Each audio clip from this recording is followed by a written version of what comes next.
ನಮಸ್ಕಾರ. ಕನ್ನಡದ ಬೆಳಕು ಒಡನಾಟದ ಮೆಲುಕು ತಿಂಗಳ ಉಪನ್ಯಾಸ ಕಾರ್ಯಕ್ರಮಕ್ಕೆ ಎಲ್ರಿಗೂ ಪ್ರೀತಿಯ ಸ್ವಾಗತ. ಜಿಜ್ಞಾಸ ಸಮಾನ ಮನಸ್ಕರ ವಾಟ್ಸ್ಆಪ್ ಗುಂಪು ಮತ್ತು ಕನ್ನಡ ವಿಭಾಗ ಮುಂಬೈ ವಿಶ್ವವಿದ್ಯಾಲಯ ಅವರ ಒಂದು ಸಂಯುಕ್ತ ಆಶ್ರಯದಲ್ಲಿ ಈ ಕಾರ್ಯಕ್ರಮವನ್ನ ಹಮ್ಮಿಕೊಳ್ಳಲಾಗಿದೆ. ತಮ್ಮ ತಂದೆ ಶ್ರೀ ಗೌರೀಶ ಕಾಯ್ಕಿಣಿಯವರೊಂದಿಗಿನ ಅನುಭವಗಳನ್ನ ನಮ್ಮ ಜೊತೆ ಹಂಚಿಕೊಳ್ಳೋದಕ್ಕೆ ಆಗಮಿಸಿರುವಂತ ಶ್ರೀ ಜಯಂತ ಕಾಯ್ಕಿಣಿಯವರಿಗೆ ಆತ್ಮೀಯವಾದ ಸ್ವಾಗತವನ್ನ ಬಯಸ್ತಾ ಇದ್ದೀನಿ. ನಮಸ್ಕಾರ. ನಮಸ್ಕಾರ ಸರ್. ಈ ತಿಂಗಳಿನ ಉಪನ್ಯಾಸದ ವಿಶೇಷ ಏನು ಅಂತ ಹೇಳಿದ್ರೆ, ಈ ಮಾಲಿಕೆ ಹುಟ್ಟಿ 1 ವರ್ಷದ ಮೇಲಾದ ನಂತರ ಇದಕ್ಕೆ ಒಂದು ಚಂದದ ಹೆಸರು ಸಿಕ್ಕಿದೆ. ಕನ್ನಡದ ಬೆಳಕು ಒಡನಾಟದ ಮೆಲುಕು ಅಂತ. ಈ ಹೆಸರನ್ನ ಕೊಟ್ಟವರು ಸಹ ಜಯಂತ ಕಾಯ್ಕಿಣಿಯವರೇನೆ. ನಮ್ಮ ಉಪನ್ಯಾಸ ಮಾಲೆಯ ಆಶಯವನ್ನ ಅರಿತವರಿಗೆ ಈ ಹೆಸರು ಅದೆಷ್ಟು ಸೂಕ್ತ ಅನ್ನೋದು ಅರಿವಾಗಿರತ್ತೆ. ಧನ್ಯವಾದಗಳು ಸರ್, ತುಂಬಾ ಪ್ರೀತಿಯ ಧನ್ಯವಾದಗಳು. ಕನ್ನಡ ವಿಭಾಗ ಮುಂಬೈ ವಿಶ್ವವಿದ್ಯಾಲಯದೊಂದಿಗೆ ಜಯಂತ ಕಾಯ್ಕಿಣಿಯವರು ಹೊಂದಿರುವಂತಹ ವಿಶೇಷ ಸಂಬಂಧವನ್ನ ಕುರಿತು ವಿಭಾಗದ ಮುಖ್ಯಸ್ಥರಾದ ಪ್ರೊಫೆಸರ್ GN ಉಪಾಧ್ಯಾಯ ಅವರು ಒಂದೆರಡು ಮಾತುಗಳನ್ನ ಆಡ್ಬೇಕು ಅಂತ ವಿನಂತಿಸ್ಕೊಳ್ತೀನಿ. ಆತ್ಮೀಯರೆಲ್ಲರಿಗೆ ನಮಸ್ಕಾರ. ಅರ್ಧ ಗಂಟೆ ತಡವಾಯಿತು, ಕ್ಷಮೆ ಇರಲಿ. ಜಿಜ್ಞಾಸ ಬಳಗ ಮತ್ತು ಕನ್ನಡ ವಿಭಾಗ ಮುಂಬೈ ವಿಶ್ವವಿದ್ಯಾಲಯ ಇವುಗಳ ಸಂಯುಕ್ತ ಆಶ್ರಯದಲ್ಲಿ ನಡೀತಾ ಇರುವಂತಹ ವಿಶೇಷ ತಿಂಗಳ ಉಪನ್ಯಾಸ ಮಾಲಿಕೆ. ಇವತ್ತು ಈ ಮಾಲಿಕೆಯಲ್ಲಿ ಉಪನ್ಯಾಸವನ್ನ ನೀಡಲಿಕ್ಕೆ ಬಂದಿರುವಂತಹ ನಮ್ಮೆಲ್ಲರ ಆದರಣೀಯ ಗೌರವಾನ್ವಿತ ಆತ್ಮೀಯ ಜಯಂತ ಕಾಯ್ಕಿಣಿಯವರನ್ನ ಈ ಜಂಟಿ ಸಂಸ್ಥೆಗಳ ಪರವಾಗಿ ಬಹಳ ಪ್ರೀತಿಯಿಂದ ಸ್ವಾಗತಿಸ್ತಾ ಇದ್ದೀನಿ. ಕನ್ನಡ ಸಾಹಿತ್ಯಕ್ಕೆ ಹೊಸ ನೀರು ಹಾಯಿಸಿದ ತಂದೆ ಮಕ್ಕಳ ಒಂದು ದೊಡ್ಡ ಪಟ್ಟಿ ಇದೆ. ಕುವೆಂಪು, ಪೂರ್ಣಚಂದ್ರ ತೇಜಸ್ವಿ, DVG, ಅನಂತರ BGL ಸ್ವಾಮಿ, ಗೌರೀಶ್ ಕಾಯ್ಕಿಣಿ, ಜಯಂತ ಕಾಯ್ಕಿಣಿ, ಹೀಗೆ ಪಟ್ಟಿಯನ್ನು ಬೆಳೆಸ್ತಾ ಹೋಗ್ಬೋದು. ಕನ್ನಡ ವಿಭಾಗಕ್ಕೂ ಜಯಂತ ಕಾಯ್ಕಿಣಿಯವರಿಗೂ ಬಹಳ ಹತ್ತಿರದ ಸಂಬಂಧ. 2013ರಲ್ಲಿ ಅವರು ಗೌರೀಶ್ ಕಾಯ್ಕಿಣಿ ಅವರ ಜೀವನ ಸಾಧನೆ ಹಿನ್ನೆಲೆಯಲ್ಲಿ ಶತಮಾನೋತ್ಸವದ ನೆನಪಿಗೆ ವಿಶ್ವವಿದ್ಯಾಲಯದಲ್ಲಿ ಒಂದು ಸುದೀರ್ಘ ಉಪನ್ಯಾಸ ನೀಡಿದ್ದು ನನಗೆ ನೆನಪಾಗ್ತದೆ. ಕನ್ನಡ ವಿಭಾಗದ ಉನ್ನತಿಗೆ ಕಾಲಕಾಲಕ್ಕೆ ಅವರು ಸಹಾಯ ಸಹಕಾರವನ್ನ ನೀಡ್ತಾ ಬಂದವರು. ಇವತ್ತು ಮತ್ತೆ ಗೌರೀಶ್ ಕಾಯ್ಕಿಣಿ ಅವರ ಕುರಿತು ಮಾತಾಡ್ಲಿಕ್ಕೆ ಬಂದಿರುವುದು ನಮ್ಮ ಸೌಭಾಗ್ಯ. ಅವರನ್ನ ಮತ್ತೊಮ್ಮೆ ಬಹಳ ಪ್ರೀತಿಯಿಂದ ವಿಶ್ವವಿದ್ಯಾಲಯದ ಪರವಾಗಿ ಸ್ವಾಗತಿಸಿ ಅವರಿಗೆ ವೇದಿಕೆಯನ್ನ ಇದೀಗ ಬಿಟ್ಟುಕೊಡ್ತಾ ಇದ್ದೇವೆ. ಮತ್ತೊಮ್ಮೆ ಸೇರಿಕೊಂಡ ಎಲ್ಲರಿಗೆ, ಇಂತಹ ಅವಕಾಶವನ್ನ ಮಾಡಿಕೊಟ್ಟಂತಹ ಜಿಜ್ಞಾಸ ಬಳಗದ ಮಿತ್ರರಿಗೆ, ಡಾಕ್ಟರ್ ಉಮಾರಾವ್ ಅವರಿಗೆ, ಪದ್ಮಶ್ರೀ ಅವರಿಗೆ, ಎಲ್ಲ ಮಿತ್ರರಿಗೆ ಮತ್ತೊಮ್ಮೆ ಧನ್ಯವಾದವನ್ನ ಹೇಳಿ ನನ್ನ ಮಾತನ್ನು ಮುಗಿಸ್ತೇನೆ. ಧನ್ಯವಾದಗಳು ಉಪಾಧ್ಯಾಯ ಸರ್. ಶ್ರೀ ಗೌರೀಶ ಕಾಯ್ಕಿಣಿಯವರು ಮತ್ತೆ ಜಯಂತ ಕಾಯ್ಕಿಣಿಯವರ ಪರಿಚಯವನ್ನ ಮಾಡ್ಕೊಡೋದಿಕ್ಕೆ ಶ್ರೀಮತಿ ಕಲಾ ಭಾಗವತ್ ಅವರು ಬಂದಿದ್ದಾರೆ. ಕಲಾ ಭಾಗವತ್ ಅವರು ಸಂಶೋಧನಾ ವಿದ್ಯಾರ್ಥಿ. ಜಯಂತರ ಪ್ರಬಂಧಗಳನ್ನ ಕುರಿತು ಜೀವಸ್ವರ ಎನ್ನುವಂತಹ ಹೆಸರಿನ ಪುಸ್ತಕವನ್ನ ಬರೆದಿದ್ದಾರೆ. ಅವರು ಜಯಂತ ಕಾಯ್ಕಿಣಿಯವರನ್ನ ಹತ್ತಿರದಿಂದ ಬಲ್ಲರು. ಕಲಾ, ಪ್ಲೀಸ್. ಎಲ್ಲರಿಗೂ ನಮಸ್ಕಾರ. ಗೋಕರ್ಣ ಕಡಲ ತೀರದಲ್ಲಿ ಬರೆದಿಟ್ಟಂತಿದ್ದ ಗೌರೀಶರ ಪುಟ್ಟ ಮನೆಯ ಚಿತ್ರಣ ಕಣ್ಣಿಗೆ ಕಟ್ತಾ ಇದೆ. ಆಚೆ ಜಲಕಡಲು, ಈಚೆ ಜನ ತುಂಬಿದ ನೆಲಕಡಲು, ಮೇಲಿರುವ ಆಕಾಶ ಕಡಲು. ಇವುಗಳ ಮಧ್ಯೆ ಈ ಸುಹೃತ್ ಗೃಹಸ್ಥ ತಾನೂ ಒಂದು ಪುಟ್ಟ ಕುತೂಹಲದ ಕಡಲಾಗಿ ಬಾಳಿದ್ರು. ಜಿಜ್ಞಾಸೆ ಮತ್ತು ಲವಲವಿಕೆಗಳು ಗೌರೀಶರ ವ್ಯಕ್ತಿತ್ವದ ಎದ್ದು ಕಾಣುವ ಗುಣಗಳು. ಅವರ ವೈಚಾರಿಕತೆಯ ಮುಖ್ಯ ಲಕ್ಷಣ ಮುಕ್ತತೆ. ಅವರು ತಮ್ಮ ಲಿಬರಲ್ ಚಿಂತಕರ ನಡುವೆ, ನಮ್ಮ ಕನ್ನಡದ ಲಿಬರಲ್ ಚಿಂತಕರ ನಡುವೆ ಅಗ್ರಗಣ್ಯರು ಅಂತ ಹೇಳ್ಬೋದು. ಬೇಂದ್ರೆಯವರನ್ನ, ಶಂಭಾ ಜೋಶಿ ಅವರನ್ನ ಒಟ್ಟಾಗಿ ತನ್ನ ಅಂತರಂಗದಲ್ಲಿ ಪಡೆದಂಥವರು. ಪತ್ರಿಕೆಯ ಅಂಕಣವನ್ನ ಓದುಗನಿಗೆ ಕಲಿಸುವ ಶಾಲೆಯನ್ನಾಗಿಯೂ ಓದುಗನನ್ನ ಹಿಗ್ಗಿಸುವ ರಂಗವಾಗಿಯೂ ಬಳಸಿಕೊಂಡವರು. ಗಟ್ಟಿಯಾದ ಬರವಣಿಗೆಯ ಮೂಲಕ ಸ್ಥಳೀಯ ಪತ್ರಿಕೆಗಳಿಗೆ ಅವರು ಕೊಟ್ಟಷ್ಟು ನೈತಿಕ ಸ್ಥೈರ್ಯ, ಪ್ರೋತ್ಸಾಹಗಳನ್ನ ಕನ್ನಡದ ಬಹಳಷ್ಟು ಲೇಖಕರು ಕೊಟ್ಟಿಲ್ಲ. ಗೌರೀಶರಲ್ಲಿ ತಾರ್ಕಿಕ ಖಚಿತತೆ ಮತ್ತು ಕಾಂತಾ ಸಂಹಿತೆಯ ಮೃದುತ್ವ ಇವು ಜೊತೆಯಾಗಿ ಬರುತ್ತದೆ. ಮನುಷ್ಯರಾಗಿ ಬಿಚ್ಚಿಕೊಳ್ಳಲು ನಮಗೆ ನೆರವಾಗಬಲ್ಲುದೆಲ್ಲವೂ ಗೌರೀಶರ ಸಾಹಿತ್ಯಕ್ಕೆ ಮೂಲ ವಸ್ತುವಾಗಿವೆ. ಇವೆಲ್ಲವೂ ಗೌರೀಶ್ ಕಾಯ್ಕಿಣಿಯವರ ಕುರಿತು ಅವರಿಗಿಂತ ಹಿರಿಯರಾದ, ಆದರೆ ನಮಗಿಂತ ಹಿರಿಯರಾದ ಪ್ರಾಜ್ಞರ ಸೂಕ್ಷ್ಮ ಅಭಿಪ್ರಾಯಗಳು. ಇದು ನನ್ನ ಮಾತಲ್ಲ. ಹೌದು, ಇಂತಹ ಒಂದು ಅಪೂರ್ವ ವ್ಯಕ್ತಿತ್ವದ ಗೌರೀಶರು ಸೆಪ್ಟೆಂಬರ್ 12, 1912ರಂದು ಗೋಕರ್ಣದಲ್ಲಿ ಜನಿಸಿದ್ರು. ಕುಮಟಾದಲ್ಲಿ ಮೆಟ್ರಿಕ್ಯುಲೇಷನ್ ಮುಗಿಸಿದ್ರು. ಧಾರವಾಡದ ಕರ್ನಾಟಕ ಕಾಲೇಜ್ನಲ್ಲಿ ಇಂಟರ್ಮೀಡಿಯೇಟ್ ಮಾಡಿದ್ರು. ರಾಷ್ಟ್ರಭಾಷಾ ವಿಶಾರದ ಪರೀಕ್ಷೆಯಲ್ಲಿ ಮುಂಬೈ ಪ್ರಾಂತಕ್ಕೆ ಪ್ರಥಮ ಸ್ಥಾನವನ್ನ ಪಡೆದುಕೊಂಡಿದ್ರು. ಪ್ರೌಢಶಾಲಾ ಶಿಕ್ಷಕರಾಗಿ ಸೇವೆ ಸಲ್ಲಿಸಿ ಆದರ್ಶ ಶಿಕ್ಷಕ ಹಾಗೂ ರಾಜ್ಯ ಪ್ರಶಸ್ತಿಯನ್ನ ಕೂಡ ಪಡೆದರು. ಗೌರೀಶರದು ಶಾಂತಾ ಕಾಯ್ಕಿಣಿ ಅವರೊಂದಿಗೆ ಅಂತರ್ಜಾತೀಯ ವಿವಾಹ. ಜಯಂತರು ಇವರಿಗೆ ಏಕೈಕ ಪುತ್ರ. 40-50ರ ದಶಕದಲ್ಲಿ ಬೆಳಕು ಮತ್ತು ನಾಗರಿಕ ಪತ್ರಿಕೆಗಳ ಸಂಪಾದಕತ್ವವನ್ನು ವಹಿಸಿಕೊಳ್ತಾರೆ. 17 ವರ್ಷಗಳ ಕಾಲ ಜನಸೇವಕ ಪತ್ರಿಕೆಯ ಪ್ರಧಾನ ಬರಹಗಾರರಾಗಿದ್ರು. ಗೌರೀಶರು ಕನ್ನಡ, ಕೊಂಕಣಿ, ಮರಾಠಿ, ಹಿಂದಿ, ಇಂಗ್ಲಿಷ್ಗಳಲ್ಲಿ ಬರವಣಿಗೆ ಮಾಡಿದ್ರು. ಕಾವ್ಯ, ನಾಟಕ, ಗೀತರೂಪಕ, ವಿಚಾರ ಸಾಹಿತ್ಯ, ಸಾಹಿತ್ಯ ಸಿದ್ಧಾಂತ ವಿಮರ್ಶೆ, ಜೀವನ, ಚಿತ್ರ ಚರಿತ್ರೆ, ಅನುವಾದ ಹೀಗೆ ವಿವಿಧ ಪ್ರಕಾರಗಳಲ್ಲಿ ಅವರು 70ಕ್ಕೂ ಹೆಚ್ಚು ಕನ್ನಡ ಕೃತಿಗಳನ್ನ ಕನ್ನಡಕ್ಕೆ ಕೊಟ್ಟಿದ್ದಾರೆ. ಬಾಳಿನುದ್ದಕ್ಕೂ ಕನ್ನಡ ಹಾಗೂ ಇನ್ನಿತರ ಭಾಷೆಗಳಲ್ಲಿ ಬಾಳಿನುದ್ದಕ್ಕೂ ಕನ್ನಡದ ಪ್ರಮುಖ ಮತ್ತು ಪ್ರಾದೇಶಿಕ ಗ್ರಾಮೀಣ ನಿಯತಕಾಲಿಕಗಳಲ್ಲಿ ಅವರು ಸತತವಾಗಿ ಬರವಣಿಗೆಯನ್ನ ಮಾಡಿದ್ದಾರೆ. 1993ರಲ್ಲಿ ಸಮಗ್ರ ಸಾಹಿತ್ಯ ಸಂಪುಟಗಳ ಪ್ರಕಟಣೆಯು ಆರಂಭವಾಗಿ ಒಟ್ಟು 10 ಸಂಪುಟಗಳು ಪ್ರಕಟವಾದವು. ಗೌರೀಶರ ಒಟ್ಟು 10 ಸಂಪುಟಗಳು. ಇತ್ತೀಚೆಗಷ್ಟೇ 5 ಸಂಪುಟಗಳನ್ನ ಕನ್ನಡ ಪುಸ್ತಕ ಪ್ರಾಧಿಕಾರ ಪ್ರಕಟಿಸಿದೆ. ಜಯಂತರ ಭಾಷೆಯಲ್ಲಿ ಹೇಳೋದಾದ್ರೆ simply we have to read. Yes, simply we have to read. ಸುದೈವವೆಂಬಂತೆ ಗೌರೀಶ್ ಕಾಯ್ಕಿಣಿ ಅವರ ಕುರಿತು ಅನೇಕ ಸಂಗತಿಗಳನ್ನ ಹಂಚಿಕೊಳ್ಳೋದಕ್ಕೆ ಇವತ್ತು ಕನ್ನಡದ ಹೆಸರಾಂತ ಸಾಹಿತಿ, ಅವರಿಗೆ ಆ ಭಾಷೆ ಅಷ್ಟು ಇಷ್ಟ ಆಗ್ಲಿಕ್ಕಿಲ್ಲ, ಆದ್ರೂ ನಾವು ಇದನ್ನು ಹೇಳಲೇಬೇಕಾಗತ್ತೆ. ಜಯಂತ ಕಾಯ್ಕಿಣಿ ಅವರು ನಮ್ಮೊಂದಿಗಿದ್ದಾರೆ. ನಾವೇ ನಿರ್ಮಿಸಿ, ನಾವೇ ನಿರ್ದೇಶಿಸಿ, ನಾವೇ ನಟಿಸಿ, ನಾವೇ ನೋಡುವಂತ ನಮಗೆ ಅರ್ಥವಾಗದ ಮತ್ತು ಅರ್ಥವಿಲ್ಲದ ಕಪ್ಪು ಬೆಳಕಿನ ಚಿತ್ರವೇ ನಮ್ಮ ಜೀವನ ಎನ್ನುತ್ತಾ, ಮಳೆ ನಿಂತ ಮೇಲಿನ ಭೂಮಿಯಂತೆ ಶುದ್ಧ ಮತ್ತು ಅನಾಥ ಸ್ಥಿತಿಯಲ್ಲಿ ಭಗ್ನ ಬದುಕಿನ ಅದೆಷ್ಟೋ ಜೀವಂತ ವಿವರಗಳನ್ನ ಗೊತ್ತು ಮಾಡಿಕೊಂಡು ಅವುಗಳ ಮೂಲಕ ಈ ಬದುಕು ಒಂದು ದಿವ್ಯ ಎಂದು ಹೊಳೆಸುವ ಜಯಂತರು. ನಮ್ಮ ನಿತ್ಯದ ನೆಂಟ ಸೂರ್ಯನೇನು ಕಡಿಮೆ ಛಾಯಾಗ್ರಾಹಕನೇ, ಪರೀಕ್ಷೆಯ ಗಂಟೆ ಹೊಡೆದದ್ದೇ ನಮ್ಮ ಉತ್ತರ ಪತ್ರಿಕೆಗಳನ್ನ ಭರದಿಂದ ಕಸಿದುಕೊಳ್ಳುವ ಸೂಪರ್ವೈಸರ್ ಅಂತೆ ಈ ಸೂರ್ಯ. ಪ್ರತಿ ಸಂಜೆ ನಮ್ಮೆಲ್ಲರ ನೆರಳುಗಳನ್ನ ನಮ್ಮಿಂದ ಕಸಿದುಕೊಂಡು ಹೋಗ್ತಾನೆ. ಮತ್ತೆ ಇರುಳಿಡಿ ಬಹುಶಃ ತನ್ನ ಡಾರ್ಕ್ ರೂಮಿನಲ್ಲಿ ಕೂತು ನಮ್ಮೆಲ್ಲರ ನೆಗೆಟಿವ್ಗಳನ್ನ ತೊಳೆದು ಪಾಸಿಟಿವ್ ಮಾಡ್ತಾನೆ ಮತ್ತು ಹೊಸದೊಂದು ದಿನದ ರೂಪದಲ್ಲಿ ಅವನ್ನ ನಮಗೆ ದಯಪಾಲಿಸ್ತಾನೆ. ಅದಕ್ಕೆ ಅವನಿಗಿಂತ ನಿಚ್ಚಳವಾದ, ನಿಶ್ಚಿತವಾದ, ಅಪ್ಪಟ ಅಕ್ಕರೆಯ ದೇವರು ಬೇರಿಲ್ಲ ಅಂತ ಹೇಳುವ ಜಯಂತರು. ಓದು ಬರಹವೆಂಬುದು ನಮ್ಮನ್ನ ಮಾನವಂತರಾಗಿಸೋದು. ಬರವಣಿಗೆಯ ಮಾಯಾ ಸರೋವರ ನಮ್ಮನ್ನ ಬೆಳಕಿನೆಡೆಗೆ ಚಲಿಸುವಂತೆ ಸುಗಮಗೊಳಿಸುತ್ತದೆ. ಅಂತಿಂಥವರ ಆಮಿಷಗಳನ್ನ ಕಡೆಗಣಿಸಿ ಮುನ್ನಡೆಯುವಂತೆ ಆತ್ಮಸಾಕ್ಷಿಯನ್ನ ಜ್ವಲಂತವಾಗಿರಿಸುತ್ತದೆ. ಅದಕ್ಕಾಗಿ ದಂಡೆಯ ಮೇಲಿನ ವೇಷಭೂಷಣ, ಹೆಸರು, ಗಿಸರು ಎಲ್ಲವನ್ನ ಕಳಚಿಟ್ಟು ಅನಾಮಿಕರಾಗಿ ಮೆಲ್ಲನೆ ಸದ್ದಿಲ್ಲದೆ ಇಳಿಯುವಾಗ ಅಷ್ಟೇ ತೆರೆಯುತ್ತದೆ ಈ ಮಾಯಾ ಸರೋವರ ಎನ್ನುವಂಥ ಜಯಂತರು.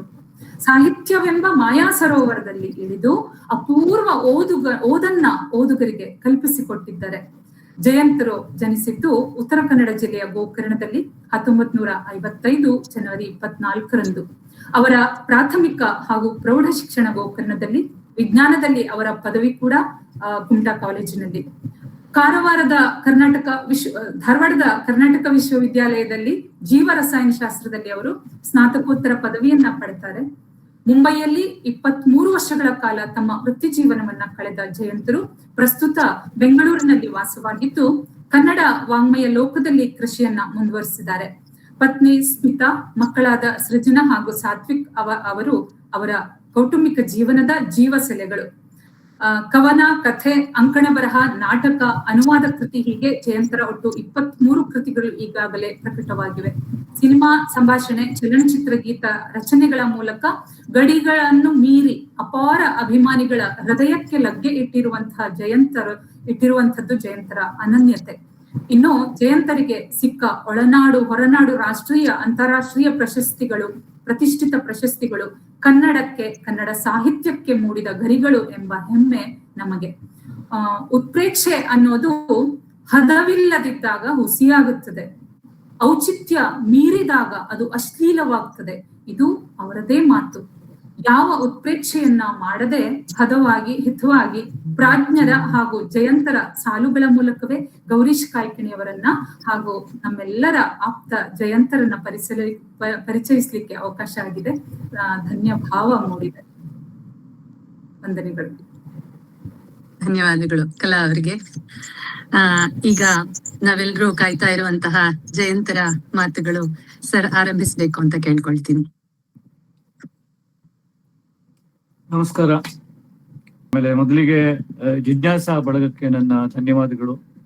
ಯಾಕಂದ್ರೆ ಇಂಥದ್ದೊಂದು ಸ್ಮರಣೀಯವಾದಂತಹ ಮತ್ತು ತುಂಬಾ ಸ್ತುತ್ಯವಾದಂತಹ ಮಾಲಿಕೆಯನ್ನ 1 ವರ್ಷದಿಂದ ನೀವು ನಡ್ಸ್ಕೊಂಡು ಬರ್ತಾ ಇದ್ದೀರಿ. ಒಳ್ಳೇದು. ಯಾಕಂದ್ರೆ ಇದು ಮೆಲುಕಷ್ಟೇ ಅಲ್ಲ, ಅದೊಂಥರ ನಾನು ಯಾವಾಗ್ಲೂ ಹೇಳ್ತಾ ಇರ್ತೀನಿ, ಅದನ್ನ ಬಹುಶಃ ಉಮಾಗೂ ಹೇಳಿದ್ದೀನಿ. ನಾವು ನೆನಪು ಅಂದಾಗ ಅದ್ರ ಬಗ್ಗೆ ಒಂದು ತಪ್ಪು ಕಲ್ಪನೆ ಇದೆ. ನೆನಪು ಅಂದ್ರೆ ಹಳೆ ನೆನಪು ಅಂದ್ಬಿಡ್ತೀವಿ. ಯಾವಾಗ್ಲೂ ನೆನಪು ಹಳೇದಲ್ಲ ಅಂತ ನಂದು ನಂಬಿಕೆ. ನೆನಪು ಇವತ್ತಾಗ್ತಾ ಇದೆ ಅಂದ್ರೆ ಅದು ಎಂದಿನ ಮರದಲ್ಲಿ ಇಂದು ಅರಳಿದ ಹೂವು.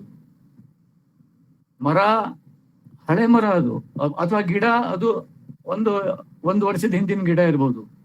ಅದು ಇವತ್ತು ಒಂದು ಹೂವು ಅರಳಿದೆ ಅಂದ್ರೆ ಅದು ಇವತ್ತಿನ ಕಿರಣ, ಇವತ್ತಿನ ನೀರು, ಇವತ್ತಿನ ಏನು ವಾತಾವರಣದಲ್ಲಿ ಇವತ್ತಿನ ಸತ್ವ ಕೊಟ್ಟು ಒಂದು ಕೊಟ್ಟಂತ ಹೂವು. ಹಾಗೆ ಇವತ್ತು ನಮಗೊಂದು ನೆನಪಾಗಿದೆ ಅಂದರೆ ಹಳೆದು, ಅದು ಇವತ್ತಿನ ಹಂಗಿನಲ್ಲಿ ಆಗಿರುವಂತಹ ನೆನಪು. So there is something to do with today. ಇವತ್ತಿನ ಹಂಗಿನಲ್ಲಿ ನಮಗೆ ಹಳೆ ನೆನಪಾಗ್ತದೆ. ಅದೊಂದು ಇವಾಲ್ವ್ಡ್ ಮೆಮರಿ. ಅದು ಆಲ್ಬಮ್ನೊಳಗಿನ ಹಳೆ ಫೋಟೋ ನೋಡೋದಷ್ಟೇ ಅಲ್ಲ, ಅದಕ್ಕೆ ಇವತ್ತಿನ ಹಂಗು, ಇವತ್ತಿಗೆ ಅದರ ಜರೂರಿ, ಇವತ್ತಿಗೆ ಅದರ ಒಂದು ಏನೋ ಒಂದು ಅದಕ್ಕೆ ನಂಟು ಇದ್ದೇ ಇರುತ್ತೆ. ಹೀಗಾಗಿ ಈ ಮೆಲುಕು ಬಹಳ ಮಹತ್ವದ್ದು. ಅದು ಬಹಳ ಅದಕ್ಕೆ ಬಹಳ ಒಂದು ಮಹತ್ವ ಅಂದ್ರೆ ಅದಕ್ಕೆ ಅಗತ್ಯವಾದ ನೆನಪಿರ್ತದೆ. ಅದಕ್ಕಾಗಿ ಅದು ನಮ್ಗೆ ಆಗ್ತಾ ಇರ್ತದೆ ಅಂತ ನನ್ಗೆ ಅನಿಸ್ತದೆ. ಹೀಗಾಗಿ ಅದಕ್ಕಾಗಿ ನಾನು ಇದಕ್ಕೆ ಸಂಬಂಧಪಟ್ಟವರಿಗೆಲ್ಲ ನನ್ನ ಹೃತ್ಪೂರ್ವಕವಾದಂತಹ ವಂದನೆಗಳು. ಅದಕ್ಕೆ ಸಹಯೋಗವನ್ನು ನೀಡ್ತಾ ಇರುವಂತಹ ಕನ್ನಡ ವಿಭಾಗಕ್ಕೆ, ಉಪಾಧ್ಯರಿಗೆ, ಆಮೇಲೆ ಉಮಾ ಅವರಿಗೆ, ಅವರ ಬಳಗಕ್ಕೆ, ಆಮೇಲೆ ಇವತ್ತು ಪರಿಚಯವನ್ನು ಮಾಡಿದಂತ ಕಲಾಗೆ ತುಂಬಾ ಹೃತ್ಪೂರ್ವಕವಾದಂತಹ ಧನ್ಯವಾದಗಳು. ಆಮೇಲೆ ನಾನು ಏನ್ ಹೇಳಲಿ, ನಾನು ಹೇಳಿದ್ನಲ್ಲ, ನಾನು ಈಗ ಅವರು ನನ್ನ ತಂದೆಯವರು ಆ ಥರದ್ದೆಲ್ಲ ಆ ರೀತಿಯ ಏನಂತಾರೆ ಅದಕ್ಕೆ ಭೂಮಿಕೆಗಳನ್ನೆಲ್ಲ ದಾಟಿ ನಾನು ಬಂದಾಗಿರುತ್ತೆ. ಒಂದು ಹಂತದವರೆಗೆ ಆ ಭೂಮಿಕೆಗಳು ಇರ್ತವೆ. ಈಗ ಅವರನ್ನು ನಾನು ಉಳಿದವರು ನೋಡೋದು ಹಾಗೇನೆ ನೋಡುವಂತ ಒಂದು ಪಾಯಿಂಟಿಗೆ ಬಂದಿರ್ತೇನೆ. ಅವೆಲ್ಲ ಕಳಚಿ ಬಿದ್ದಿರ್ತವೆ. ಆ ಒಂದು ದೃಷ್ಟಿಯಿಂದಲೇ ನಾನು ಬಂದಿರ್ತೇನೆ. ಈಗ ಮತ್ತಿರುಗಿ ನಾನು ಈ ನೆಪದಲ್ಲಿ ಮತ್ತೆ ಒಂದು 4-5 ಹೆಜ್ಜೆ ಅವ್ರ ಜೊತೆಗೆ ಅವ್ರ ಕೈ ಹಿಡಿದು ನಡೆಯುವಂತ ಒಂದು ಪ್ರಯತ್ನಕ್ಕೆ ಒಂದು ನೆಪ ಇದು, ಒಂದು ಕುಮ್ಮಕ್ಕು. ಸೊ ನನಗೆ ಬಹಳ ಇಂಟ್ರೆಸ್ಟಿಂಗ್ ಆದಂತ ಒಂದು ಸಣ್ಣ ಯತ್ನ. ನಾನು ಅವ್ರ ಬಗ್ಗೆ ಇಲ್ಲಿ ಮಾತಾಡಿದಾಗ ನೆನಪಾಗ್ತೇನೆ. ಅದು ಮಜಾ ಆಗ್ತದೆ ಅಂದ್ರೆ ಅವ್ರ ಬಗ್ಗೆ ಹೀಗೆ ನೆನಪು ಮಾಡ್ಕೊಂಡಾಗ ಅವ್ರೊಬ್ಬರೇ ಬರೋದಿಲ್ಲ, ಅವ್ರ ಜೊತೆಗೆ ತುಂಬಾ ಜನ ಬರ್ತಾರೆ. ಅದೇ ಆ ಪ್ರಯಾಣದ ಉದ್ದೇಶ. ಈಗ ಯಾವುದೇ ನೀವು ಹಳೆಯ ವ್ಯಕ್ತಿಗಳನ್ನ ನೆನಪಾದಾಗ, ಈಗ ನಾನು ನನ್ನ ತಂದೆಯವ್ರ ಬಗ್ಗೆ ನೆನಪು ಮಾಡ್ಕೋಬೇಕು ಅಂತಂದ್ರೆ ಗೌರೀಶ್ ಕಾಯ್ಕಿಣಿ ಒಬ್ಬರೇ ಬರೋದಿಲ್ಲ, ಅವ್ರ ಜೊತೆಗೆ ಶಾಂತಾನೇ ಬರ್ತಾರೆ. ಶಾಂತ ಇಲ್ಲದೆ ಗೌರೀಶ್ ಕಾಯ್ಕಿಣಿ ಇಲ್ವೇ ಇಲ್ಲ. ಸೊ ಆ ತರ ಅದು ಅವಿನಾಭಾವ. ಅದು ಶಾಂತ ಇಲ್ಲಿದ್ರೆ ಗೌರೀಶ್ ಕಾಯ್ಕಿಣಿ ಆಗ್ತಾನೆ ಇರ್ಲಿಲ್ಲ, ಗೌರೀಶ್ ಕಾಯ್ಕಿಣಿ ಇಲ್ಲಿದ್ರೆ ಶಾಂತಾನೂ ಆಗ್ತಿರ್ಲಿಲ್ಲ. ಸೊ ಅದು ಆ ರೀತಿಯ ಅದೇ ವಿಶೇಷ. That's very interesting. ಸೊ ಹೀಗಾಗಿ ನಾನು ನಮ್ಮ ಹತ್ರ ಸಾಹಿತ್ಯದ ಬಗ್ಗೆ ಎಲ್ಲ, ಯಾಕಂದ್ರೆ ತುಂಬಾ ಚೆನ್ನಾಗಿ ಹೇಳಿದರು ಕಲಾ, ಅಂದ್ರೆ ಅವ್ರ ಬಗ್ಗೆ ಎಂತೆಂಥ ಪ್ರಾಜ್ಞರು ಏನೇನೋ ಹೇಳಿ ಹೋಗಿದ್ದಾರೆ, ಅದೆಲ್ಲ ಇದೆ. ಅದನ್ನ ನಾವು ಓದ್ಕೊಂಡ್ರೆ ಅವರ ಸಾಹಿತ್ಯದ ಬಗ್ಗೆ ಮೌಲ್ಯಮಾಪನ ಸಿಕ್ಕೇ ಬಿಡ್ತದೆ. CN ರಾಮಚಂದ್ರನು, ಆಮೂರ್ ಅವರು, ಕೀರ್ತಿನಾಥ್ ಕುಟ್ಕೋಟಿ, KV ಸುಬ್ಬಣ್ಣ, TP ಅಶೋಕ ಅವರೆಲ್ಲ ತುಂಬಾ ಚೆನ್ನಾಗಿ ಹೇಳಿದ್ದಿದೆ. ಅದನ್ನು ಓದ್ಕೊಂಡ್ರೆ ಅವರ ಸಾಹಿತ್ಯದ ಬಗ್ಗೆ ಗೊತ್ತಾಗುತ್ತೆ. ಅವ್ರನ್ನ ಓದ್ಬೋದು ನಾವು. MG ಹೆಗಡೆ ಅಂತ ಬಹಳ ಮಹತ್ವದ ನಮ್ಮ ಜಿಲ್ಲೆಯವರೇ ಆದಂತ ಸೂಕ್ಷ್ಮಮತಿಯ ಮೀಮಾಂಸಕರು ಬರೆದಿದ್ದಾರೆ, ಸಂಸ್ಕರಿಸಿದ್ದಾರೆ, ಕ್ಯೂರೇಟ್ ಮಾಡಿದ್ದಾರೆ. 5 ವಾಲ್ಯೂಮ್ಗಳೀಗ ಕನ್ನಡ ಪುಸ್ತಕ ಪ್ರಾಧಿಕಾರದಿಂದ ಬಂದಿದೆ. ಆಯ್ದ ಸಾಹಿತ್ಯದ ಸಂಚಿಕೆ ಇದು. ಅದನ್ನೆಲ್ಲ ನೋಡಿದ್ರೆ ಅವರ ಸಾಹಿತ್ಯ ಎಲ್ಲ ನಮ್ಗೆ ಸಿಗುತ್ತೆ. ನಾನು ಒಬ್ಬ ವ್ಯಕ್ತಿಯಾಗಿ ಅವ್ರು ನೋಡಿದಾಗ ನಮ್ಗೆ ಅವರು ಹೇಗೆ ಅನಿಸಿದ್ರು, ಏನು ನೆನಪುಗಳು ನನ್ನಲ್ಲಿ ಇಮೇಜ್ ನಮ್ಮಲ್ಲಿ ಇದೆ, ಬೆಳೀತಾ ಇರುತ್ತೆ. ಅದನ್ನ ನಾನು ಇವತ್ತು ಸ್ವಲ್ಪ ಹಂಚ್ಕೋಬಹುದು ಅಂತ ನನ್ಗೆ ಅನಿಸ್ತು. ಒಂದು ಲೋಕಾಭಿರಾಮವಾಗಿ, ಕರಾರುವಕ್ಕಾಗಲ್ಲ ಅಷ್ಟೇ. ಈಗ ನಮ್ಮ ತಂದೆಯವರು ಅಂದ ತಕ್ಷಣನೇ ಒಂಥರ ಏನು ಅಂದ್ರೆ ಅದು ಫಸ್ಟ್ ಅಂದ್ರೆ ಗೌರೀಶ್ ಮಾಸ್ತರು ಅಂತಾನೆ ಬರೋದು, ಗೌರೀಶ್ ಕಾಯ್ಕಿಣಿ ಅಂತೆಲ್ಲ ಬರೋದಿಲ್ಲ. ನಮ್ಮ ಊರು ಉತ್ತರ ಕನ್ನಡ ಜಿಲ್ಲೆಯಲ್ಲಿ ಮಾಸ್ತರು, ಉತ್ತರ ಕರ್ನಾಟಕದಲ್ಲೂ ಹಾಗೆ, ಊರಲ್ಲಿ ಯಾರಪ್ಪ ದೊಡ್ಡವರು ಅಂತಾರೆ ಮಾಸ್ತರು. ಯಾಕಂದ್ರೆ ಮಾಸ್ತರಿಂದನೇ ನಾವು ಕಲಿಯೋದು. ಅಂದ್ರೆ ತಿಳುವಳಿಕೆ ಇದ್ದವರೆಲ್ಲ ಮಾಸ್ತರು. ಅಲ್ಲಿ ಬೇಂದ್ರೆ ಮಾಸ್ತರು, ಈ ಮಾಸ್ತರು, ಕೃಷ್ಣಮೂರ್ತಿ ಪುರಾಣಿಕರು ಗೋಕಾಕ್ನಲ್ಲಿ ಮಾಸ್ತರು. ಅಂದ್ರೆ ಯಾರು ತಿಳುವಳಿಕೆ ಇದ್ದವರೆಲ್ಲ ಮಾಸ್ತರ್ ಆಗ್ತಿದ್ರು, ಮೇಷ್ಟ್ರು. ನೀವು ಮೈಸೂರು ಕಡೆ ಬಂದ್ರೆ ಮೇಷ್ಟ್ರು ಅಂತಿದ್ರು, ನಮ್ ಕಡೆಗೆ ಮಾಸ್ತರು. ಸೊ ಮಾಸ್ತರು ಶಾಲೆಯಲ್ಲಿ ಕಲಿಸ್ತಿದ್ರು. ಅವರು ಬರೀ ಶಾಲೆಯಲ್ಲಿ ಮಾತ್ರ ಮಾಸ್ತರ್ ಆಗ್ತಿರ್ಲಿಲ್ಲ, ಅವ್ರು ಇಡೀ ಊರಿಗೆ ಮಾಸ್ತರ್ ಆಗ್ಬಿಡ್ತಿದ್ರು. ಆಮೇಲೆ ಅದು ಊರವರೆಲ್ಲ ಏನೇ ಪ್ರಾಬ್ಲಮ್ ಇದ್ರು ಅವ್ರ ಹತ್ರ ಹೇಳ್ಕೊಳ್ಳೋದು, ಇವ್ರಿಗೆ ಸ್ವಲ್ಪ ಹೇಳ್ರಿ ಅಂತ ಹೇಳೋದು, ಹಂಗೆ ಆತರ. ಆ ರೀತಿ ಗೌರೀಶ್ ಮಾಸ್ತರು ಒಂದು ರೀತಿಯಲ್ಲಿ ಇವಾಗ ಮಾಸ್ತರ್ ಫಾರ್ ಎವ್ರಿಬಡಿ ನಮ್ಮ ಗೋಕರ್ಣದಲ್ಲಿ. ಮತ್ತು ನಮ್ಮ ಗೋಕರ್ಣ ಅನ್ನೋದು ಬಹಳ ವಿಶಿಷ್ಟವಾದ ಕಂಪನ ಕೇಂದ್ರ. ಅಂದ್ರೆ ಅಲ್ಲಿ ಎಲ್ಲಾ ರೀತಿಯ ಸಂಗತಿಗಳು ಇದ್ವು. ಇದನ್ನ ನಾನು ಬೇರೆ ಬೇರೆ ಸಂದರ್ಭದಲ್ಲಿ ಹೇಳಿದೆ, ಯಾಕಂದ್ರೆ ನನ್ನನ್ನು ಕೂಡ, ನನ್ನ ಭಾವಕೋಶವನ್ನು ವಿಸ್ತರಿಸಿದ ಕೇಂದ್ರ ಅದು. ಅಂದ್ರೆ ಅಲ್ಲಿ ಅದೊಂದು ತೀರ್ಥಕ್ಷೇತ್ರ, ಯಾತ್ರಾ ಸ್ಥಳ, ಟೂರಿಸ್ಟ್ ಸೆಂಟರು, ಜಾತ್ರೆಗಳು, ನಾಟಕ ಕಂಪನಿಗಳು, ಯಕ್ಷಗಾನ, ಹಾಲಕ್ಕಿ ಏನೋ ಸಮುದಾಯದ ಗುಮ್ಟೆ-ಪಾಂಗು, ಅವರ ಜನಪದ ಕಲೆಗಳು, ಏನೇನೆಲ್ಲ ಅಲ್ಲಿದೆ. ಒಂದು ಚಲನಶೀಲವಾದಂಥದ್ದು, ರೆಸ್ಟ್ಲೆಸ್ ಆದಂಥದ್ದು. ಸೊ ಒಂದು ಬೆಳೆಯುತ್ತಿರುವ ಮನಸ್ಸಿಗೆ, ಎಳೆ ಮನಸ್ಸಿಗೆ ಅವೆಲ್ಲ ಒಟ್ಟಿಗೆ ನಮ್ಮಲ್ಲಿ ಒಳಗಡೆ ಹೋಗ್ತಾ ಇರ್ತಾರೆ. ಈಗ ನಿನ್ನೆ ಯಾರೋ ನನಗೊಂದು ಪ್ರಶ್ನೆ ಕೇಳಿದ್ರು, as a writer how you grow as a writer and ಅದೇ. ಯಾರು ರೈಟರ್ ಅಂತ ಗ್ರೋ ಆಗೋದಿಲ್ಲ. ನಾವು ಮನುಷ್ಯರಾಗಿ ಬೆಳಿತಿರ್ತೇವೆ, ಮನುಷ್ಯರಾಗೋದಕ್ಕೆ ಬೆಳಿತಿರ್ತೇವೆ. ಆಮೇಲೆ ನಾವು ರೈಟರ್ ಅಂತೆಲ್ಲ ಅದೆಲ್ಲ ಅದು ಕೆಲವರು ಲೆಟರೇಟ್ ಕೂಡ ಮಾಡ್ಕೋತಾರಪ್ಪ ರೈಟರ್ ಅಂತ. ನಂಗೆ ಅದು ಹೆಂಗೆ ಅಂತ ಅರ್ಥ ಆಗೋದಿಲ್ಲ. ಅದೇನು ಅದು ಸೇ ರೈಟರ್ ಹಂಗಿಲ್ಲ. ಅದು ನೀವು ಬರೀಬಹುದು, ಅದು ಬೇರೆ. ಅದು ರೈಟರ್ ಅಂತ ನಾವು ಐ ಎಮ್ ಎ ಬ್ರೀದರ್ ಅಂತೆಲ್ಲ ಹೇಳ್ತೇವೆ. I am a breather, I breathe every day ಅಂತ. ಹಂಗೇನು ಇರೋದಿಲ್ಲ ಅದು. ಸೊ ಅದು it's a mode of thought. ಅದು ಒಂದು ಯೋಚನೆಯ ವಿಧಾನ, ಒಂದು ಗ್ರಹಿಕೆಯ ಕ್ರಮ. ಒಂದು ಬರವಣಿಗೆ ಅನ್ನೋದು ಒಂದು ಗ್ರಹಿಕೆಯ ಕ್ರಮ, ಬದುಕನ್ನು ನೋಡುವ ಕ್ರಮ, ಬದುಕನ್ನು ಅರ್ಥೈಸಿಕೊಳ್ಳುವುದಕ್ಕೆ ಮನುಷ್ಯ ಕೈಗೊಂಡ ಕ್ರಮ. ಸೊ ಹಾಗೆ. ಸೊ ನನಗೆ ಗೌರೀಶ್ ಕಾಯ್ಕಿಣಿ ಅವರು ಮಾಸ್ಟರ್ ಆಗಿ, ಅವ್ರು ಯಾವತ್ತೂ ರೈಟರ್ ಆಗಿ ಕಾಣ್ಲಿಲ್ಲ ನನಗೆ.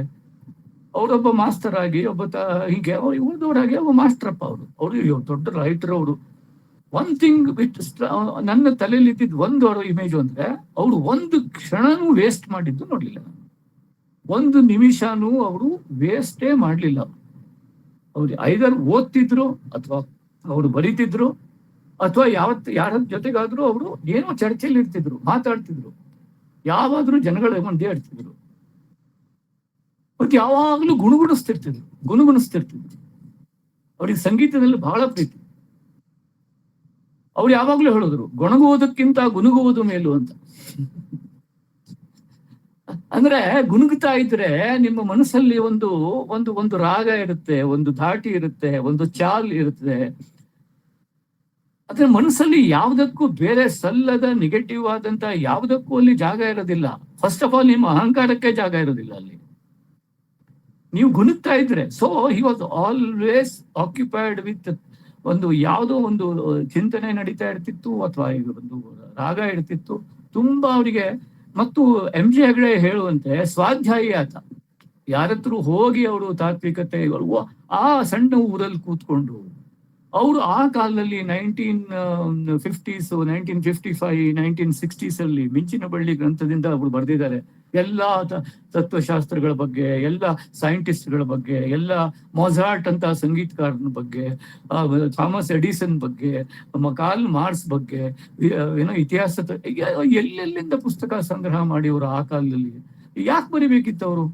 ಅವರು ಒಳ್ಳೆ ಕವಿತೆ, ಕಥೆ ಮಾಡ್ಕೊಂಡು ಆರಾಮಾಗಿರ್ಬೋದಾಗಿತ್ತು. ಅವರು ಬರೀ ಸಾಹಿತ್ಯ ವಿಮರ್ಶೆ ಮಾಡ್ಕೊಂಡಿರ್ಬೋದು. ಇಲ್ಲ, ಅವರು ಯಾಕೆ ಅಂದ್ರೆ ಆಗಿನ ಲೇಖಕರಲ್ಲಿ ಒಂದು ಬಹಳ ಇಂಪಾರ್ಟೆಂಟ್ ಆದ ಒಂದು ಪ್ರೀ ಆಕ್ಯುಪೇಷನ್ ಏನು ಅಂದ್ರೆ, ಸ್ವಾತಂತ್ರ್ಯ ಬಂತು 1947, ಎಲ್ಲರೂ ಒದ್ದಾಡಿ ಹೋರಾಡಿ ಸ್ವಾತಂತ್ರ್ಯ ಪಡ್ಕೊಂಡ್ವಿ.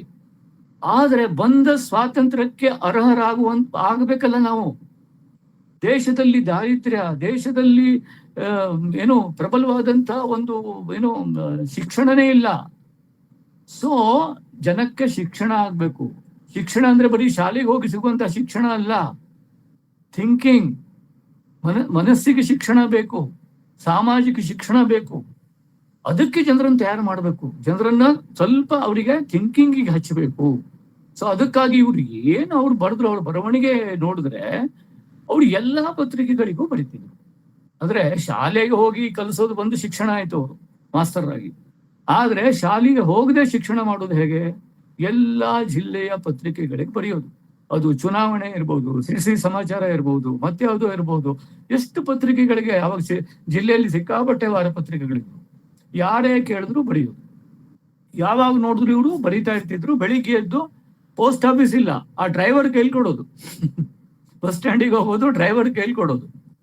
ಆ ಡ್ರೈವರ್ ಹೋಗಿ ಆ ಬಸ್ ಸ್ಟ್ಯಾಂಡ್ ಅಲ್ಲಿ, ಈಗ ಸಿರ್ಸಿ ಇಲ್ಲಿ ಯಾವ್ದೋ ಪತ್ರಿಕೆ ಕೊಡೋದಿದ್ರೆ ಹಿಂಗ್ ಬಡ್ದು ಆ ಸಿರ್ಸಿ ಬಸ್ ಸ್ಟ್ಯಾಂಡಿಗೆ ಹೋಗಿ ಆ ಡ್ರೈವರು ಅಲ್ಲಿ ಕಂಟ್ರೋಲರ್ ಕೈಲಿ ಕೊಟ್ಟಿರ್ತಿದ್ದ.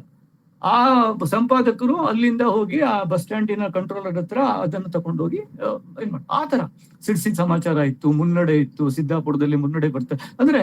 ಆಮೇಲೆ ನಾಗರಿಕ ಅಂತ ಇಲ್ಲಿ ಹೊನ್ನಾವರದಿಂದ ಬರ್ತಾ ಇತ್ತು, ಅದು ಪಾಂಡೇಶ್ವರ ಗಣಪತಿ ರಾಯರು ಅದಕ್ಕೆ ಸಂಪಾದಕರಾಗಿದ್ರು. ಈ ತರ ಜಿಲ್ಲೆಯ ಎಲ್ಲಾ ಪತ್ರಿಕೆಗಳಿಗೆ.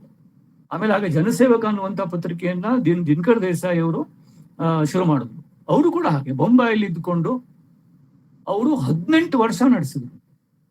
ಆ ಪತ್ರಿಕೆಯಲ್ಲಂತೂ ಇವರು 3-4 ಹೆಸರುಗಳಲ್ಲಿ ಬರಿತಾ ಇದ್ರು. ಗೌರೀಶ್ ಕಾಯ್ಕಿಣಿ ಅವರು ಒಂದು ಗೌರೀಶ್ ಕಾಯ್ಕಿಣಿ ಅಂತ ಒಂದು ಅಗ್ರ ಲೇಖನ ಬರಿತಾ ಇದ್ರು. ಇನ್ನೊಂದು ಇದು ಅಂದ್ರೆ ಅದರಲ್ಲಿ ಒಂದು ಅಡಿಗೆ ವಾರದ ಉಪ್ಪಿನಕಾಯಿ ಅಂತ ಒಂದು ಇಡೀ ಪ್ರಪಂಚದ ವಿದ್ಯಮಾನಗಳ ಬಗ್ಗೆ ಚುಟುಕಾದಂತಹ ಒಂದು ಇದು, ಅದಕ್ಕೊಂದು ಹ್ಯೂಮರಸ್ ಟಚ್ ಬೇರೆ ಇರ್ತಿತ್ತು ಅದರಲ್ಲಿ. ಅದಕ್ಕೆ ಅವರು ಕಾವ್ಯನ ಇವರ ಒಂದು ಪೆನ್ ನೇಮು ಅಡಿಗೆ ಭಟ್ಟ ಅಂತ. ವಾರದ ಉಪ್ಪಿನಕಾಯಿ ಅಂಕಣ ಅಡಿಗೆ ಭಟ್ಟ ಇವರ ಹೆಸರು. ಆಮೇಲೆ ಸಾಹಿತ್ಯ ಪುಸ್ತಕಗಳ ವಿಮರ್ಶೆ, ಅದು ವೈಶ್ವಾನರ ಅಂತ ಒಂದು ಕಾವ್ಯನಾಮದಿಂದ ಬರೀತಿದ್ರು. ಆಮೇಲೆ GVK ಅಂತ ಹೇಳಿ ಮತ್ತೇನೇನೋ ಬರೀತಿದ್ರು. ಅಂದ್ರೆ ಒಂದೇ ಪತ್ರಿಕೆಯಲ್ಲಿ 8 ಪುಟದ ಪತ್ರಿಕೆ, ಅದು 6 ಪುಟದ ಪತ್ರಿಕೆ, ಅದರಲ್ಲಿ ಇವರು ಇದನ್ನೆಲ್ಲ ಬರೀತಿದ್ರು. ಅದರಲ್ಲಿ ಅಮೆಂಬಳ ಆನಂದ್ ಅಂತ ಇದ್ರು, ಶ್ಯಾಮ್ ಹುದ್ದಾರ್ ಅಂತ ಇದ್ರು. ಅವರೆಲ್ಲ ಒಂದು ಗ್ರೂಪ್ ಅದು. ಅಂದ್ರೆ ಸಮಾಜಶೀಲರ ಪತ್ರಿಕೆ ಗಿರಿ ಪಿಕಳೆ ಅಂತಿದ್ರು. ಅವರೆಲ್ಲ ಸೇರಿ ಈಗ ಆಗ ಅಂಗೋಲಾದಿಂದ ಬರ್ತಿದ್ದ ಪತ್ರಿಕೆ. 18 ವರ್ಷ ಅವರು ಅದಕ್ಕೆ ಬರೀತಾ ಇದ್ರು. ಆಮೇಲೆ ಅವರು ಹೇಳಿದಲ್ಲ, ಟೈಮ್ ವೇಸ್ಟ್ ಮಾಡ್ತಿರ್ಲಿಲ್ಲ. ಆಮೇಲೆ ಅವ್ರ ಬರವಣಿಗೆಗೆ ಅವ್ರು ಯಾವತ್ತೂ ಶುದ್ಧವಾದ ಪೇಪರ್ ಅನ್ನ ಯೂಸ್ ಮಾಡಿಲ್ಲ. ಅವರಿಗೆ ಅದು ಕ್ರಿಮಿನಲ್ ವೇಸ್ಟ್ ಅಂತ ಅನಿಸ್ತಿತ್ತು. ಅವರು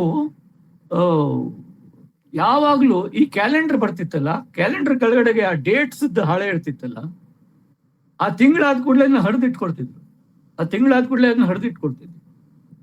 ಆಮೇಲೆ ಅವರಿಗೆ ಬರ್ತಾ ಇರುವಂತ ಏನದು ಎಲ್ಲ, ಯಾರಾದ್ರೂ ಪತ್ರ ಬರೆದ್ರೆ ಅವ್ರಿಗೆ ಬರ್ತಾ ಇರುವಂತ ಆ ಪತ್ರಗಳೆಲ್ಲ ಅದನ್ನ ಹೊಡೆದು, ಪಾಪ ಅವಾಗೆಲ್ಲ ಪಾರದರ್ಶಕವಾದಂತ ಪತ್ರಗಳು ಅಂತ, ಗುಟ್ಟಿನ ಪತ್ರಗಳು, ಚಾಡಿ ಪತ್ರಗಳು ಇರ್ತಿರ್ಲಿಲ್ಲ. ಎಲ್ಲ ಗಹನವಾದಂತ ವಿಚಾರಗಳು ಅಂತ ಆ ಪತ್ರಗಳನ್ನೆಲ್ಲ ಅಂದ್ರೆ ಪತ್ರಗಳು ಅಥವಾ ಅಂತ ಹಾರ್ಮ್ಲೆಸ್ ಆದಂತಹ ಪತ್ರಗಳನ್ನ ಇಟ್ಕೊಂಡು ಅದ್ರ ಹಿಂಬದಿಗೆ ಅವನ್ನೆಲ್ಲ ಇಟ್ಕೊಂಡು ಅವುಗಳ ಮೇಲೆ ಅವರು ತಮ್ಮ ಆರ್ಟಿಕಲ್. ಆಮೇಲೆ ರ್ಯಾಪರ್ಗಳು, ಈ ಪತ್ರಿಕೆಗಳು ಬರುವಾಗ ರ್ಯಾಪರ್ಗಳು, ಬ್ರೌನ್ ಕಲರ್ ರ್ಯಾಪರ್ಗಳು ಇಡ್ತಿದ್ವು. ಬುಕ್ ಪೋಸ್ಟ್ ಬಂದ್ರೆ ಅದನ್ನ ಇಟ್ಕೊಂಡು ಅದ್ರ ಹಿಂದ್ಗಡೆಗೆ ಅವರು ಆರ್ಟಿಕಲ್ ಬರೀತಿದ್ರು. ಏನಾದ್ರೂ ಬೈ ಚಾನ್ಸ್ ಒಳ್ಳೊಳ್ಳೆ ಪೇಪರ್ ಅವ್ರಿಗೆ ಸಿಕ್ಕಿದ್ರೆ ಅದು ಆನೂಗ್ ಅಭ್ಯಾಸಕ್ಕಾಯ್ತು ಅಂತಿದ್ರು. ಆನು ಅಂದ್ರೆ ನನಗೆ ನಮ್ಮೂರಲ್ಲಿ ಆನು ಅಂತ ಕರೀತಾರೆ. ಅಂದ್ರೆ ನಾನು ಅಭ್ಯಾಸ ಮಾಡ್ಲಿಕ್ಕೆ, ನೋಟ್ಸ್ ಮಾಡ್ಲಿಕ್ಕೆ ಇರ್ಲಿ ಅಂತ ಒಳ್ಳೆ ಪೇಪರ್ಗಳನ್ನ ಇಟ್ಟು ಅವರು ಆರ್ಟಿಕಲ್ಗಳು ಬರೀಲಿಕ್ಕೆ ಯಾವಾಗ್ಲೂ ಒಂದ್ ಕಡೆಗೆ ಒಂದು ಸೈಡ್ ಬರೆದಿರುವಂತ ಪೇಪರ್ಗಳನ್ನೇ ಯೂಸ್ ಮಾಡು. ನೆವರ್ ರೋಟ್ ಆನ್ ಪ್ಯೂರ್ ಇದು. ಅದಂದ್ರೆ ಅದೊಂದು ಅವರಿಗೆ ಯಾವಾಗ್ಲೂ ಪೇಪರ್ ಒಳ್ಳೆ ಕಾಗದಾನ ಬಡ್ದ ಹಾಳು ಮಾಡಬಾರ್ದು ಅಂತ. ಅಂದ್ರೆ ನನಗೆ ಯಾವಾಗಲೂ ನಾನು ಒಳ್ಳೆ ಪೇಪರ್ ಮೇಲೆ ಬರ್ಲಿಕ್ಕೆ ಹೋದ್ ನನಗೆ ಈಗಲೂ ನನಗೆ I hesitate, I am spoiling A good paper ಅಂತ ಬೈ ರೈಟಿಂಗ್. ಅದೊಂಥರ ಮಜಾ ಅನ್ಸುತ್ತೆ ನನಗೆ. ಸೊ ಈ ರೀತಿಯ ಒಂದು ಇದಿತ್ತು ಅವರಿಗೆ. ಆಮೇಲೆ ಅವರಿಗೆ ಇದು ಅವರ ಬಗ್ಗೆ ಊರಲ್ಲಿರುವಂತ, ಅಂದ್ರೆ ನಾನು ನೋಡಿದ್ದು, ನನ್ನ ಬಾಲ್ಯದಲ್ಲಿ ನೋಡಿದ ಇದು. ಆಮೇಲೆ ಶಾಲೆಯಲ್ಲಿ ಕೂಡ ನಾನು ಕೇಳಿದ್ದು ಇವೆಲ್ಲ. ಆಮೇಲೆ ಅಂದ್ರೆ ಉಳಿದವರಿಂದ ಕೇಳಿದ್ದು, ಊರಿನ ಹಿರಿಯರಿಂದ. ಅವರು ಹೆಂಗಿದ್ದಾಗ ಅವ್ರು ಎಷ್ಟು ಹುಚ್ಚಾಗಿತ್ತು ಅಂದ್ರೆ ಅವರಿಗೆ ಎಲ್ಲ ಕಡೆಯಿಂದಲೂ ಸೆಳೆದು. ಊರಲ್ಲೆಲ್ಲ ಎಲ್ಲೆಲ್ಲಿಂದಲೂ ಸನ್ಯಾಸಿಗಳು ಬರ್ತಿದ್ರು, ಸಂತರು ಬರ್ತಿದ್ರು, ಯಾರನ್ನವರೆಲ್ಲ ಇವ್ರು ಮ್ಯಾಕ್ಸಿಮಮ್ ಅವ್ರ ಜೊತೆನೆ ಇರ್ತಿದ್ರು, ಅಂದ್ರೆ ಡಿಸ್ಕಸ್ ಮಾಡೋದು. ಆಮೇಲೆ ಊರಲ್ಲಿ ಪನ್ನಿ ಕೃಷ್ಣ ಭಟ್ರು ಅಂತಿದ್ರು, ವಿದ್ವಾನ್ ರಾಮಪಿ ಪಂಡಿತರು ಅಂತಿದ್ರು, ಆಮೇಲೆ ಪಂಡಿತ್ ವಿಘ್ನೇಶ್ವರ ಶರ್ಮಾ ಅಂತಿದ್ರು, ಆಮೇಲೆ ಬೈಲ್ಕೇರಿ ಅಂತಿದ್ರು. ಎಲ್ಲಾ ಸಂಸ್ಕೃತ ವಿದ್ವಾನ್ರಿ ಅವರು. ಇವ್ರು ಅವ್ರ ಜೊತೆಗೆ ಭಯಂಕರ ದೋಸ್ತವರಲ್ಲ, ಭಯಂಕರ. ಅವ್ರು ಯಾವಾಗ್ಲೂ ಅವ್ರ ಜೊತೆಗೆ ಚರ್ಚೆ ಅದು ಇದು. ಆಮೇಲೆ ಬಸ್ಸಿಗೆ ಅಂಕೋಲೆಗೆ ಹೋಗೋದು, ಅಲ್ಲಿ ಗಿರಿ ಪಿ ಕಡೆ ಅವರು ಇವರು ಅವ್ರ ಜೊತೆಗೆಲ್ಲ ಅವ್ರದ್ದು ಕಂಪ್ಲೀಟ್ ಇಂಗ್ಲಿಷ್ ಚರ್ಚೆ ಅವ್ರ ಜೊತೆಗೆ. So always in communion. ಹೀಗಾಗಿ ಅವ್ರದ್ದು ಆ ಒಂದು ಅವ್ರು ನೋಡಿದ್ರೆ ಅವ್ರು ಮದುವೆ ಆಗೋ ಟೈಪ್ ಅಲ್ಲ ಅಂತ ಒಂದು ತೀರ್ಮಾನ ಊರಿನವ್ರು ಮಾಡ್ಬಿಟ್ಟಿದ್ರು. ಇದು ಮದುವೆ ಆಗೋ ಕೇಸ್ ಅಲ್ಲ ಇದು, ಇವರು ಒಂದೇ ಸಂತರಾಗಿ ಹೋಗ್ತಾರೆ ಅಥವಾ ಕಂಪ್ಲೀಟ್ ಬ್ರಹ್ಮಚಾರಿಯಾಗಿ ಉಳಿತಾರೆ ಅಂತ.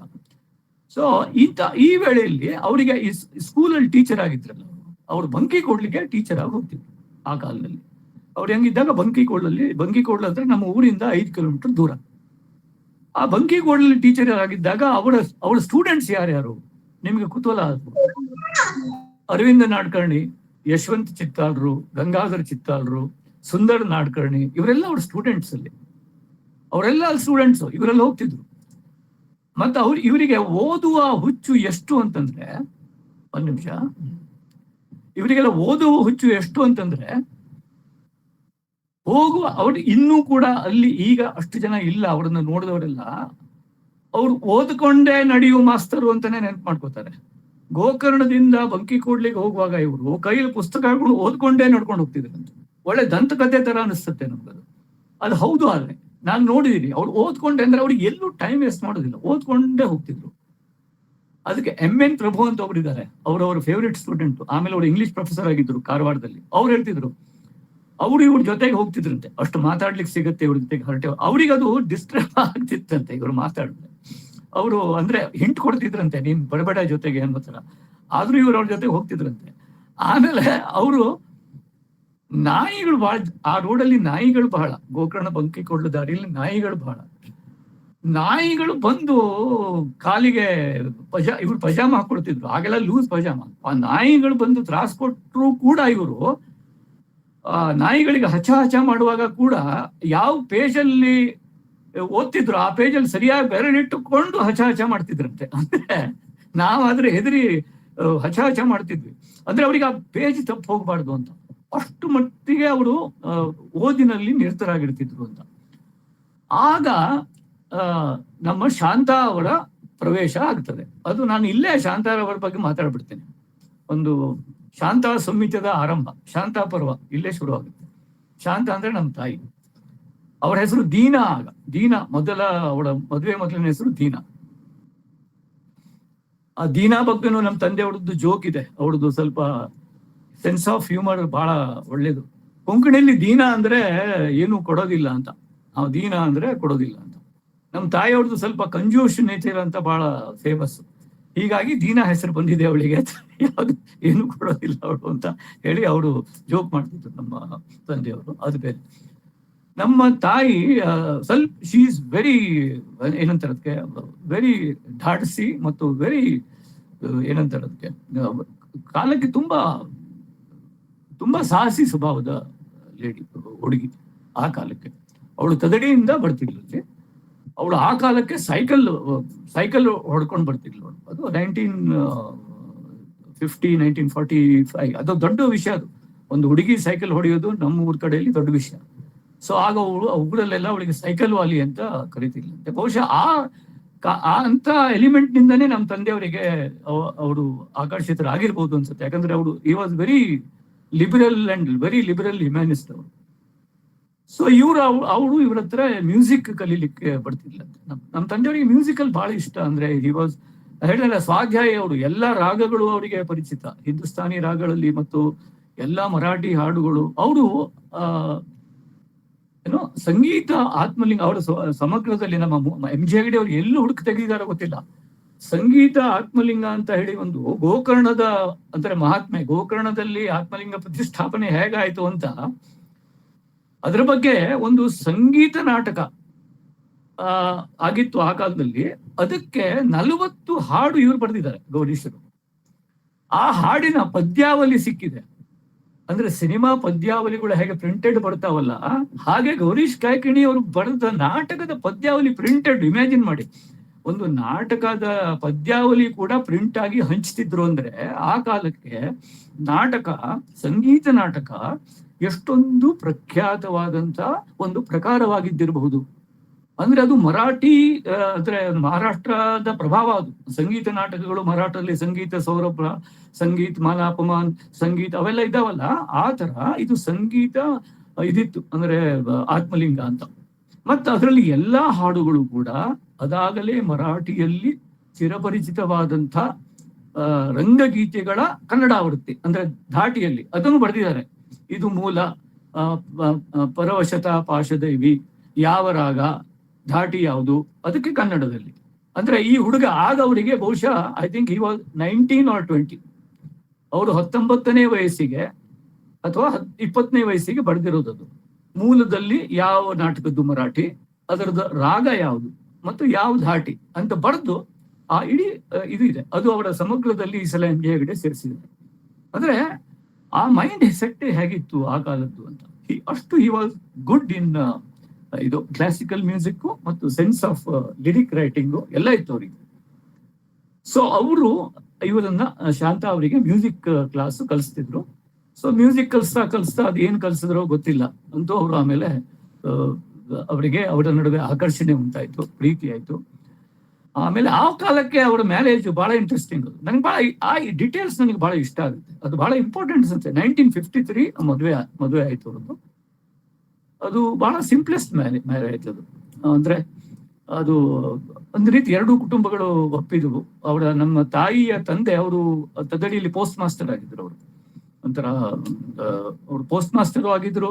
ತದಡಿ ಹೋದೆ ಫಿಶಿಂಗ್ ಹಾರ್ಬರ್, ಅದು ಅಂದ್ರೆ ಅದೊಂದು ಬಂದರ್ ಇತ್ತು ಆ ಕಾಲದಲ್ಲಿ. ಅಲ್ಲಿ ಕಸ್ಟಮ್ಸ್ ಆಫೀಸ್ ಇತ್ತು, ಅಲ್ಲೂ ಕೆಲಸ ಮಾಡ್ತಿದ್ರು ನಮ್ಮ ಅಜ್ಜ.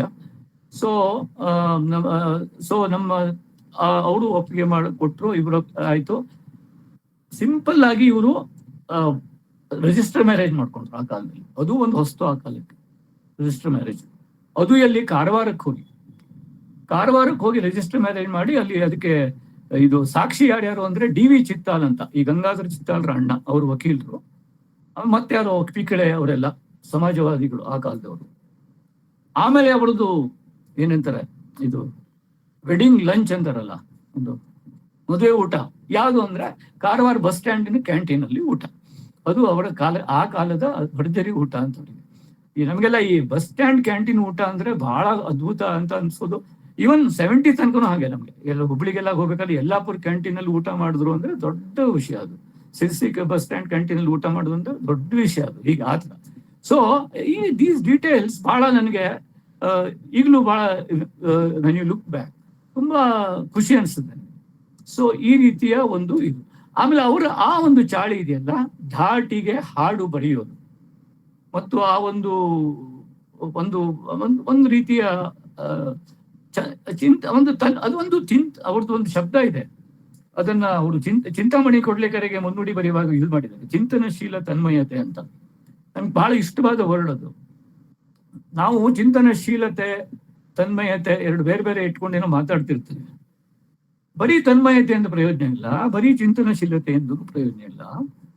ಯು ನೀಡ್ ಚಿಂತನಶೀಲ ತನ್ಮಯತೆ. ಅದು ಒಂದು ತನ್ಮಯತೆಗೂ ಚಿಂತನಶೀಲತೆ ಬೇಕು, ಅಂದ್ರೆ ಚಿಂತನಶೀಲತೆಗೂ ತನ್ಮಯತೆ ಬೇಕು. ಆ ತರದ ಒಂದು ಎರಕ ಬೇಕು, ಅದು ಕರೆಕ್ಟ್ ಆದ ಒಂದು ಹದ ಬೇಕು ಅನ್ನೋದನ್ನು ಬಂಧಿಸ್ತದೆ ಅವ್ರದ್ದು.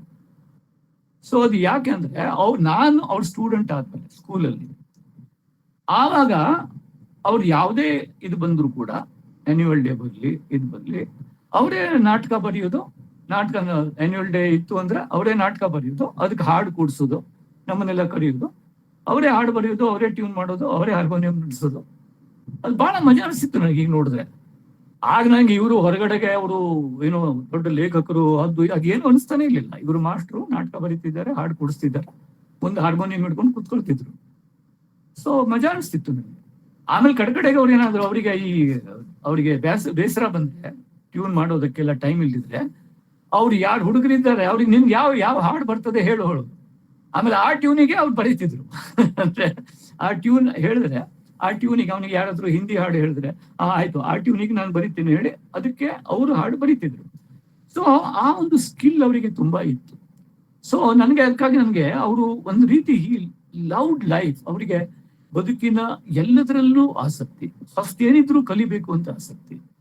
ಅಂದ್ರೆ ಅವರಿಗೆ ಅವರಿಗೆ ಸ್ಕ್ರಿಪ್ಟ್ ಸಿನಿಮಾ, ಗೋಕರ್ಣದಲ್ಲಿ ಯಾವುದೇ ಸಿನಿಮಾ ಬರಲಿ, ಫಸ್ಟ್ ಡೇ ಸೆಕೆಂಡ್ ಶೋ ನಾವು ಹೋಗ್ತಿದ್ವಿ.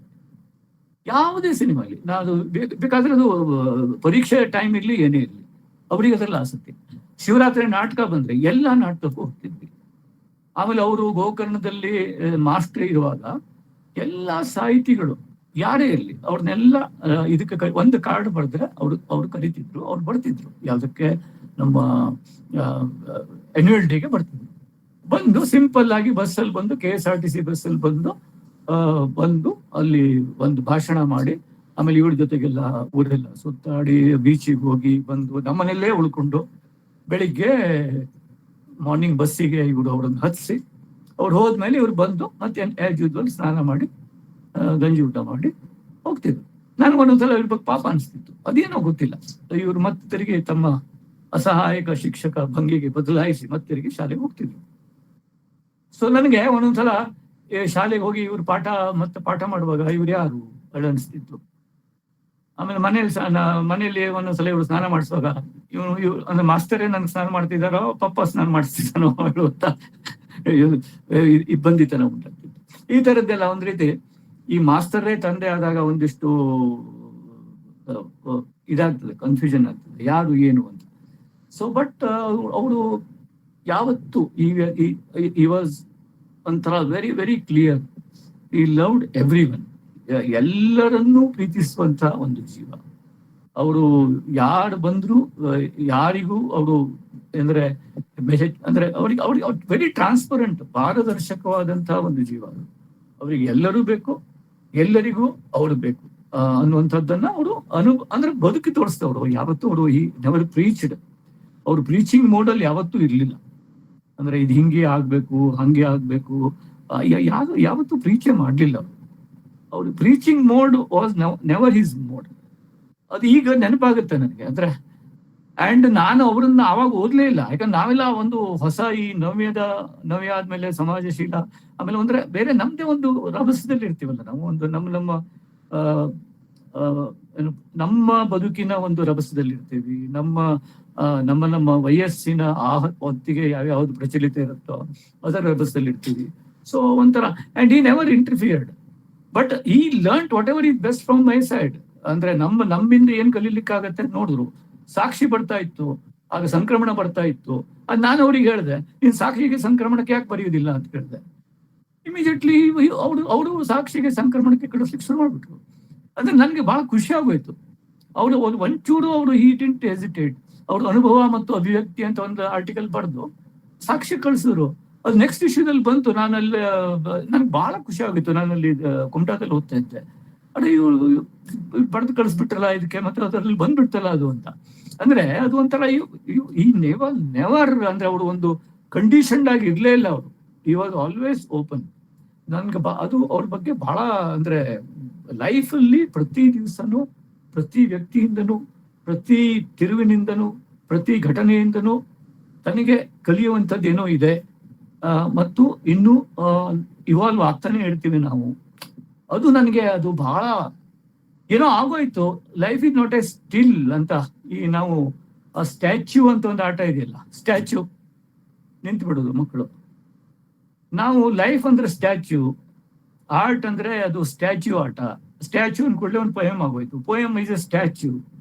ನನ್ಗೆ ಅದು ಒಂದು ಭಯ ಅನಿಸ್ತದೆ ಯಾವ್ದಾದ್ರು ಒಂದು. ಅದಕ್ಕಾಗಿ ಸ್ಟ್ಯಾಚ್ಯೂ ಅಲ್ಲ ಅದು, art is not A statue. ನನಗೆ ಅದಕ್ಕಾಗಿ ಪ್ರಿಂಟೆಡ್ ನೋಡ್ಕೊಳ್ಳೆ ಸ್ಟ್ಯಾಚ್ಯೂ ಅನ್ಸ್ಬಿಡ್ತದೆ ಎಲ್ಲರೂ. ಕವಿತೆ ಎಲ್ಲ ಹಿಂಗ್ ನೋಡ್ಕೊಳ್ಳೆ ಸ್ಟ್ಯಾಚ್ಯೂ ಆಯ್ತಾ ಅಲ್ಲ ಅಂತ. ಅದು ಯಾವುದು ಸ್ಟ್ಯಾಚ್ಯೂ ಅಲ್ಲ. ಈ ಮನುಷ್ಯ ನಾವು ಆಗ್ತಾನೆ ಇರ್ತೀವಲ್ವಾ, ಈಗಲೂ ನಾವು ಆಗ್ತಾನೆ ಇದ್ದೀವಿ. ಸೊ ಅದು ಒಂಥರ ಈಗ ಇಲ್ಲಿ ನೋಡ್ತಾ ಇರ್ತಲ್ಲ, ಈ ಲೆಫ್ಟ್ ಅಂತ ಅನ್ಕೊಂಡ್ರೆ ನಂಗೆ ಒಂಥರ ಮಜಾ ಬರ್ತದೆ. ಅಲ್ಲಿ ಸಂಬಡಿ ಲೆಫ್ಟ್ ಅಂತ ಮೆಸೇಜ್ ಬರ್ತಾ ಇರ್ತದೆ ಇಲ್ಲಿ ಈ ಗ್ರೂಪ್ ನಲ್ಲಿ. ಸೊ ಒಂಥರ somebody came joint, somebody left, somebody joint. So it's A process. So it's very interesting ಅಲ್ಲ ಇದು ನಾವು ಇದು ಅಲ್ಟಿಮೇಟ್ ಅದೇನೋ ಅಲ್ಲ, ಅದು ಇಟ್ಸ್ ಎ ಪ್ರೋಸೆಸ್. ಸೊ ಹಾಗೆ ಅವರಿಗೆ ಅದರಲ್ಲಿ ಬಹಳ ಆಸಕ್ತಿ ಇತ್ತು. ಅಂದ್ರೆ ಇದು ಒಂದು ಪ್ರೋಸೆಸ್ಸು, ಇದೇನೇ ಅಂತಿಮ, ಇದೇನೇ ಅಂಥದ್ದೇನೂ ಅಲ್ಲ. ಈ ಲಿವ್ಡ್ ಇನ್ ಸ್ಮಾಲ್ ಡೀಟೇಲ್ಸ್. ಹೀಗಾಗಿ ಅದು ಪರಿಪೂರಕವಾಗಿತ್ತು. ಮತ್ತು ಅವರಿಗೆ ಹಣಕಾಸಿನ ಬಗ್ಗೆ ಝೀರೋ, ಅವ್ರಿಗೇನೇನೂ ಗೊತ್ತಿರ್ಲಿಲ್ಲ. ಅವರಿಗೆ ತನಗೆ ಎಷ್ಟು ಪಗಾರ ಬರ್ತಿತ್ತು, ಎಷ್ಟು ಸಂಬಳ ಬರುತ್ತೆ, ಏನೂ ಗೊತ್ತಿರ್ಲಿಲ್ಲ. ಅದನ್ನೆಲ್ಲ ಶಾಂತ ನೋಡ್ಕೊಂಡಿದ್ರು. ಅವ್ರಿಗೆ ತನಗೆ ಎಷ್ಟು ಸ್ಯಾಲ್ರಿ ಬರುತ್ತೆ ಅನ್ನೋದೇ ಗೊತ್ತಿರ್ಲಿಲ್ಲ ಪಾಪ. ಅವ್ರಿಗೆ ಆ ಕಾಲಕ್ಕೆ ಕಲಾ ಹೇಳಿದಾಗೆ ಅವ್ರೇನೋ ಇಂಟರ್ವ್ಯೂ ಸರಿ ಮಾಡಿದ್ರು ಎಲ್ಲ ಗೊತ್ತಿಲ್ಲ. ತುಂಬಾ ಬ್ರಿಲಿಯಂಟ್, ಬಟ್ ಅವರಿಗೆ ಆ ತರದ ಪರೀಕ್ಷೆಗಳೆಲ್ಲ ಅವರಿಗೆ ಏನೂ ಅವ್ರಿಗೆ ಗೊತ್ತಿರ್ಲಿಲ್ಲ. ಬಟ್ ಅವರಿಗೆ ಗೋಕರ್ಣದಲ್ಲಿ ಶಾಲೆಯಲ್ಲಿ ಸಿಕ್ತು ನೌಕರಿ. ಬಟ್ ಪಾಪ ಅವ್ರ ಮ್ಯಾನೇಜ್ಮೆಂಟ್ನವರು ಅದು ಏನೋ ಅವ್ರಿಗೆ ಉಳಿದವರಿಗೆ ಸಿಗುವಂತ ಒಂದು ಮಿನಿಮಮ್ ಇದನ್ನು ಕೊಡ್ಲಿಲ್ಲ, ಅವ್ರಿಗೆ ಇನ್ಕ್ರಿಮೆಂಟ್ಸ್ಗಳು ಕೊಡ್ಲಿಲ್ಲ ಅನ್ನೋದು ಅವರ ನಿವೃತ್ತಿ ನಂತರ ಗೊತ್ತಾಯ್ತು. ನಮ್ಮ ತಾಯಿ ಪಾಪ ಶಿ ಸಚ್ ಎ ಗ್ರಿಟಿ ಲೇಡಿ. ಅವ್ರ ಬಗ್ಗೆ ನಾನು ಹೇಳಲೇಬೇಕು. ಅವ್ರ ಬಗ್ಗೆ ಹೇಳ್ದಿದ್ರೆ ಗೌರೀಶ್ ಕಾಯ್ಕಿಣಿಯವ್ರ ಬಗ್ಗೆ ಹೇಳ್ದಂಗೆ ಆಗೋದಿಲ್ಲ. ಅದು ನಾನು ಕರ್ತವ್ಯ ಚ್ಯುತಿ ಮಾಡ್ದಂಗೆ ಆಗುತ್ತೆ. ನೋಡಿ, ಅವರು awards for the current account life. ನಾನು ಯಾವಾಗಲೂ ಹೇಳ್ತೀನಿ, we believe in current account life, not A fixed deposit life. So ಇವತ್ತಿನ ರೂಪಕಗಳಲ್ಲಿ ಹೇಳೋದಾದ್ರೆ ಕರೆಂಟ್ ಅಕೌಂಟ್ ಲೈಫೇ ನಮ್ದು. ಅಂದ್ರೆ ನೋಡೋರಿಗೆ ಏನ್ ಮಜಾ ಮಾಡ್ಬೋಗ್ತಿದಪ್ಪ, ಬಟ್ ಏನಿಲ್ಲ, ನಾವು ಅಂದ್ರೆ ಇದ್ದಿದ್ರಲ್ಲಿ ಖುಷಿಯಾಗಿರೋದೇ ನಮ್ದು ಇದು. ನನಗಿನ್ನೂ ನೆನಪಿದೆ, ನಮ್ಮ ಅದು ಗೌರೀಶ್ ಕಾಯ್ಕಿಣಿ ಅವರ ಫಿಲಾಸಫಿ ತೋರಿಸುತ್ತೆ ಅನ್ನೋದಕ್ಕೆ ಹೇಳ್ತೀನಿ ನಾನು. ತುಂಬಾ ಖಾಸಗಿಯಾದ ಡಿಟೇಲ್ ಇದು. ಹೀಗೆ ಹಂಚ್ಕೊಳ್ಳೋದು ಕೂಡ ಅವ್ರದೇ ಫಿಲಾಸಫಿ. ನಮ್ದು ಅಲ್ಲಿ ಒಂದು ಅಂಗಡಿ ಇತ್ತು, ಮಲ್ಲನ್ ಅಂಗಡಿ ಅಂತಿತ್ತು. ಆ ಮಲ್ಲನ್ ಅಂಗಡಿ ಅಂದ್ರೆ ನಮ್ ಗ್ರಾಸರಿ ಶಾಪ್, ಕಿರಾಣಿ ಅಂಗಡಿ. ಆ ಕಿರಾಣಿ ಅಂಗಡಿಯಿಂದ ಅಲ್ಲಿ ಪಟ್ಟಿ ಇರ್ತದಿಲ್ಲ, ಆ ಪಟ್ಟಿಲಿ ಬರೆಯೋದು, ತಿಂಗಳ ಕೊನೆಗೆ ತಗೊಂಡು ಇದು ಮಾಡೋದು. ಸೊ ಅಲ್ಲೆಲ್ಲ ಬಡ್ಕೊಂಡಿರ್ತಿದ್ರು ಎಲ್ಲ. ಸೊ ನಾವು ಅಲ್ಲಿ ದುಡ್ಡು ತಗೊಂಡು ಸಿನಿಮಾ ನೋಡ್ಲಿಕ್ಕೆ ಹೋಗ್ತಿದ್ವಿ ರಾತ್ರಿಗೆ. ನಾನು ಹೇಳಿರ್ಬೇಕು ಹಿಂದೆ. ಅಲ್ಲಿ ಹೋಗೋದು, ರಾತ್ರಿಗೆ ಹೋಗೋದು, ಅವ್ನು 5 ರೂಪಾಯಿನೇನೋ ಕೊಡ್ತಿದ್ದ, ನಾವು ಸಿನಿಮಾಗೆ ಹೋಗ್ತಿದ್ವಿ. ಸೊ ನೀವು ಆ ಕಿರಾಣಿ ಪಟ್ಟಿ ತಗೊಂಡು ನೋಡಿದ್ರೆ ಮಜಾ ಅನ್ಸಿತ್ತು. ಉದ್ದಿನ ಬೇಳೆ, ಮತ್ತೆಂಥದ್ದು ತೊಗರಿ ಬೇಳೆ, ಬಾರ್ ಸೋಪು, ಸಿನಿಮಾ ಅದು ಯಾರಾದ್ರೂ ನೋಡಿದ್ರೆ ಮಜಾ ಅನ್ಸ್ಬೋದು. ಇದೆಂತ ಸಿನಿಮಾನು ಸಿಗ್ತದಲ್ಲ ಈ ಅಂಗಡಿಲಿ ಅಂತ ಆ ಪಟ್ಟಿಯಲ್ಲಿ. ಅಂದ್ರೆ ಈ ರೀತಿ that speaks about so many things. So ಆ ರೀತಿಯ ನಮ್ದು ಒಂದು ಇದು. ಸೊ ನಮ್ಮ ತಾಯಿ ಆ ಕಾಲದಲ್ಲಿ ನಮ್ಮ ಮನೆಯಲ್ಲಿ ಮುತ್ತು ಮಲ್ಲಿಗೆ ಹೂವುಗಳು ಬೆಳಿತಿದ್ವು, ಪೊದೆಗಳು. ಆ ಹೂವಿಂದು ದಂಡೆ ಮಾಡಿ ದೇವಸ್ಥಾನದ ಹತ್ರ ಒಂದು ಅಂಗಡಿಲಿ ಮಾರಾಟಕ್ಕೆ ಇರ್ತಿದ್ವಿ. ಏನು ಅದು 4 ಆಣೆಗೆ ಒಂದು ದಂಡೆ, ಅದು ಸಂಜೆಗೆ ಎಷ್ಟಾಗುತ್ತೆ ದುಡ್ಡು ಬರ್ತಿತ್ತು. ಆಮೇಲೆ ಲಾಟ್ರಿ ಟಿಕೆಟ್ ಇಂದೇನೋ ಸಬ್ ಏಜೆನ್ಸಿ ತಗೊಂಡು ಅದು ಯಾರಿಗೆ ಕೊಡೋದು, ಅದು ಮಾಡೋದು. ಆಮೇಲೆ LIC ಏಜೆನ್ಸಿ ಮಾಡೋದು. ಆಮೇಲೆ ಏನದು 1980s 75 1980s ಇರಬೇಕು. ನಮ್ಮೂರಲ್ಲಿ ಟೂರಿಸಂ ಶುರು ಆಯ್ತು. ಅಂದ್ರೆ ಇದು ಫಾರಿನರ್ಸ್ ಬರೋಕ್ ಶುರು ಆಯ್ತು. ಅಲ್ಲಿ ಒಂಟಿ ಲೇಡೀಸ್ ಬರ್ತಿದ್ರಲ್ಲ ಪ್ರವಾಸಕ್ಕೆ, ಅವರಿಗೆಲ್ಲ ಉಳ್ಕೊಳ್ಳೋದಕ್ಕೆ ನಮ್ಮ ಮನೆ ಇದ್ದ ರೂಮನ್ನೇ ಕೊಡೋದು. ಸಿಂಪಲ್, ಏನಿಲ್ಲ, ಸುಮ್ಮನೆ ಕೊಡೋದು. ಆಮೇಲೆ ಮೇಲ್ ಪ್ರವಾಸಿಗರು ಬಂದ್ರು ಅವರಿಗೂ ಕೊಡೋದು.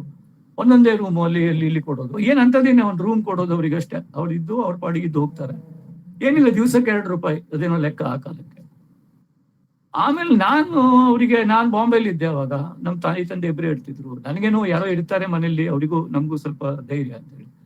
ಆಮೇಲೆ ಅವ್ರು ಸರಿ, ಒಬ್ಬನು ಸರಿ ಇದ್ದ ಅವನು ಏನ್ ಮಾಡ್ತಿದ್ದ ಅಂದ್ರೆ, ಬೆಳಿಗ್ಗೆ ಎದ್ದು ನಮ್ಮ ಮನೆಯಲ್ಲಿ ಹಿತ್ತಲಲ್ಲಿ ಬೆಳೆದಂತ, ನಮ್ಮ ಕಾಂಪೌಂಡ್ ಅಲ್ಲಿ ಬೆಳೆದ ಹೂವುಗಳನ್ನೇ ತಂದು ನಮ್ಮ ತಾಯಿಯವ್ರಿಗೆ ಕೊಟ್ಟು, ಗುಡ್ ಮಾರ್ನಿಂಗ್ ಮಾಮ ಶಾಂತ ಹೇಳ್ತಿದ್ದ. ಸೊ ಇವ್ರು ಖುಷಿಯಾಗಿ ಎಸ್ ಸರಿ ತಗೊಂಡ್ಬಿಡ್ತಿದ್ರು ಆ ದುಡ್ಡನ್ನ, ಆ ಹೂವುಗಳನ್ನು ತಗೊಂಡ್ಬಿಡ್ತಿದ್ಲು. ಆಮೇಲೆ ಬಾಡಿಗೆನೆ ಕೊಡ್ತಿರ್ಲಿಲ್ಲ ಅವನು. ಬೆಳಿಗ್ಗೆ ಗುಡ್ ಮಾರ್ನಿಂಗ್ ಹೇಳೋದು, ನಮ್ದೇ ಹೂ ತಗೊಂಡು ಗುಡ್ ಮಾರ್ನಿಂಗ್ ಹೇಳೋದು. ಇವರು ಬಹಳ ಸಂಪ್ರೀತರಾಗಿ ಎಸ್ ಹೇಳೋದು. ಸೊ ಆಮೇಲೆ ಅವನು ಹಾಗೆ ಸರಿ ಇದು ಹೋಗ್ಬಿಟ್ಟ. ಆಮೇಲೆ ನಾನು ಹೇಳಿದೆ, ನೋಡು ಹೀಗೆಲ್ಲ ಮಾಡ್ಬೇಡ, ಏನು. ಆಮೇಲೆ ಅವ್ರು ನಮ್ಮ ತಾಯಿ ನನಗೆ ಬಯಕ್ಷೆ ಮಾಡ್ಬಿಟ್ರು. ಪಾಪ ಅವ್ನು ಅಟ್ಲೀಸ್ಟ್ ಇಲ್ಲಿ ಇರ್ತಾನೆ, ಆಮೇಲೆ ನಮ್ಗೇನಾದ್ರು ಬಿದ್ರೆ ಬಂದು ಬ್ಯಾಂಡೆಡ್ ಗಿಂಡೆಡ್ ಇದು ಏನಾದ್ರು ಇದ್ ಮಾಡ್ತಾನೆ, ನಮ್ಗೊಂದು ಧೈರ್ಯ, ಹಾಗೆ ಹೀಗೆ ಏನೆಲ್ಲ ಹೇಳಿದ್ರು. ಆಮೇಲೆ ನನಗೂ ಅನಿಸ್ತು, ಪುಣ್ಯಕ್ಕೆ ಇವಳೇ ಅವನಿಗೆ ಬಾಡಿಗೆ ಕೊಡ್ತಾ ಇಲ್ವಲ್ಲ ಅನ್ನೋದೇ ಸಮಾಧಾನ ಅಂತೇಳಿ ನಾನು ಸುಮ್ಮನೆ ಉಳ್ಕೊಂಡ್ಬಿಟ್ಟೆ. ಸೊ ಆ ತರ ಶಿ ವಾಸ್ ವೆರಿ ಇಂಡಸ್ಟ್ರಿಯಸ್ ಅಂತ ಹೇಳ್ತಾರಲ್ಲ, ಆ ತರ ತುಂಬಾ ಶಿ ವಾಸ್ ವೆರಿ ಕ್ರಿಟಿ. ಅಂದ್ರೆ ಒಂದ್ ಲೆಕ್ಕಕ್ಕೆ ಗೋಕರ್ಣದಲ್ಲಿ ದೊಡ್ಡ ಟೂರಿಸಂ ಏನೋ ಮತ್ತೊಂದು ಅತಿಗೆ ಹೋಗಿದೆಯಲ್ಲ, ಇದರ ಆದ್ಯ ಪ್ರವಾಸೋದ್ಯಮದ ಒಬ್ಬ ಇವಳು ಒಂಥರ ಅಂತ ಹೇಳ್ಬೋದು. ಅಂದ್ರೆ ಶಿ ವಾಸ್ ರೋಲ್ ಮಾಡೆಲ್. ಎಷ್ಟೋ ಜನಕ್ಕೆ ಅವ್ರು ನೋಡಿ ಧೈರ್ಯ ಬಂದಿದೆ. ಹಾಗೆ ಇವ್ರು ಮಾಡ್ತಾರಲ್ಲ, ಶಾಂತಾಬಾಯಿ ಅವ್ರು ಮಾಡ್ತಾರೆ, ನಾವ್ ಯಾಕೆ ಮಾಡ್ಬಾರ್ದು ಅಂತ ಎಲ್ಲರೂ ಸಣ್ಣ ಸಣ್ಣ ತಮ್ಮ ಮನೆಯಲ್ಲಿ ಒಂದೊಂದು ರೂಮ್ ಮಾಡಕ್ ಶುರು ಮಾಡಿದ್ರು. ಹಾಗೆಲ್ಲ ಶುರುವಾಗಿದ್ದಿದೆ ಆವಾಗ. ಸೊ ವೆರಿ, ಆಮೇಲೆ ಮಹಿಳಾ ಮಂಡಳದಲ್ಲಿ she was very active. So ಆಮೇಲೆ ಅವ್ರು ಎಷ್ಟು ಅಂದ್ರೆ ನಮ್ಮ ಊರಲ್ಲಿ ಎಲ್ಲರಿಗೂ ನಮ್ಮ ತಂದೆಯವರದ್ದು ಯಾವ ತರ ಇತ್ತು ಪರ್ಸನಾಲಿಟಿ ಅಂದ್ರೆ, ಜನ ಬಂದು ಅವ್ರ ಹತ್ರ ಬರೀ ಸಾಹಿತಿಗಳು ಮಾತ್ರ ಅಲ್ಲ, ಎಲ್ಲರೂ ಬಂದು ಅವ್ರ ಹತ್ರ ಕೂತ್ಕೊಂಡು ಹಂಚಿಕೊಂಡು ಹೋಗೋದು, ಅಂದ್ರೆ ಮನಸ್ಸಿನ ಮಾತುಗಳನ್ನ ಹಂಚ್ಕೊಂಡು ಹೋಗೋದು. ಅಂದ್ರೆ ಏನು ಹಂಚ್ಕೊಂಡ್ರೆ ಇವರು ಸುಮ್ಮನೆ ಕೂತ್ಕೋಬಿಡಿ, ಕೆಲಸ ಇರ್ಲಿ ಬಿಡ್ಲಿ ಇವರು ಕೇಳಿಸ್ಕೊಳ್ತಿದ್ರು ಪಾಪ. ಅದ್ ಹೆಂಗೇನೋ ಅವ್ರಿಗೆ ಅಷ್ಟು ಒಂದು ತಾಳ್ಮೆ ಇತ್ತು, ತುಂಬಾ ಸಹನೆ ಇತ್ತು ಅವರಿಗೆ. ಒಂದು ಹೇಳ್ಬೇಕು, ನಮ್ಮೂರಿನ ಖ್ಯಾತ ಯಕ್ಷಗಾನ ಕಲಾವಿದರು ಪಾಪ, ತುಂಬಾ ಒಳ್ಳೆ ಕಲಾವಿದರು. ಸ್ವಲ್ಪ ಅವರಿಗೆ ಕುಡಿಯೋ ಚಟ ಇತ್ತು.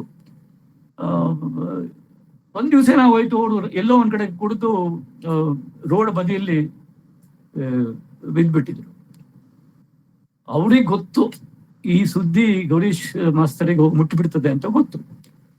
ಬೆಳಿಗ್ಗೆ ಅವರು ಸೈಕಲ್ ಬಿಟ್ಕೊಂಡು ನಮ್ಮ ಮನೆಗೆ ಬಂದ್ಬಿಟ್ಟಿದ್ದಾರೆ.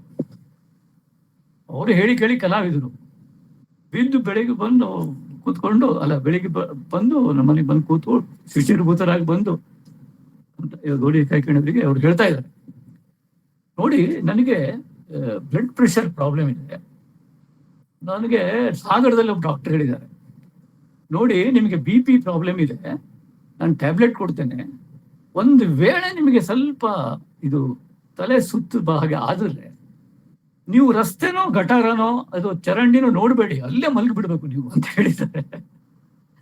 ಹೀಗಾಗಿ ನಿನ್ನೆ ರಾತ್ರಿ ನಾನು ಅಲ್ಲೇ ಮಲಗಿಬಿಟ್ಟಿದ್ದೆ ಅಂತ ಹೇಳಿ ಇವರು ತಮ್ಮ ತಂದೆಯವರಿಗೆ ಹೇಳಿ ಹೋದ್ರು. ಆದ್ರೆ ಒಂದು ರಿಪೋರ್ಟ್ ಮಾಡಿ ಹೋದ್ರು, ನಾನು ನಿನ್ನೆ ರಾತ್ರಿ ಚರಂಡಿಯಲ್ಲಿ ಮಲಗಿದ್ದೆ ಅಂತ ಹೇಳಿ. ಅಂದ್ರೆ ಈ ರೀತಿ ಒಂದು ಕನ್ಫೆಷನ್ ಪಾಯಿಂಟ್ ಆಗೋಯ್ತು ಅದು. ಅಂದ್ರೆ ಅವ್ರಿಗೆ ಯಾರಾದ್ರೂ ಬಂದು ನಮ್ಮ ತಂದೆಯವರಿಗೆ ಹೇಳಿರ್ತಾರೆ ಅಂತ ಅವ್ರಿಗೆ ಖಾತ್ರಿ ಇದೆ. ಅದಕ್ಕಾಗಿ ಯಾರಾದ್ರೂ ಹೇಳುವ ಮೊದ್ಲೇನೆ ನಾನು ಹೋಗಿ ಹೇಳೋದು ಒಳ್ಳೇದು ಅಂತ ಹೇಳಿ ಬಂದು ಹೇಳಿ ಹೋಗಿದ್ರು ಅವರು. ಈ ತರ it was A confession point.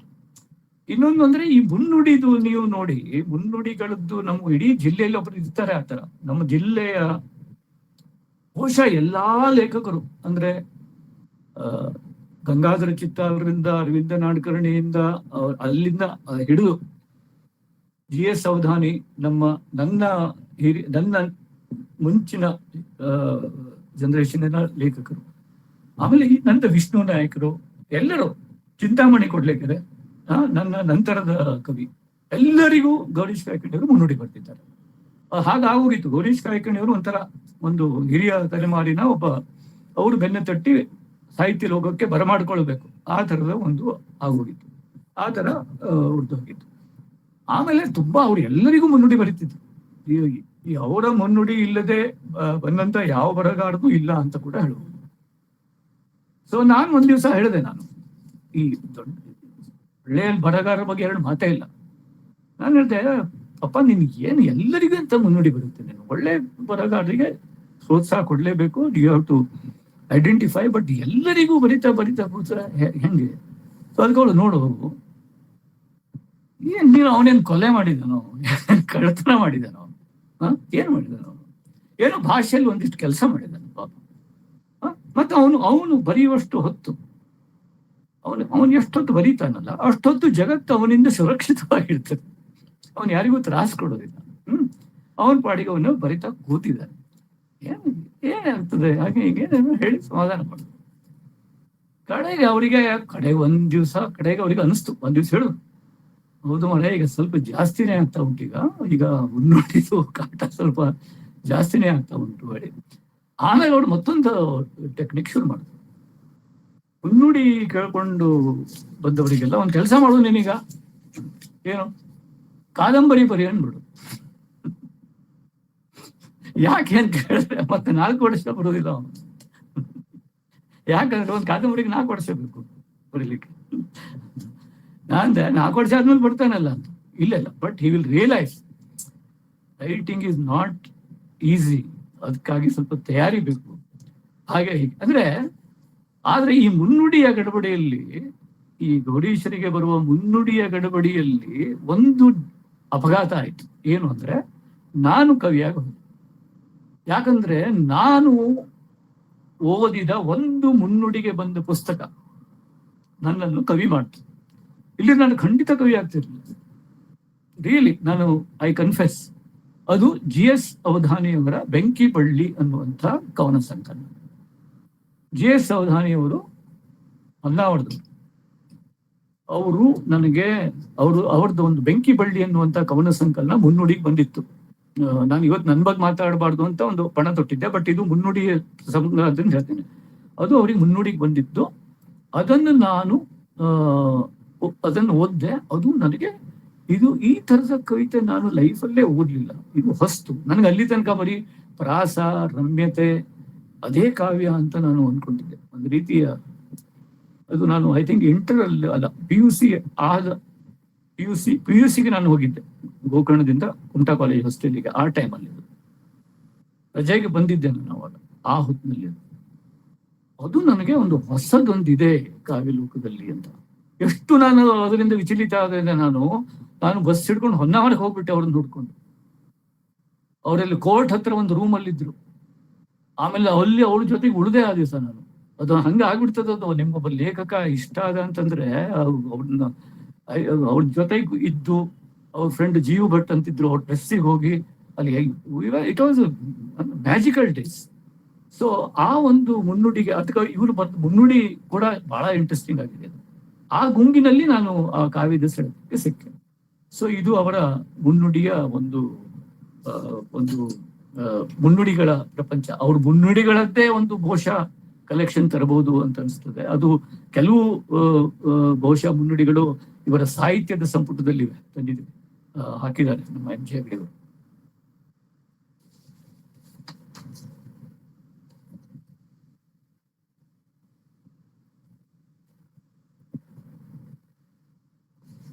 ಆಮೇಲೆ ಇವರ ಪತ್ರ ವ್ಯವಹಾರಗಳ ಬಗ್ಗೆ ನಾನು ಹೇಳ್ಬೇಕು. ಪತ್ರ ವ್ಯವಹಾರಗಳು ಆ ಕಾಲದ ಬಹಳ ದೊಡ್ಡ ಕಮ್ಯುನಿಕೇಶನ್ ಮೋಡ್ ಇತ್ತು ಎಲ್ಲರ ಮನೆಯಲ್ಲಿ. ಪತ್ರ ವ್ಯವಹಾರ ಅಂದ್ರೆ ಕಾರ್ಡು ಇನ್ಲ್ಯಾಂಡು. ಗೌರೀಶ್ವರದ್ದು ಪತ್ರ ವ್ಯವಹಾರ ಹೇಗಿತ್ತು ಅಂದ್ರೆ, ಅದು ಫಸ್ಟ್ ಆಫ್ ಆಲ್ ಅವರ ಅಕ್ಷರ ಬಹಳ ಮೋಡಿ ಅಕ್ಷರದ ತರ ಇತ್ತು. ಅವರ ಲೇಖನಗಳನ್ನು ಕಳಿಸಿದ್ರೆ ಅವರ ಅಕ್ಷರವನ್ನು ಓದಬಲ್ಲವರು ಎಲ್ಲ ಪತ್ರಿಕಾಲಯಗಳಲ್ಲಿ ಯಾರಾದ್ರೂ ಒಬ್ಬರು ಇರ್ತಿದ್ರು. ಜನಸೇವಕದಲ್ಲಿ ಅಮೆಂಬಳಾನಂದು, ಉದಯವಾಣಿಯಲ್ಲಿ ಯಾರೋ ಒಬ್ಬರಿದ್ರು, ಆಮೇಲೆ ಸಂಯುಕ್ತ ಕರ್ನಾಟಕದಲ್ಲೂ ಒಂದಿಬ್ರು ಇದ್ರು. ಹಾಗೆ ಎಲ್ಲರಿಗೂ ಅವ್ರ ಅಕ್ಷರ ಓದಕ್ ಆಗ್ತಾನೆ ಇರಲಿಲ್ಲ. ಅವ್ರ ಕಾರ್ಡು, ನಮ್ಮ ಮನೆಯಲ್ಲಂತೂ ಇಷ್ಟು ಕಾರ್ಡುಗಳು ಅಂದ್ರೆ ಅವರು ಮತ್ತು ಶಂಭಾ ಜೋಶಿ, ಬೇಂದ್ರೆ, NK ಕುಲಕರ್ಣಿ ಮತ್ತು ಎಲ್ಲ ಕನ್ನಡ ನಮ್ಮ ಶಿವರಾಮ್ ಕಾರಂತ್, ಎಲ್ಲರ ಜೊತೆಗೂ ಪತ್ರ ಪತ್ರಗಳು ಮತ್ತೆ ಇದು ಇಂಗ್ಲೆಂಡ್ಗಳು. ಅದರಲ್ಲಿ ನನಗನ್ನಿಸ್ತದೆ ಸಾವಿರಾರು PhDಗಳಲ್ಲೂ ಕೂಡ ಸಿಗದಂಥ ಒಳನೋಟಗಳು. ಯಾವ್ದೋ ಪಂಪನು ಇಲ್ಲಿ ಬಂದಿದ್ದಾನಂತ ಮೊನ್ನೆ ನಾನು ಎಲ್ಲೋ ಓದಿದೆ, ನಿಮಗೆ ಇದರ ಸುಳಿವು ಸಿಕ್ಕೀತೆ? ಇಲ್ಲ, ಅದು ಇಲ್ಲ, ಹೀಗೆ ನಾನು ಇಲ್ಲಿ. ಆದ್ರೆ ಈತ ಪ್ರತಿಯೊಂದಕ್ಕೂ ಕೂಡ ಇದೆ. ಆಮೇಲೆ ಬರೀ ಪಂಪ ಅಲ್ಲ, ಅವರು ಈಗ ಓದುತ್ತಿರುವಂತ ಯಾವುದೋ ಒಂದು ಪುಸ್ತಕದ ಬಗ್ಗೆ, ಅಥವಾ ಯಾವುದೋ ಇತಿಹಾಸದ ಬಗ್ಗೆ, ಅಥವಾ ಗೋಕರ್ಣ ಇಡೀ ಪ್ರದೇಶ ಜೈನ ಇತ್ತು ಅನ್ನೋದ್ರ ಬಗ್ಗೆ ನಿಮಗೆ ಎಲ್ಲಿ ಯಾವ ಆಧಾರ ಇದೆ ಅದರ ಬಗ್ಗೆ, ಅಂತ ಬೇಂದ್ರೆಯವರ ಕಾವ್ಯದ ಬಗ್ಗೆ, ಬೇಂದ್ರೆಯವರ ಮರಾಠಿ ಕವಿತೆಗಳು, ಆದ್ರೆ ಒಂದು ಅಲ್ಲ ಎರಡಲ್ಲ, ಸಾವಿರಾರು ಈ ರೀತಿಯ ಪತ್ರಗಳು. ಮತ್ತು ನಮ್ಮ ಮನೆಯಲ್ಲಿ ಏನಂದ್ರೆ ಅವ್ರು ಅರ್ಧ ಕಡ್ದ ಒರಲೆ ಹತ್ತಿ ಅವೆಲ್ಲ, ಆಮೇಲೆ ಹಂಡೆ ಒಲೆಗೆ ಹೋದಂತ ಪತ್ರಗಳು. ಆ ಪತ್ರಗಳನ್ನು ಇಟ್ಕೊಂಡು ನಾವು ಅದ್ರ ಬಗ್ಗೆ ಒಂದು ಪ್ರಬಂಧನೂ ಬರೆದಿದ್ದೀನಿ. ನಾನು, ನನ್ನ ಸೋದರ ಭಾವನ ಮಕ್ಕಳು ರಮಾನಂದ ಮತ್ತು ರಾಜೇಂದ್ರ, ಅವರು ನಮ್ಮ ಮನೇಲೆ ಬೆಳೆದಿದ್ದು, ಸ್ಕೂಲಿಗೆ ನಮ್ಮ ಮನೇಲಿ ಇದ್ರು 3 ವರ್ಷ. ನಾವು ಅದ್ರದ್ದು ರೈಲ್ ಆಡ್ತಿದ್ವಿ. ಈ ಕಾರ್ಡ್ಗಳನ್ನೆಲ್ಲ ಹಿಂಗೆ ಫೋಲ್ಡ್ ಮಾಡಿ ಹಿಂಗೆ ಒಂದರಿಂದ ಇಟ್ಟು ಒಂದು ಊದಿದ್ರೆ ಒಂದ್ರ ಮೇಲೆ ಒಂದರ ಬಿದ್ದು ರೈಲಾಟ. ಆ ಎಲ್ಲಾ ರೈಲುಗಳು ನಮ್ದು 106 ಕಾರ್ಡುಗಳನ್ನ ಫೋಲ್ಡ್ ಮಾಡಿ ಇಡುದು, ಅದಕ್ಕೆ ರಬ್ಬರ್ ಬ್ಯಾಂಡ್ ಹಾಕಿ ಅದು ರೈಲ್ ಆಡೋದು ನಾವು. ಆ ರೈಲಲ್ಲಿ ಯಾರ್ಯಾರು ಅಂದ್ರೆ ಶಂಭಾ ಶಿವರಾಮ್ ಕಾರಂತು, ಆಮನಾಯಕರು, ಇವ್ರದೇ ರೈಲೋದು ಡಬ್ಬಿ. ನನಗೆ ಇನ್ನೂ ನೆನಪಾದ್ರೆ ಅದು ಈಗ ಅನ್ಬಿಲಿವೇಬಲ್ ಅನ್ಸುತ್ತೆ, ಎಂತೆಂಥವ್ರು ಆ ರೈಲಲ್ಲಿ ಇದ್ರು ಅಂತ. ಇವರೆಲ್ಲ ಆ ರೈಲಿನ ಡಬ್ಬಿಗಳ ಒಂದು ಕಾರ್ಡಿನ ರೈಲು ಅದು ನಮ್ದು. ಆ ಕಾರ್ಡುಗಳು ಒಂದಕ್ಕಿಂತ ಒಂದು, ಆ ಕಂಟೆಂಟ್ಗಳು. ಮತ್ತೆ ಅದರಲ್ಲಿ ತುಂಬಾ ಚುಟುಕಾದ ಕಾರ್ಡುಗಳು ಇವ್ರದ್ದು ಶಿವರಾಮ್ ಕಾರಂತ್ 2 ಸಾಲು ಇರ್ತಿತ್ತು, ಜಾಸ್ತಿ ಇರೋದಿಲ್ಲ. ಅವ್ರದ್ದು 2 ಸಾಲಿನ ಕಾರ್ಡ್ ಇರ್ತಿತ್ತು, to the point, not much. ಏನ್ ಹೇಳ್ಬೇಕೋ ಎರಡೇ ಸಾಲು, ಮತ್ತೆ ಅವರೇ ಅವ್ರ ಕೈಯಲ್ಲೇ ಬರೀತಿದ್ರು, ಜಾಸ್ತಿ ಬರೀತಿರ್ಲಿಲ್ಲ. ಅದು ಹೇಳುದು. ಆಮೇಲೆ ನಮ್ಮ ತಂದೆಯವ್ರದ್ದು ಇನ್ನೊಂದು ಬಹಳ ಒಂದು ಗುಣ ವಿಶೇಷ, ಮರೆವು. ತುಂಬಾ ಮರಿತಿದ್ರು ಅವರು, ತುಂಬಾ ಅಂದ್ರೆ ತುಂಬಾ ಮರಿತಿದ್ರು.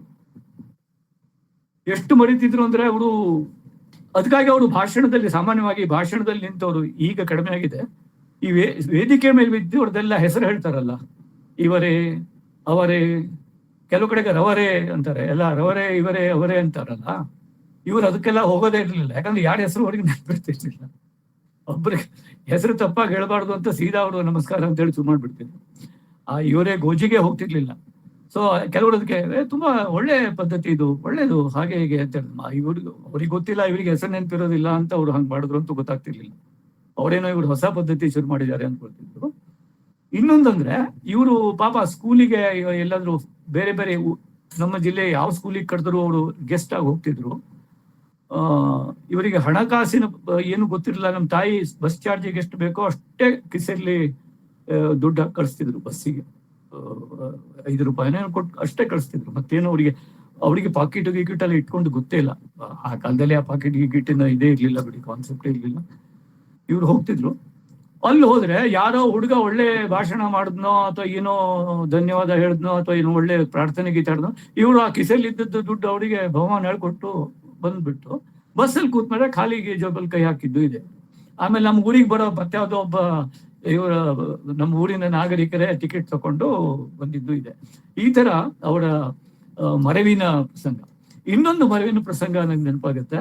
ಅದೇನು ಅಂದ್ರೆ, ಇದು ಬಹುಶಃ ಅವರು ಇಳಿ ವಯಸ್ಸಲ್ಲಿ, ಬಹುಶಃ ವೆನ್ ಹಿ ವಾಸ್ 70-75 ಆಗಿರ್ಬೇಕು ಅನ್ಸುತ್ತೆ, ಶಂಕರ್ ಮುಖಾಶಿ ಪುಣೇಕರ್ ಗೋಕರ್ಣಕ್ಕೆ ಬಂದಿದ್ರು. ಅವರು ಎದುರು ಮನೆಯಲ್ಲಿ ಅವರು ನಮ್ಮ ಬಂದು ಇವ್ರ ಹಿಂದೆ ಭೇಟಿಯಾಗಿದ್ದಾರೆ, ಹಿಂದೆ ಧಾರವಾಡ ಭೇಟಿಯಾಗಿದ್ದಾರೆ, ಮತ್ತೆ ಭೇಟಿಯಾಗಿದ್ದಾರೆ. ನಮ್ಮ ಮನೆಗೆ ಬಂದ್ರು, ನಮಸ್ಕಾರ ಅಂದ್ರು, ಇವರು ಬಂದ್ರು. ಇವರಿಗೆ ನೆನಪಾಗ್ಲಿಲ್ಲ ಅವರು ಮೊಕಾಶಿ ಪುಣೇಕರ್ ಅಂತ ನೆನಪಾಗ್ಲಿಲ್ಲ. ಕೇಳಿಸ್ತಾ ಇದೆಯಾ? ಮೊಕಾಶಿ ಪುಣೇಕರ್ ಅಂತ ಮೊಕಾಶಿ ಪುಣೇಕರ್ ಅಂತ ನೆನಪಾಗ್ಲಿಲ್ಲ ಇವರಿಗೆ. ಇವರು ಸುಮ್ನೆ ಹಿಂಗೆ ಇವ್ರಿಗೇನು ಅಂದ್ರೆ, ನೀವು ಯಾರು ಅಂತ ನೆನಪಾಗ್ಲಿಲ್ಲ ಅಂತ ಹೇಳಕ್ಕೆ ಮುಜುಗರ. ಪಾಪ ತುಂಬಾ ಸಂಕೋಚ ಸ್ವಭಾವದವರು, ತುಂಬಾ ಮುಜುಗರ ಅಂದ್ರೆ ತುಂಬಾ ಮುಜುಗರ. ಗೊತ್ತಾಗ್ಲಿಲ್ಲ ಅಂತ ಹೇಳ್ಬೋದು ಒಂದ್ ಶಬ್ದದಲ್ಲಿ, ಅವ್ರಿಗೆ ಅದು ಆಗ್ಲಿಲ್ಲ. ಅವರು ಇವ್ರೇನೋ ಊಹೆ ಮೇಲೆನೆ ಮಾತಾಡ್ತಾ, ಒಂದು ಊಹಿಸ್ಕೊಂಡು ಇವ್ರು ಇರ್ಬೋದು ಅಂತಾನೆ, ಏನೋ ಯಾವಾಗ ಬಂದ್ರಿ, ಎಲ್ಲಿ, ಏನು. ಅವ್ರ ಪಾಪ ಯಾರ್ದೋ ಏನೋ ಬಂದಿದ್ದೆ, ಈ ಪಕ್ಕದ ಮನೇಲಿ ಮೂಲೆ ಮನೇಲಿ ಇದ್ದೇನೆ, ಹಾಗೆ ಹೀಗೆ, ಮತ್ತೆ ನೀವೇನೋ ಅರವಿಂದೋ ಮೇಲೇನೋ ಬರೀತಿದ್ದೀರಂತಲ್ಲ ಅಂತನೋ ಕೇಳಿದ್ರು. ಹೌದು, ನಾನು ಅರವಿಂದೋ ಅವ್ರದ್ದು ಭವಿಷ್ಯ ಕಾವ್ಯ ಮಾಡಿದೆ. ಬೇಂದ್ರೆ ಮೇಲೇನೋ ಬರೀತಿದ್ದೀರಂತಲ್ಲ, ಹೌದು, ಬೇಂದ್ರೆ ಅವ್ರ ಬಗ್ಗೆನೋ. ಅವರು ಅರವಿಂದೋ, ಬೇಂದ್ರೆ ಮತ್ತೆ ಯಾವುದೋ ಒಂದು ರಾಗ, ಏನೋ ಹಿಂದೂಸ್ತಾನಿ ರಾಗ ಹೇಳಿ ಸುಮಾರು 1 ಗಂಟೆ ಮಾತಾಡಿದ್ದಾರೆ. ಇವರಿಗೆ ಅವರು ಶಂಕರ್ ಮುಖಾಶಿ ಪುಣೇಕರ್ ಅಂತ ಗೊತ್ತೇ ಆಗ್ಲಿಲ್ಲ. 1 ಗಂಟೆ ಮಾತಾಡಿದ್ದಾರೆ, ಆಲ್ಮೋಸ್ಟ್ ಮಧ್ಯಾಹ್ನ. ಆಗ ಅವ್ರನ್ನ ಊಟಕ್ಕೆ ಕರೀಲಿಕ್ಕೆ ಬಂದ್ರು. ಅವ್ರು ಯಾರ್ದೋ ಮನೇಲಿ ಉಳ್ಕೊಂಡವ್ರು, ಅವರು ಊಟಕ್ಕೆ ಕರೀಲಿಕ್ಕೆ ಬಂದ್ರು ಅಂತ. ಅವ್ರು ಹೊರಟ ಮೇಲೆ ಸಡನ್ ಆಗಿ ನಮ್ಮ ತಾಯಿ ಅವ್ರನ್ನ ನೋಡಿ ಒಳಗಡೆ ಟೀ ಮಾಡಿ ಇಟ್ಟಿದ್ರು. ಟೀ ತಗೊಂಡು ಬಂದ್ರೆ ಇವರಿಲ್ಲ, ಹೊರಟ್ಬಿಟ್ಟಿದ್ದಾರೆ, ಆಲ್ರೆಡಿ ಹೋಗ್ಬಿಟ್ಟಿದ್ದಾರೆ. ಆಮೇಲೆ ಅವ್ರು, ಅರೆ ಶಂಕರ್ ಮುಖಾಶಿ ಹೋಗ್ಬಿಟ್ರ. ಈಗ ನಮ್ಮ ತಂದೆಯವರು, ಅರೆ ಶಂಕರ್ ಮುಖಾಶಿನವರು ಗೊತ್ತಾಗ್ಲಿಲ್ಲ, ಮತ್ತೆ ಕರಿ ಅವ್ರನ್ನ ಅಂತ ಹೇಳಿ ಮತ್ತೊಬ್ಬ ಹುಡುಗನ್ನ ಓಡಿಸಿ ಮತ್ತೆ ಅವ್ರನ್ನ ಕರೆದು ಮತ್ತೆ 1 ಗಂಟೆ ಮಾತು ಇವ್ರದ್ದು ಟೀ ಕುಡ್ದಾದ್ಮೇಲೆ ಮತ್ತೆ 1 ಗಂಟೆ ಮತ್ತೆ ಮಾತಾಯ್ತು. ಈ ತರ ಅವರಿಗೆ ಮರವು ಬಹಳ ಇತ್ತು. ಬಟ್ ಇಟ್ಸ್ ಒಂಥರ ಅದು ಟಿಪಿಕಲ್ ಅವ್ರ ಜೊತೆಗೆ ಮರವು ಬಹಳ ಇತ್ತು. ಮತ್ತೆ ಟೀ ಇದ್ದು ಕೂಡ ಬಹಳ ಅವರಿಗೆ ಟೀ ಕುಡಿಯೋದು ಚಪಲ ಬಹಳ ಇತ್ತು. ತುಂಬಾ ಟೀ ಕುಡಿತಿದ್ರು. ಗೋಕರ್ಣದಲ್ಲಿ ಎಷ್ಟು ಟೀ ಅಂಗಡಿಗಳಿದ್ವೋ ಎಲ್ಲಾ ಅಂಗಡಿಗಳಲ್ಲೂ ಇವ್ರ ಹೆಸರಿನ ಉದುರಿ ಪಟ್ಟಿ ಇರ್ತಿತ್ತು. ಹೋಗುವಾಗ ಬರುವಾಗ ಸಿಕ್ಕದವ್ರನ್ನೆಲ್ಲ ತಗೊಂಡು ಹೋಗ್ತಿದ್ರಂತೆ. ಆಮೇಲೆ ನಮ್ಮ ಯಾರು ಒನಕೆ ಒಬ್ಬ ಶಾಂತಾಬಾಯಿ ಅವರು ಎಲ್ಲಾ ಅಂಗಡಿಗಳಿಗೆ ಹೋಗಿ ಅವರಿಗೆ ತಾಕೀತು ಮಾಡಿ, ಯಾಕಂದ್ರೆ ರಿಸೋರ್ಸಸ್ ಇಲ್ಲ ಮನೆಯಲ್ಲಿ, ಇವರು ಹೋಗಿ ಅಲ್ಲಿ ಎಲ್ಲರನ್ನು ಹೋಗಿ ಪ್ರತಿ ತಿಂಗಳು ಬಿಲ್ ತುಂಬೋರು ಯಾರು. ಇನ್ನು ಮುಂದೆ ಈ ತರ ನೀವು ಎನ್ಕರೇಜ್ ಮಾಡಿದ್ರೆ ನಾನಂತೂ ಇದು ಬಿಲ್ ಚಿತ್ತ ಮಾಡೋದಿಲ್ಲ, ನೀವೇ ಜವಾಬ್ದಾರು ಅಂತ ಎಲ್ಲ ಅಂಗಡಿಯವರಿಗೆ ಹೆದರ್ಸಿದ ಮೇಲೆ ಆಮೇಲೆ ಅದು ನಿಂತು ಹೋಯ್ತು ಅಂತ ಆಯ್ತು. ಸೊ ಹೀಗಾಗಿ ಆ ಚಾದ ಒಂದು ಹೊರಗಡೆ ಟೀ ಶಾಪ್ಗಳಲ್ಲಿ ಹೋಗಿ, ಟೀ ಹೋಟೆಲ್ಗಳಲ್ಲಿ ಹೋಗಿ ಎಲ್ಲರಿಗೂ ಟೀ ಕುಡಿಸುವ ಒಂದು ಅವರ ಚಟನ ಬಹಳ ಕಷ್ಟಪಟ್ಟು ನಿಯಂತ್ರಿಸಿದ್ರು ಆಗ್ಲೇ ಮೊದಲಿನ ದಿನಗಳಲ್ಲಿ ಅಂತ. ಆಮೇಲೆ ಅದು ನಾನು ಸ್ಕೂಲಿಗೆ ಹೋಗ್ತಿರೋ ದಿನದ ಸಂಗತಿ ಅದು. ಆಮೇಲೆ ಅವರಿಗೆ ಧಾರವಾಡದ ಬಗ್ಗೆ ಮೋಹ ಇತ್ತು, ಮುಂಬೈ ಬಗ್ಗೆ ಮೋಹ ಇತ್ತು. ಇದನ್ನು ನಾನು ಹೇಳ್ತೀನಿ, ಚುಟುಕಾಗಿ ಹೇಳ್ತೀನಿ. ಧಾರವಾಡದ ಬಗ್ಗೆ ಯಾಕೆ ಮೋಹ ಅಂದ್ರೆ ಅದೇ ಒಂದು ಬೇಂದ್ರೆ ಮತ್ತು ಶಂಬಾ ಅಲ್ಲಿದ್ರು. ಬೇಂದ್ರೆ ಶಂಬಾ ಇಬ್ಬರ ಬಗ್ಗೆ ಬಹಳ ಸೆಳೆತ, ಹೀಗಾಗಿ ತುಂಬಾ ಪೀಕ್ಲಾಟಕ್ಕೆ ಸಿಕ್ಕಾಕೊಂಡಿದ್ದಾರೆ ಅವರು. ಬೇಂದ್ರೆ ಮನೆಗೆ ಹೋದ ಕೂಡ್ಲೇನೆ ಬೇಂದ್ರೆ ಅಲ್ಲಿ ಹೋಗಿ ಬಂದ್ರೇನು ಅಂತ ಕೇಳ್ತಿದ್ರಂತೆ. ಶಂಬಾ ಮನೆಗೆ ಹೋದ್ರೆ ಓಹೋ ಅಲ್ಲಿ ಹೋಗಿ ಬಂದಿರ್ಬೇಕಲ್ಲ ಅಂತಿದ್ರಂತೆ. ಹೀಗಾಗಿ ಪಾಪ ಅವ್ರಿಗಿಬ್ರು ಬೇಕಿದ್ರು, ಅವ್ರಿಗೆ ಬೇಂದ್ರೆನೂ ಬೇಕು, ಶಂಬಾನೂ ಬೇಕು. ಶಂಬಾ ಬಗ್ಗೂ ಬರ್ತಿದ್ದಾರೆ ಪುಸ್ತಕಗಳನ್ನ, ಬೇಂದ್ರೆ ಬಗ್ಗೂ ಬರ್ತಿದ್ದಾರೆ.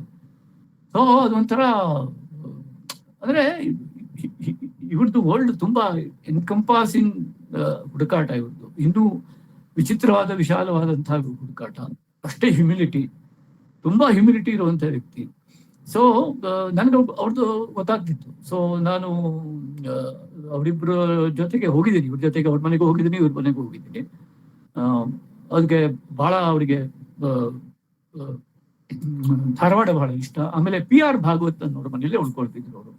ಯಾಕಂದ್ರೆ PR ಭಾಗವತ್ ಮುಂಚಿನಿಂದಲೂ ಅವರಿಗೆ ಧಾರವಾಡ ಆಕಾಶವಾಣಿಯಲ್ಲಿ ಅವರು ಹಾಡ್ತಿದ್ರು. ಮತ್ತು ಗೋಕರ್ಣದಲ್ಲಿ ಬಹಳ ಹಿಂದೆ ಇದ್ರಂತೆ ಅವರು. ಬಹಳ ಕಷ್ಟಪಟ್ಟು ಬದುಕನ್ನು ಕಟ್ಟಿದ ಜೀವಿ ಅವರು. ಅವರು PT ಕ್ರಾಫ್ಟ್ ಟೀಚರ್ ಆಗಿದ್ರು ಬಾಸೆಲ್ ಮಿಷನ್ ಸ್ಕೂಲಲ್ಲಿ. ಬಹಳ ಅಪರೂಪದ ವ್ಯಕ್ತಿ. ಅವ್ರ ಮನೆಯಲ್ಲೇ ಉಳ್ಕೊಳ್ತಿದ್ರು. ನಾನು ಹೋದಾಗ, ಧಾರವಾಡದಲ್ಲಿದ್ದಾಗ, ಹಾಸ್ಟೆಲ್ನಲ್ಲಿದ್ದಾಗ ನನಗೆ ಮನೆ ನೆನಪಾದಾಗೆಲ್ಲ ನಾನು PR ಭಾಗವತರ ಮನೆಗೆ ಹೋಗ್ತಿದ್ದೆ.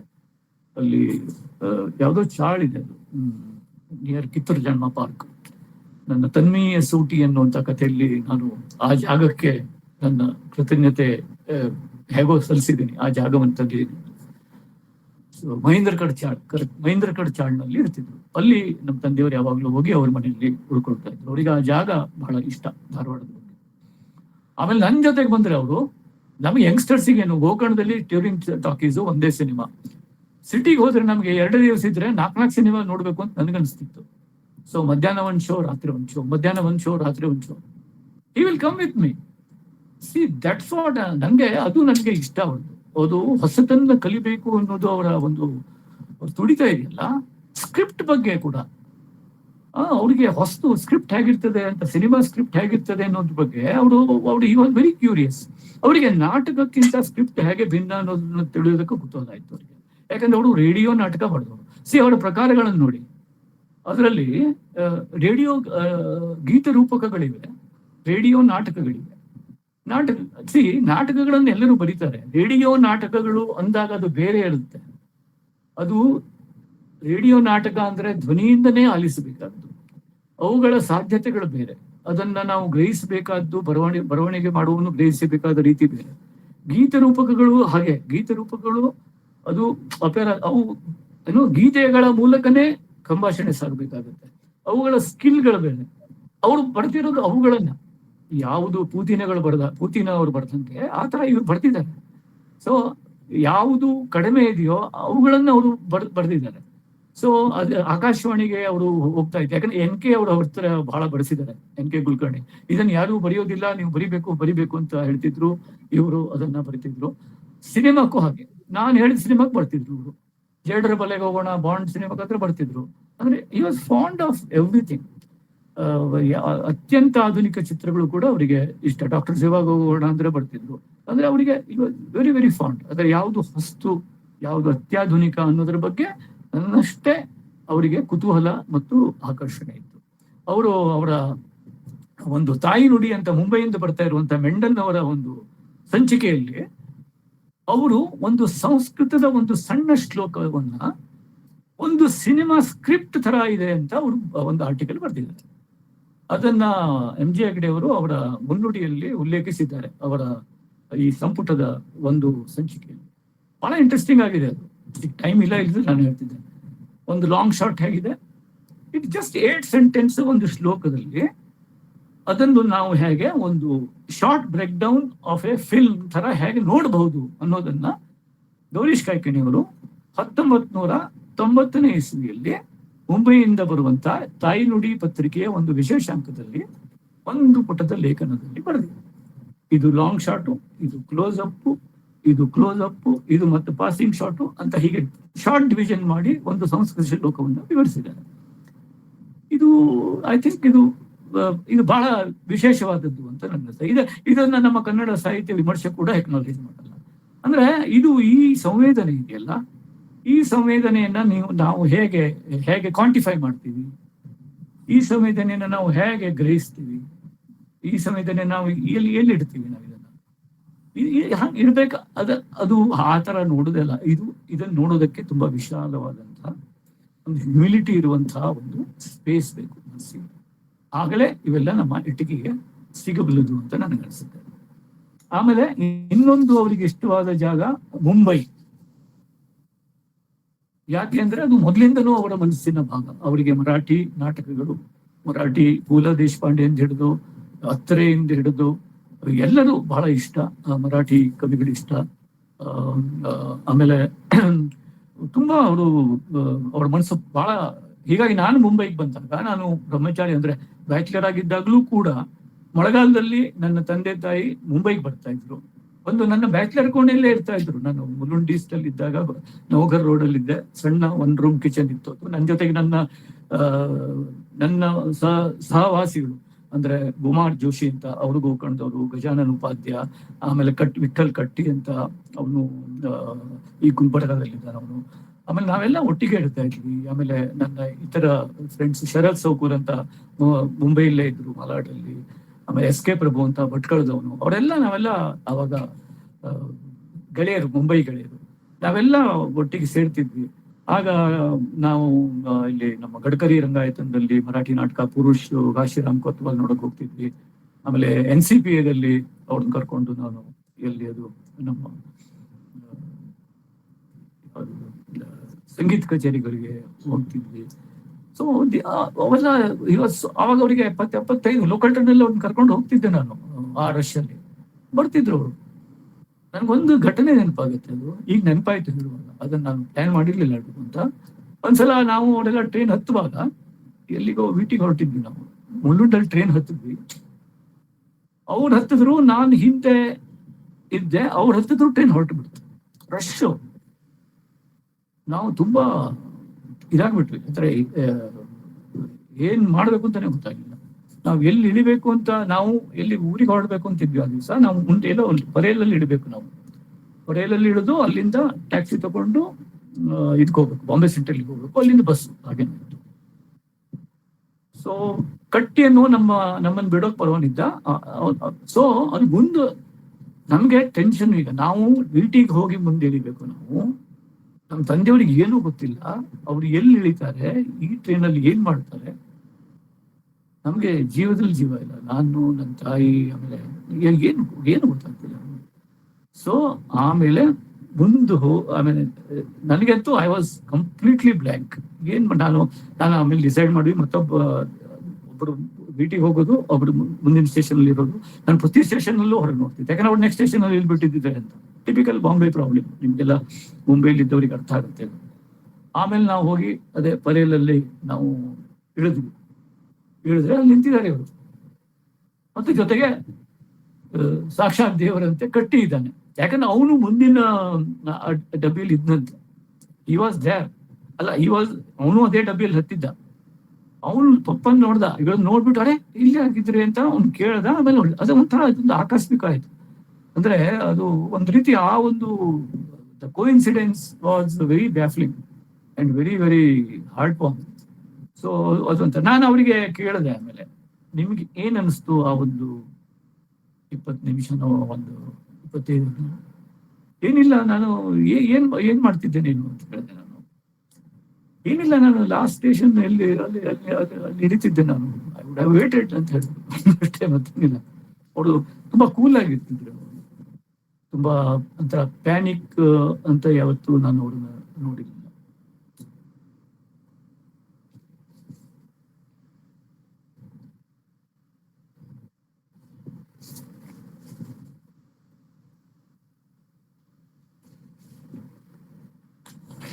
ಬಹುಶಃ ಈಗ ಇನ್ನೇನು ನಾವು ಮಾತು ಶುರು ಮಾಡಿ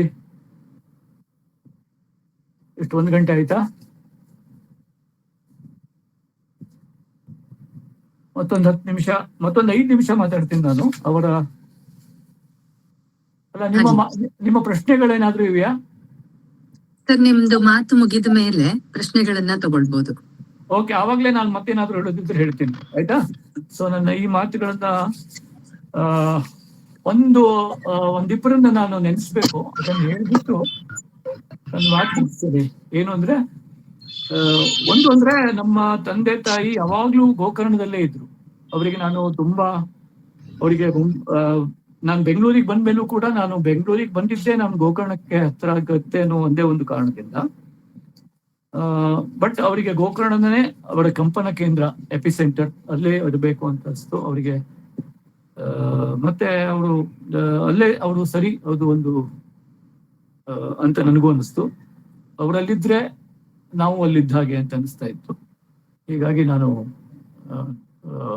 ಅವ್ರನ್ನ ಒತ್ತಾಯ ಮಾಡಲಿಲ್ಲ. ಆಮೇಲೆ ನಮ್ಮ ತಂದೆ ತೀರ್ಕೊಂಡ್ಮೇಲೆ ನಮ್ಮ ತಾಯಿನೂ ಅಲ್ಲೇ ಇದ್ರು. ಅವಾಗ ಅವರು ಕೂಡ ಅಲ್ಲೇ ಇದ್ದ ಹಾಗೆ, ಎಲ್ಲರೂ ಒಟ್ಟಿಗೆ ಇಬ್ರು ಇದ್ದಾರೆ ಅಂತಾನೆ ಯಾವತ್ತು ಅನ್ಸ್ತದೆ. ಈಗಲೂ ಅವ್ರು ಇದ್ದಾರೆ ಅಂತಾನೆ ಅನಿಸ್ತದೆ. ಹೀಗಾಗಿ ಅವರು, ನಮ್ಮ ತಾಯಿ, ಹಂತ ಹಂತವಾಗಿ ಚೂರಾಗಿ ತಾವು ಪುಟ್ಟ ಸ್ವಲ್ಪ ಏನೋ ಉಳಿತಾಯ ಮಾಡಿ ಅದೇ ಅವ್ರದ್ದೇ ಟೂರಿಸಂ ನಿಂದ ಏನೇನೋ ಮಾಡಿ ಹೇಗೇಗೋ ಅನ್ಪ್ಲಾನ್ಡ್ ಆಗಿ ಕಟ್ಟಿದ ಆ ಮನೆಯನ್ನ ಹಾಗೆ ಇಟ್ಟಿದ್ದೀನಿ ನಾನು. ಅದನ್ನ ಯಾವ ರೀತಿ ಇಲ್ವೋ, ಯಾಕಂದ್ರೆ ನಮ್ಗೆ ಅದು ಹಾಗಿದ್ದಾಗಲೇನೆ ಅದು ಅವ್ರ ಥರನೇ ಕಾಣುತ್ತೆ. ಸೊ ಅದು ಒಂಥರ, ಅದು ಆಗಿದ್ದಾಗ್ಲೇನೆ ಅದು ಅವರ ಮನೆ ಅಂತ ಅನ್ಸುತ್ತೆ. ಸೊ ಅದಕ್ಕಾಗಿ ಅದು ಆ ತೀರಿ ಇದೆ. ಆದ್ರೆ ಅವರನ್ನ ನಾನು ಟಿಪಿಕಲ್ ಮುಂಬೈಲಿ ಇರ್ತಿದ್ದೆ, ಹೋಗ್ತಿದ್ದೆ, ರಜೆ ಇದ್ದಾಗ ಹೋಗ್ತಿದ್ದೆ, ಬರ್ತಿದ್ದೆ. ಆಮೇಲೆ ನನ್ನದೇ ಒಂದಿಷ್ಟು ಜರ್ನಿಯಲ್ಲಿ ಎಲ್ಲರಿಗೂ, ನಮ್ಮ ದೇಶದಲ್ಲಿ ಎಲ್ಲದೂ ಹೋರಾಟಗಳೇ, ಒಂದು ರೀತಿಯಲ್ಲಿ ಹೋರಾಟಗಳು. But they were always there and cool ಆಗಿ ಇದ್ರು ಅವರು. ಆಮೇಲೆ ಆದ್ರೆ ಅವರನ್ನು ತುಂಬಾ ಅಲ್ಲಿ ನೋಡ್ಕೊಂಡವರು ಡಾಕ್ಟರ್ ವಿ.ಆರ್. ಮಲ್ಲನ್ ಅಂತ. ನನ್ಗೆ ಅವ್ರ ಬಗ್ಗೆ ಬಹಳ ಯಾವಾಗ್ಲೂ ಮನಸ್ಸು ತುಂಬರ್ತದೆ. ಗೋಕರ್ಣದ ಡಾಕ್ಟರ್, ಅವರ ನಾಡಿ ಬಡಿತವನ್ನ ಯಾವತ್ತು ಅವರದ್ದು ಮತ್ತು ನಮ್ಮ ತಾಯಿಯವ್ರದ್ದು ನಾಡಿಯನ್ನ ನೋಡಿದವರು, ಎಲ್ಲ ನಿಜವಾದ ಅರ್ಥದಲ್ಲಿ ಇಡೀ ಊರಿನ ನಾಡಿ ಬಡಿತ ನೋಡಿದವರು ಅವರು. ಅವರ ವಿದ್ಯಾರ್ಥಿನೇ ಡಾಕ್ಟರ್ ಮಲ್ಲನ್ ಅಂತ, ಬಹಳ ಹಿರಿಯರು, ನನ್ನ ಹಿರಿಯ ಅಣ್ಣನ್ ಅಂತ. ಮತ್ತೊಬ್ಬ ನನ್ನ ತಮ್ಮನಂತೆ ಶ್ರೀಧರ್ ಅಡಿ ಅಂತ. ಆ ಎರಡು ಕುಟುಂಬ ಒಂಥರ ಅಸ್ಥಿರತೆ. ಮತ್ತು ನಮ್ಮ ಇಡೀ ಊರು, ನಮ್ಮ ಅಕ್ಕಪಕ್ಕದ ಮನೆಯವರು ಎಲ್ಲ, ಇಡೀ ಊರು ಅವರನ್ನ ಯಾವತ್ತು ಪ್ರೀತಿಯಿಂದ, ಮಮತೆಯಿಂದ ನೋಡಿದ್ದಾರೆ. ಹೀಗಾಗಿ ಒಂಥರ ಅದೊಂದು ಬಹಳ ಮಹತ್ವ. ಆಮೇಲೆ ಎಂ.ಜಿ. ಹೆಗ್ಡೆ ಅವರ ಒಬ್ಬ ಸಾಹಿತ್ಯದ ಒಂದು ಸಂವೇದನೆಯ ರಿಯಲ್ ಒಬ್ಬ ಏನಂತಾರೆ ಅದಕ್ಕೆ, ಕ್ಯೂರೇಟರ್ ಅಂತ. ಕ್ಯೂರೇಟರ್ ಅನ್ನೋ ಶಬ್ದ ಬಹಳ ತುಂಬಾ ವಿಚಿತ್ರವಾದ ಶಬ್ದ. ಅದು ಈಗಿದ್ದಾಗ ತುಂಬಾ ಎಲ್ಲರೂ ಎಲ್ಲದಕ್ಕೂ ಯೂಸ್ ಮಾಡ್ತಾರೆ. ಚಾ ಮಾಡಿದ್ರು ಕೂಡ ಐ ಆಮ್ ಕ್ಯೂರೇಟಿಂಗ್ ಎ ಟೀ ಅಂತ ಹೇಳ್ತಾರೆ, ಅಲ್ಲಿ ಅಷ್ಟರ ಮಟ್ಟಿಗೆ. ಸೊ ಪಾಯಿಂಟ್ ಅಂದ್ರೆ, ಅವಳು ಬರೆದ ಎಲ್ಲಾ ಶಬ್ದವನ್ನು ಓದಿದಂತ ಏಕಮೇವ ವ್ಯಕ್ತಿ ಎಂ.ಜಿ. ಹೆಗ್ಡೆ. ಅವರು ಈಗ ಅವ್ರು ಮಾಡಿರೋ 5 ಸಂಪುಟಗಳು ಎಷ್ಟು ಅಮೂಲ್ಯ ಆಗಿದೆ ಅಂದ್ರೆ, ನಾನು ನಿಜ ಹೇಳ್ಬೇಕು ಅಂದ್ರೆ, ಐ ಕನ್ಫೆಸ್, ನಾನು ನಮ್ಮ ತಂದೆಯವ್ರನ್ನ ಸರಿಯಾಗಿ ಓದೇ ಇರಲಿಲ್ಲ. ಅಂದ್ರೆ ಅದೇ ಹೇಳ್ದಲ್ಲ, ನಾವು ನಮ್ದು ಏನೇನೋ ಇದರಲ್ಲಿ ಇರ್ತೀವಿ. ನಾನು ಕಳೆದ 15-20 ವರ್ಷದಲ್ಲೇ ನಾನು ಅವರನ್ನು ಓದೋಕಾಯ್ತು, ಸರಿಯಾಗಿ ಓದೋಕಾಯ್ತು. ಅದು ಈ 5 ಸಂಪುಟಗಳ ಪ್ರೂಫ್ ರೀಡಿಂಗ್ ಮಾಡುವಾಗಂತೂ ಅತ್ಯಂತ ಬೇರೆ ನೆಲೆಯಲ್ಲಿ ನಾನು ಅವರನ್ನ ಡಿಸ್ಕವರ್ ಮಾಡಿದೆ. ಅದು ಬಹಳ, ಅದಕ್ಕೆ ಎಂ.ಜಿ. ಹೆಗ್ಡೆಗೆ ನಾನು ತುಂಬಾ ಋಣಿಯಾಗಿದ್ದೀನಿ. ಆ ರೀತಿಯ ಒಂದು ರೀತಿಯಲ್ಲಿ ಅವನು ಅವರನ್ನ ಸಂಸ್ಕರಣೆ ಮಾಡಿದ್ದಾನೆ. ಅದರಲ್ಲಿ ಅವರೆಲ್ಲವನ್ನು ಓದಿ, ಜಿಜ್ಞಾಸೆ, ಗಾಳಿ ಚಿಟ್ಟೆ, ಒರೆಗಲ್ಲು, ಪ್ರತಿಭೆ, ಕಂಪಿನ ಕರೆ ಅಂತ 5 ವಾಲ್ಯೂಮ್ಸ್. ಸೊ ನನಗದು ಅವ್ರನ್ನ ನೆನೆಯಬೇಕು ಅಂತ ಅನಿಸ್ತು ಈ ಸಂದರ್ಭದಲ್ಲಿ. ಆಮೇಲೆ ಅವ್ರದ್ದು ಸೆನ್ಸ್ ಆಫ್ ಹ್ಯೂಮರ್ ನಮ್ಮ ತಂದೆಯವ್ರದ್ದು ಬಹಳ ಇದೆ, ಇಂಟ್ರೆಸ್ಟಿಂಗ್ ಇದೆ. ಆಮೇಲೆ ನಾವು ಮಾತುಕತೆಯಲ್ಲಿ ಬಂದರೆ ಅದ್ರ ಬಗ್ಗೆ ಮಾತಾಡ್ಬೋದು. ಬಟ್ ಈ ಒಂದು ನೆಪದಲ್ಲಿ ಈ ಒಂದು ಮೆಲುಕು ಹಾಕೋದಕ್ಕೆ ಖುಷಿ ಆಯ್ತು ನನಗೆ. ನಿಮ್ಗೇನಾದ್ರೂ ಈ ವಿಷಯದಲ್ಲಿ ಇನ್ನೂ ಒಂದಿಷ್ಟು ಮೆಲುಕು ಹಾಕೋದಿದ್ರೆ ಮಾತಾಡ್ಬೋದು.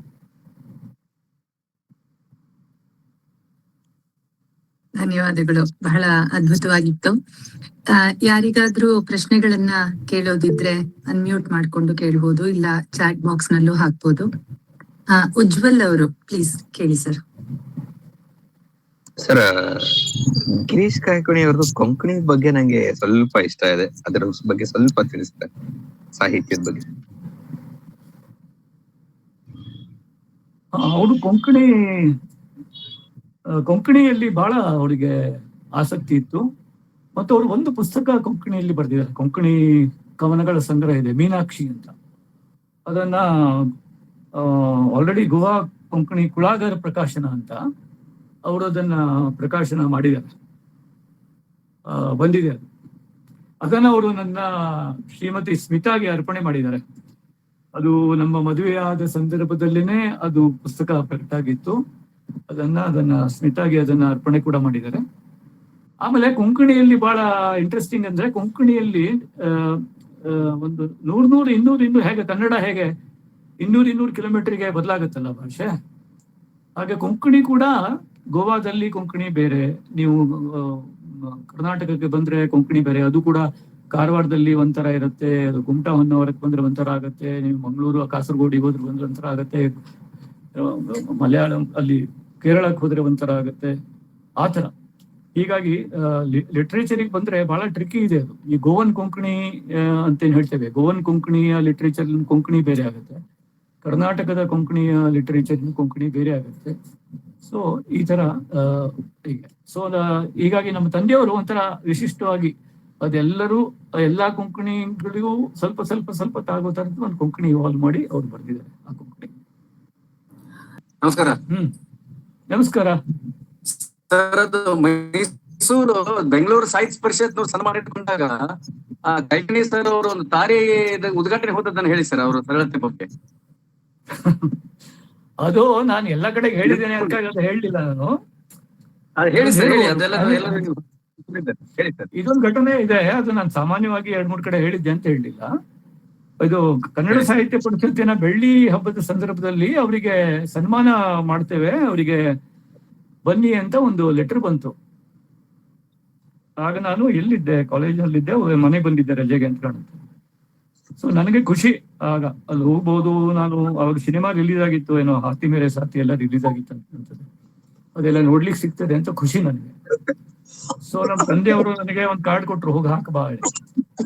ಆ ಕಾರ್ಡ್ ಹೋಗುವಾಗ ನೋಡಿದೆ ನಾನು, ಯಾರು ಕಾರ್ಡ್ ಹಾಕ್ಲಿಕ್ಕೆ ಕೊಟ್ರೆ ಹೋಗುವಾಗ ನೋಡ್ದಿದ್ರೆ ಏನ್ ಪ್ರಯೋಜನ ಹೇಳಿ. ಸೊ ನಾನು ನೋಡಿದ್ರೆ ಅದರಲ್ಲಿ ಮಾನ್ಯ ಇವರಿಗೆ ನಮಸ್ಕಾರಗಳು, ನೀವು ನನಗೆ ನಿಮ್ಮ ಬೆಳ್ಳಿ ಹಬ್ಬದ ಇದಕ್ಕೆ ಸನ್ಮಾನಕ್ಕೆ ಕರೆದಿದ್ದೀರಿ, ಖುಷಿ. ಆದರೆ ಅದೇ ದಿನ ನಾನು ಇಲ್ಲಿ ಸಮೀಪದ ತದಡಿಯಲ್ಲಿ ನನ್ನ ಸ್ನೇಹಿತನೊಬ್ಬನ ಕುಟುಂಬದ ಹೊಸ ದೋಣಿಯೊಂದನ್ನ ನೀರಿಗೆ ತಳ್ಳುವ ಸಂದರ್ಭದಲ್ಲಿ ಹಾಜರಿರುತ್ತೇನೆಂದು ಒಪ್ಪಿಕೊಂಡಿದ್ದೇನಾದ್ದರಿಂದ ಬರಲು ಸಾಧ್ಯವಾಗುತ್ತಿಲ್ಲ, ದಯವಿಟ್ಟು ಕ್ಷಮಿಸಬೇಕು ಅಂತ ಬರೆದಿತ್ತು. ನನಗೆ ನಮ್ಮ ತಂದೆ ಬಹಳ ಪರಮ ಮೂರ್ಖ ಅಂತ ಅನ್ಸುತ್ತೆ. ಪರಿಷತ್ತಿನ ಬೆಳ್ಳಿ ಹಬ್ಬದ ಸನ್ಮಾನ ಎಲ್ಲಿ ಬೆಂಗಳೂರಿನಲ್ಲಿ, ಮತ್ತೆ ಒಂದು ದೋಣಿಯನ್ನು ನೀರಿಗೆ ತಳ್ಳುವ ಸಂದರ್ಭದಲ್ಲಿ ಹಾಜರಿರುತ್ತೇನೆ ಅಂತ ಹೇಳಿದ ಇವರ ಇದೇನಿದು. ನಾನು ವಾಪಸ್ ಬಂದು ಇದೆಂತ ಪಪ್ಪ ಇದೆ, ನಾವು ಹೋಗುವ ಅಲ್ಲಿ ಬೆಂಗಳೂರಿಗೆ ಹೋಗುವ, ಅಲ್ಲಿ ಅವ್ರು ಹೇಳಿದ್ರು ನೀನ್ ಮೊದ್ಲಿದ ಹಾಕ್ಬಾ, ಕಡೆ ಮಾತಾಡುವ. ನನಗೆ ಆಕ್ಚುಲಿ ಆವಾಗ ನನಗೆ now when I look back, our priorities, his priority was so right, his priority was so perfect, ಅವರ ಆಯ್ಕೆ ಎಷ್ಟು ಕರೆಕ್ಟ್ ಆಗಿತ್ತು ಅಂತ ನನಗೆ ಅನಿಸ್ತದೆ. ಸರ್ ನಮಸ್ತೆ, ನಾನು ಹೇಮಾ, ಚಿಕ್ಕಮಂಗ್ಳೂರಲ್ಲಿ ನಿಮ್ಮನ್ನು ಭೇಟಿ ಮಾಡಿದ್ದೆ. ತಂದೆಯ ಪ್ರಭಾವ ಸಾಹಿತಿಯಾಗಿ ನಿಮ್ಮ ಮೇಲೆ ಹೇಗಿದೆ ಅಂತ ನೀವು ನಮ್ಗೆ ಕಟ್ಕೊಡ್ತೀರಾ ಸರ್, ನಿಮ್ಮ ಮಾತುಗಳಲ್ಲಿ? ಅದು ನನ್ಗೆ ಸಾಹಿತಿಯಾಗಿ ರೂಪುಗೊಳ್ಳೋದ್ರಲ್ಲಿ ಅಲ್ಲ, ನಾನು ಹೇಳೋದು ಕಷ್ಟ. ಅದನ್ನ ಯಾವ ವಿಚಾರ ನಿಮ್ಮನ್ನು ಪ್ರಭಾವಿಸಿತು ಸಾಹಿತ್ಯದೆಡೆಗೆ? ಒಂದು ಕವನ ಸಂಕಲನದ ಬಗ್ಗೆ ಹೇಳಿದ್ರೆ. ಅಲ್ಲ, ಸಾಹಿತ್ಯ ಆಕ್ಚುಲಿ ಮನೆಯಲ್ಲಿ ಸಾಹಿತ್ಯ ಇದ್ರೆ ಮಗ ಸಾಹಿತ್ಯ ಆಗೋದು ಬಹಳ ಕಷ್ಟ. ಯಾಕಂದ್ರೆ ನಮ್ಗೆ ಸಾಹಿತ್ಯದ ಬಗ್ಗೆ ಎಲರ್ಜಿ ಆಗುವಷ್ಟು ಸಾಹಿತ್ಯ ಇರುತ್ತೆ. ಸೊ ಅದೇನು ನಾವು ನಮ್ಮ ಪಾಡಿಗೆ ನಾವು ಸಾಹಿತಿಗಳು ಬೇರೆ ಅದನ್ನು ಅದು ಪರಾಗಸ್ಪರ್ಶದ ಹಾಗೆ, ಅದು ಗೊತ್ತಾಯ್ತಲ್ಲ, ಅದು ಎಲ್ಲೋ ಬೇರೆ ಕಡೆ ಆಗುತ್ತೆ. ನಾನು ಹೇಳಿದ್ನಲ್ಲ, ನಾನು ನಾನು ಬೇರೆ ನಮ್ಮ ಊರು ಬಿಟ್ಟು ಬೇರೆ ಕಡೆ ಹೋದಾಗ, ನಾನು ಕಾಲೇಜಿಗೆ ಹೋದಾಗ ಹಾಸ್ಟೆಲ್ ಅಲ್ಲಿ ನನ್ನ ಬೇರೆ ಬೇರೆ ಪ್ರಾಬ್ಲಮ್, ಅಂದ್ರೆ ಊರಿಂದ ಬೇರೆ ಇದ್ದಾಗ, ಕನ್ನಡ ಮೀಡಿಯಂನಿಂದ ಇಂಗ್ಲಿಷ್ ಮೀಡಿಯಂಗೆ ಹೋದಾಗ, ಮನೆ ವಾಸದಿಂದ ಹಾಸ್ಟೆಲ್ ವಾಸಕ್ಕೆ ಹೋದಾಗ, ಅದೇನೋ ಒಂದು ವಿಭ್ರಮೆಯಲ್ಲಿ ಬೇರೆ ಆದಾಗ, ಸಣ್ಣ ಊರಿನಿಂದ ಸಿಟಿ ವಾಸಕ್ಕೆ ಹೋದಾಗ, ಐಡೆಂಟಿಟಿ ಕ್ರೈಸಿಸ್ ಆದಾಗ, ಆಗ ನಾನು ಯಾವುದೋ ಎ.ಕೆ. ರಾಮಾನುಜನ್ ಅಂಥದ್ದೆಲ್ಲ ಕವಿತೆಗಳನ್ನು ಓದಿ ಇಲ್ಲೇನೋ ಇದೆ ಅಂತ ಅನಿಸಿ, ಜಿ.ಎಸ್. ಅವಧಾನಿ ಅವ್ರನ್ನೆಲ್ಲ ಓದಿ, ಆಗ ನನಗೆ ಸಾಹಿತ್ಯದ ಪ್ರೀತಿ ಉಂಟಾಯ್ತು.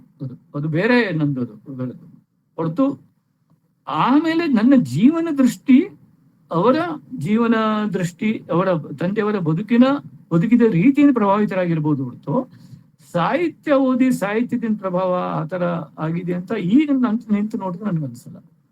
ಆ ತರ ಆಗಲ್ಲ. ಆ ರೀತಿ ನನ್ನ ಮೇಲೆ ಸಾಹಿತ್ಯದ ಮೇಲೆ ಹಾಗೆ ಬರವಣಿಗೆ ರೀತಿಯಲ್ಲಿ ಪ್ರಭಾವ ಆಗಿದ್ದಿದ್ರೆ ನನಗೆ ರಾಘವೇಂದ್ರ ಖಾಸ್ನಿ, ಶಾಂತಿನಾಥ್ ದೇಸಾಯಿ, ಪಿ ಲಂಕೇಶ್, ತೇಜಸ್ವಿ ಅಂಥವರ ಓದಿನಿಂದ, ಎ.ಕೆ. ರಾಮಾನುಜನ್ ಅಂಥವರ ಓದಿನಿಂದ ನನಗೆ ಆಗಿರ್ಬೋದು ನನ್ನ ಸಾಹಿತ್ಯದ ಒಕ್ಕಣಿಕೆ ಮೇಲೆಲ್ಲ. ಬಟ್ ನಮ್ಮ ತಂದೆಯವರಿಂದ ಇಲ್ಲ, ತಂದೆಯವರ ಬದುಕಿನಿಂದನೇ ಆಗಿದೆ ನನ್ನ ಮೇಲೆ. ನನ್ನ ಬದುಕನ್ನು ನಾನು ನೋಡುವ ರೀತಿಯಲ್ಲಿ ಅದರಲ್ಲಿ ಆಗಿದೆ ಅವರ ಅಂತ ಅನ್ಸುತ್ತೆ ನನಗೆ. ಇದಕ್ಕೂ ಜಾಸ್ತಿ ನಾನು ಹೇಳಕ್ಕಾಗಲ್ಲ ನಾನು, ಯಾಕಂದ್ರೆ ಇನ್ನು ನಾನು ನನ್ನ ಸಾಹಿತ್ಯವನ್ನ ಆತರ ನೋಡುವಷ್ಟು ನಾನು ಅಂತ ಸಾಹಿತ್ಯ ಬರ್ದಿದ್ದೀನಿ ಅಂತ ಅನ್ಸಲ್ಲ. Thank you sir. ನಮಸ್ಕಾರ.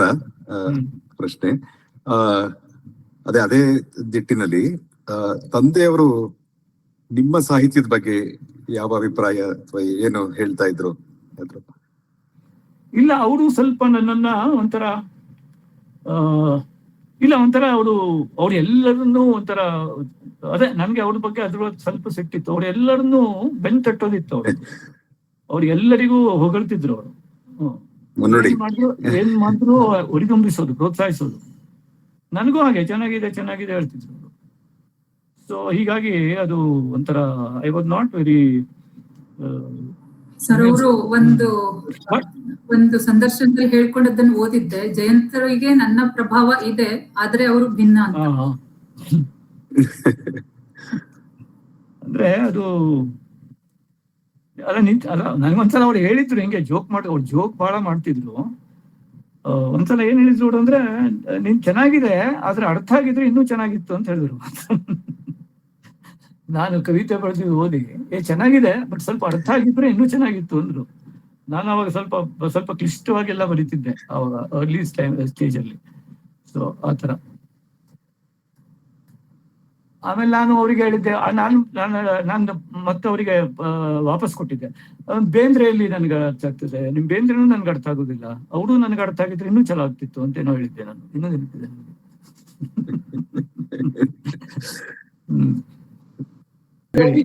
ಅವರು ಬೆಂಗಳೂರು ಅಥವಾ ಹೊರ ನಮ್ಮ ಅಂಕೋಲಾ, ಕಾರವಾರ, ಗೋಕರ್ಣ ಆ ಪ್ರದೇಶವನ್ನು ಬಿಟ್ಟು ಹೊರಗಡೆ ಹೋದದ್ದೇನಾದ್ರೂ ಇದೆಯಾ? ಎಷ್ಟು ಸಾರಿ ಸುಮಾರು ಅಂದಾಜು? ಅಂದ್ರೆ ನಮ್ಮ ಜಿಲ್ಲೆಯಲ್ಲೇ ಧಾರವಾಡ ಅಂದ್ರೆ ನಮ್ಮ ಜಿಲ್ಲೆ ಬಿಟ್ಟು ಅವರು ಅಂದ್ರೆ ಅವ್ರದ್ದು ಒಂದು ಸೀಮೆ ಅಂದ್ರೆ ಅವರು ನಮ್ಮ ಉತ್ತರ ಕನ್ನಡ ಜಿಲ್ಲೆಯಲ್ಲಿ ಮ್ಯಾಕ್ಸಿಮಮ್ ಸಿರ್ಸಿ, ಸಿದ್ದಾಪುರ ಎಲ್ಲ ಹೋಗ್ತಿದ್ರು ಕಾರ್ಯಕ್ರಮಗಳಿಗೆಲ್ಲ ಕರೆದ್ರೆ. ಆಮೇಲೆ ಧಾರವಾಡಕ್ಕೆ ಅವರು ಈ ವಾಸ್ ವೆರಿ ವೆಲ್ ನೋನ್. ಆಮೇಲೆ ದಕ್ಷಿಣ ಕನ್ನಡಕ್ಕೆ ಈ ವಾಸ್ ಗೋಯಿಂಗ್, ಯಾಕಂದ್ರೆ ಅಲ್ಲಿ ಅವರಿಗೆ ಈ ಶಿವರಾಮ್ ಕಾರಂತರು, ಖುಷಿ ಹರಿದಾಸ್ ಭಟ್ರು, ಆಮೇಲೆ ಉದಯವಾಣಿ ಅದು ಇದು ಯಾವುದು ನಮ್ಮ ಹೇಳಿದ್ನಲ್ಲ ಜನಸೇವಕಕ್ಕೆ ಅವ್ರು ಬರೀತಾ ಇದ್ರಲ್ಲ, ಆ ಜನಸೇವಕ ಪತ್ರಿಕೆ 18 ವರ್ಷ ಆದ್ಮೇಲೆ ನಿಂತು. ಆ ಜನಸೇವಕ ಪತ್ರಿಕೆಯನ್ನ ನಿಲ್ಲಿಸ್ಬೇಕಾಯ್ತು ಯಾರು? ದಿನಕರ್ ದೇಸಾಯಿ ಅವರು. Because it was not working, ಅಂದ್ರೆ it was not affordable anymore. ಅದು ನಿಂತಾಗ ಅದರ ಕೊನೆಯ ಸಂಚಿಕೆಯಲ್ಲಿ ಕೊನೆಯ ವಂದನೆ ಅಂತ ಗೌರೀಶರು ಒಂದು ಸಣ್ಣ ಟಿಪ್ಪಣಿ ಬರೆದ್ರು. ಅದರ ಒಂದು ಪ್ಯಾರಾಗ್ರಾಫ್ ನಾನು ಓದ್ಬೇಕು ಅಂತ ಅನ್ಕೊಂಡೆ. ಅದೆಷ್ಟು ಚೆನ್ನಾಗಿದೆ ಅಂತಿಂತ ಅದೊಂದು it talks about so many things. ಅಂದ್ರೆ ತಾನು ಅದು ಯಾಕೆ ನಿಂತು ಅಂತೆಲ್ಲ ಬರ್ದಿದ್ದಾರೆ ಅವರು. ಅದು ನಿಂತ ಮೇಲೆ ಅವ್ರು ಬರೀತಾರೆ, ಅಂದಿನಿಂದ ಜನಸೇವಕದ ಆತ್ಮೀಯ ಸ್ನೇಹಾರ್ಥ ಸೌಹಾರ್ದದ ಅಂಬೆಂಬಳಾನಂದ ಶ್ಯಾಮ್ ಹುದ್ದಾರ್ ರಾಮಕೃಷ್ಣ ಪೈ ಪ್ರವೃತ್ತಿಗಳೊಂದಿಗೆ ನನ್ನ ಸಹ ಪ್ರವಾಸ ಆರಂಭವಾಯಿತು. ಇಂದು ಪತ್ರಿಕೆ ನಿಂತರೂ ನಮ್ಮ ಈ ಎರಕ ಹೃದಯ ಸಂವಾದ ನಿರ್ಭರ ಭಾವೈಕ್ಯಕ್ಕೆ ಯಾವ ಚ್ಯುತಿಯೂ ಬಾರದು. ಅದು ನಿರಂತರ ನಿಲ್ಲುವುದು, ನಡೆದೇ ಇರುವುದು. ನಿರಂತರ ನಿಲ್ಲುವುದು ಅಂದ್ರೆ ಕಾಯಂ ಇರ್ತದೆ ಅಂತ ಅದರ ಅರ್ಥ. ಅದರ ಹಿಂದೆ ದಿನಕರ ಪ್ರಭಾವ ವಲಯದ ರಕ್ಷಾ ಕವಚವಿದೆ. ಅದೆಲ್ಲ ಇನ್ನೂ ಗತಗೋಷ್ಠಿ. ತಾಯಿಯ ಕಾಯಿಲೆ, ಆಯುರ್ಮಾನ ಬಾಲೆಗೇನು ಗೊತ್ತು? ಬಾಲೆ ತಾಯಿ ಮೊಲೆಯುಂಡು ತೊಡೆಯಲ್ಲಿ ತೊದಲುತ್ತ ಚಿನ್ನಾಟವಾಡುತ್ತಲೇ ಇರುತ್ತದೆ. ಆಗಲೇ ತಾಯಿ ಕಣ್ಣು ಮುಚ್ಚಿದರೆ ಬಾಲೆಯ ಪಾಲಿಗೆ ಅದೊಂದು ಅಗಮ್ಯ ಸಂಗತಿ. ನನ್ನ ಪಾಲಿಗೂ ಹಾಗೆಯೇ. ಇನ್ನೂ ನನಗೆ ಸರಿಯಾಗಿ ಅರ್ಥವಾಗುತ್ತಿಲ್ಲ. ನನ್ನ ಈ ಪತ್ರಿಕಾ ತಾಯಿ ಹೀಗೆ ಏಕೆ ಪಕ್ಕನೆ ಕಣ್ಣು ಮುಚ್ಚಬೇಕಾಗಿ ಬಂತು? ಈಗ ಈ ತಾಯಿಗೆ ನನ್ನ ತೊದಲು ನುಡಿಯ ಕೊನೆಯ ವಂದನೆ. ತನ್ನ ಚಿಕ್ಕ ಬಾಳಿನ ತೇಜಸ್ವಿಯಾದ ಆಯುಷ್ಯದಲ್ಲಿ ಜನಸೇವಕ ಆದರ್ಶವಾಯಿತು. ಧನ್ಯವಾಯಿತು ಹುಟ್ಟು ಸಾವಿನಲ್ಲಿ. ಈ ಧನ್ಯವಾಯಿತು ಹುಟ್ಟು ಸಾವಿನಲ್ಲಿ ದಿನಕರ ದೇಸಾಯಿ ಅವರ ಲೈನ್. ಆಮೇಲೆ ಇದ್ಯಾಕೆ ಹೇಳಿದೆ ಅಂದ್ರೆ, ಇದು ನಿಂತು ಕೂಡ್ಲೇನೆ ಇದನ್ನು ಓದಿದ್ದೆ ಉದಯವಾಣಿಯಿಂದ, ಆಮೇಲೆ ಪ್ರಪಂಚದ ಪಾಟೀಲ್ ಪುಟ್ಟಪ್ಪರಿಂದ, ಆಮೇಲೆ ಕನ್ನಡಪ್ರಭದಿಂದ ಇವರಿಗೆ ಲೆಟರ್ ಬಂತು ನಮ್ಮ ತಂದೆಯವರಿಗೆ, ನೀವು ರೆಗ್ಯುಲರ್ ಆಗಿ ಇನ್ನು ನಮಗೆ ಬರೀರಿ ಅಂತ. ಆದ್ರೆ ನಮ್ಮ ಗೌರೀಶ್ ಕಾಯ್ಕಿಣಿಯವರು ಉದಯವಾಣಿಗೆ ಒಪ್ಕೊಂಡ್ರು. ಯಾಕಂದ್ರೆ ಉದಯವಾಣಿ ಮತ್ತೆ ಕರಾವಳಿಯ ಪತ್ರಿಕೆ. ಅವರಿಗೆ ತಮ್ಮ ಸೀಮೆಯಗೆ ವಾಯ್ಸ್ ತಮ್ಮ ಸೀಮೆಯವರಿಗೆ ವಾಯ್ಸ್ ತಲುಪಬೇಕು ಅನ್ನೋದು ಇಂಪಾರ್ಟೆಂಟ್. ಯಾಕಂದ್ರೆ ನಮ್ಗೆ ಈ ಕನ್ನಡಪ್ರಭ ಅಲ್ಲಿ ಬರ್ತಾನೆ ಇರ್ಲಿಲ್ಲ. ಹೀಗಾಗಿ ಬನ್ನಂಜೆ ಗೋವಿಂದಾಚಾರ್ಯರು, ಬನ್ನಂಜೆ ರಾಮಾಚಾರ್ಯ ಇಬ್ಬರು ಸೇರಿ ಸಹಿ ಮಾಡಿ ಪತ್ರ ಬರೆದಿದ್ರು. ನೀವು ಬರೀರಿ, ನೀವು ಬರೆದ ಒಂದು ಅಕ್ಷರವನ್ನು ಕೂಡ ಸಂಪಾದಕನ, ನನಗಿನ್ನೂ ನೆನಪಿದೆ, ಸಂಪಾದಕರ ನೀಲಿ ಪೆನ್ಸಿಲ್ ತಿದ್ದುವುದಿಲ್ಲ, ಕಾಟ್ ಹಾಕುವುದಿಲ್ಲ, ಆ ಥರದ್ದೇನೋ ಪತ್ರ ಇರ್ತದೆ. ಸೊ ಅಂದಿನಿಂದ ರೆಗ್ಯುಲರ್ ಆಗಿ ಉದಯವಾಣಿಯಲ್ಲಿ ಅವ್ರು ಬರೀತಿದ್ರು. ಪ್ರತಿ ವಾರಕ್ಕೊಂದು, ಪ್ರತಿ 15 ದಿವಸಕ್ಕೊಂದು ಆರ್ಟಿಕಲ್ ಬರ್ತಾ ಇದ್ರು. ಹೀಗಾಗಿ ಕರಾವಳಿ ಪ್ರದೇಶದಲ್ಲಿ, ಆಮೇಲೆ ತರಂಗದಲ್ಲಿ ಬರೀತಿದ್ರಿಂದ ಅವರು ಆ ಪ್ರದೇಶಕ್ಕೆ, ಅವರಿಗೆ ಕಾರ್ಯಕ್ರಮಕ್ಕೆ ಕುಂದಾಪುರ, ಪುತ್ತೂರು ಅಲ್ಲಿ ಅವರು ಹೋಗ್ಲಿಕ್ಕೆ ಶುರುವಾಯ್ತು. ಈ ಜಾಗಗಳಲ್ಲಿ ಜಾಸ್ತಿ ಹೋಗ್ತಾ ಇದ್ರು. ಮತ್ತು ಬಾಕಿ ಕಡೆಗೆ ಅವರು ಈ ವಾಸ್ ನಾಟ್ ವೆರಿ. ಸೊ ಅದೇ ಧಾರವಾಡ, ಈ ಜಾಗಗಳಲ್ಲಿ ಜಾಸ್ತಿ ಕರೆದಾಗ whenever he was called, he used to go. Jayant ಅವರೇ, ಇಲ್ಲಿ ಮಹಾರಾಷ್ಟ್ರದಲ್ಲಿ ಸಹ ಗೌರೀಶ್ರು ಮಾಡಿದಂತಹ ಮರಾಠಿ ಅನುವಾದವನ್ನು ಮೆಚ್ಕೊಂಡು ಪೂಲಾ ದೇಶಪಾಂಡೆ ಅವರು ಸಹ ಬಹಳ ಅಭಿಮಾನದಿಂದ ತಮಾಷೆ ಮಾಡಿದರಂತೆ. ಮಾಸ್ತಿ ಅವರ ಗೌತಮಿ ಹೇಳಿದ ಕಥೆಯನ್ನ ಓದಿ, ಈ ಮುದುಕಿಯ ಬಾಳಿನಲ್ಲಿ ಒಂದು ಪ್ರೇಮ ಪ್ರಸಂಗ ಇತ್ತೆ ಅಂತ ಹೇಳಿ ಗೌರೀಶ್ವರನ್ನ ಬಹಳ ಕೊಂಡಾಡಿದ ಒಂದು ಸಂದರ್ಭ ಸಹ ನೆನಪಾಗತ್ತೆ. ಅಂದ್ರೆ ಮರಾಠಿಯಲ್ಲಿ ಸಹ ಗೌರೀಶ್ವರು ಅನುವಾದಗಳ ಮುಖಾಂತರವಾಗಿ ಜನಪ್ರಿಯರಾಗಿದ್ರು ಎನ್ನುವಂಥದ್ದು. ಅವರ ವ್ಯಾಸಪರ್ವ, ದುರ್ಗಾ ಭಾಗವತರ ವ್ಯಾಸಪರ್ವವನ್ನ ಬಹಳ ಸೊಗಸಾಗಿ ಕನ್ನಡಕ್ಕೆ ಅನುವಾದ ಮಾಡಿದ್ದು ಎಂತಹ ಭಾಷೆ! ಸಾಹಿತ್ಯದ ವಿದ್ಯಾರ್ಥಿಗಳು ಯಾಕೆ ಇವತ್ತು ಗೌರೀಶ್ವರನ್ನ ಓದ್ಬೇಕು ಅಂದ್ರೆ ಬಹುಶಃ ಅವರ ಭಾಷೆಯನ್ನ ನೋಡಿ ನಾವು ಕಲೀಬೇಕಾದ್ದು ಬಹಳಷ್ಟಿದೆ ಅಂತ ಅನ್ಕೊಂಡು. ಬಹಳ ಅರ್ಥಪೂರ್ಣವಾದಂತಹ, ಹೃದಯವಾದಂತಹ ಉಪನ್ಯಾಸ. ನಮೋ ನಮಃ. Thank you. ಆಮೇಲೆ ಭಾಷೆ ಬಗ್ಗೆ ಹೇಳಿದ್ರಿ. ಅವರ ಭಾಷೆ ಬಗ್ಗೆ ತುಂಬಾ ಒಂದು ಅಂದ್ರೆ ಅವ್ರದ್ದು ಬೇಂದ್ರೆ ಅವರ ಗದ್ಯದಂತೆ ಕಾವ್ಯದ ಸಾರವನ್ನು ಹೀರಿಕೊಂಡ ಲಲಿತವಾದ ಗದ್ಯ ಅಂತ ಬಹುಶಃ ಇವರು ರಾಮಚಂದ್ರನೇನೋ ಹೇಳಿದ್ದಾರೆ.